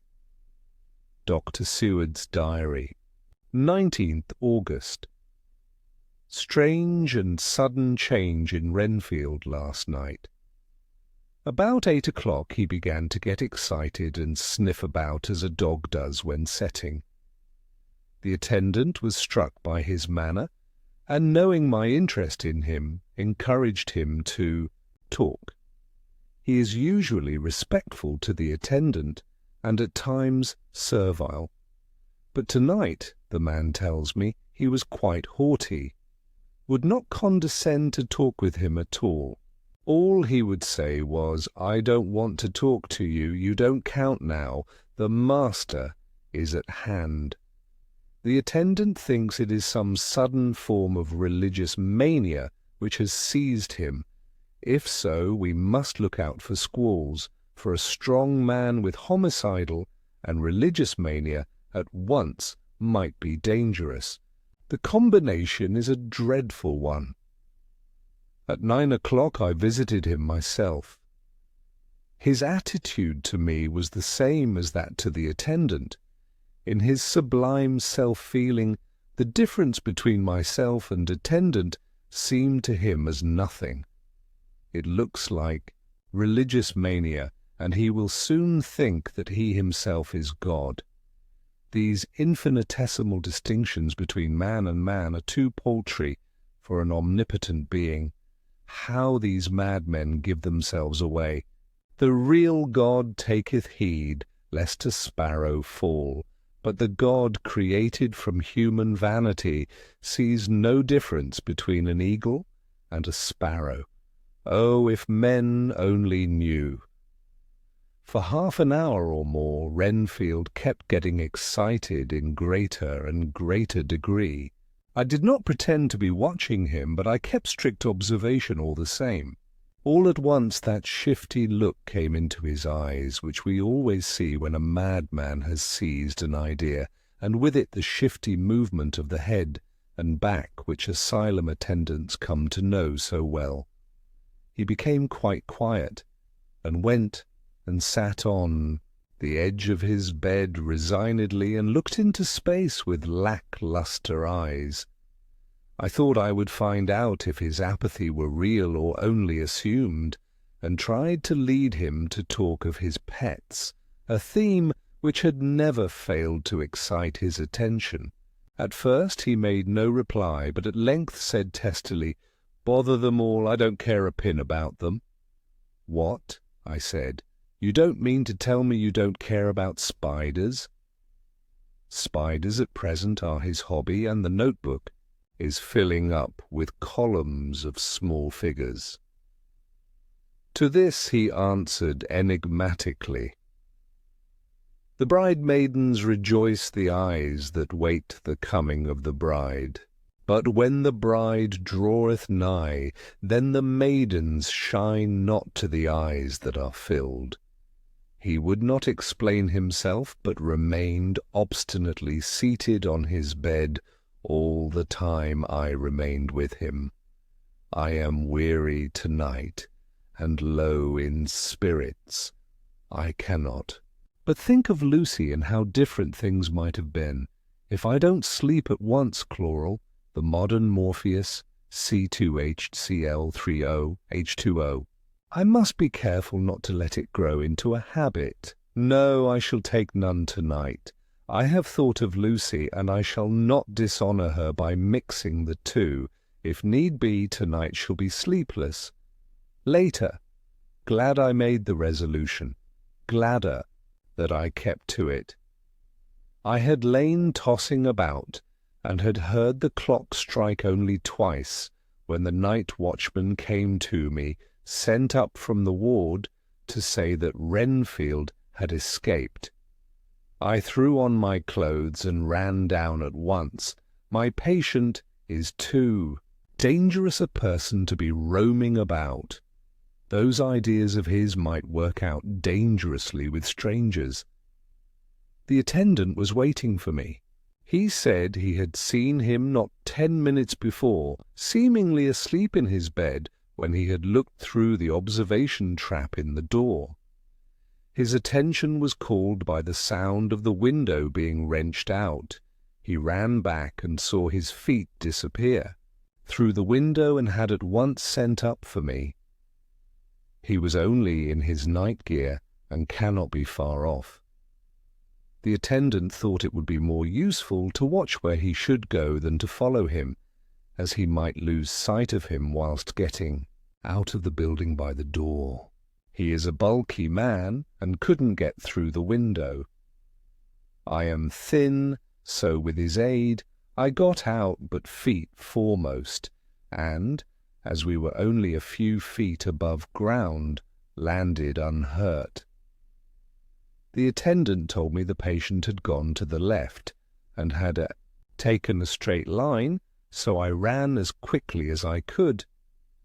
As I got through the belt of trees, I saw a white figure scale the high wall which separates our grounds from those of the deserted house.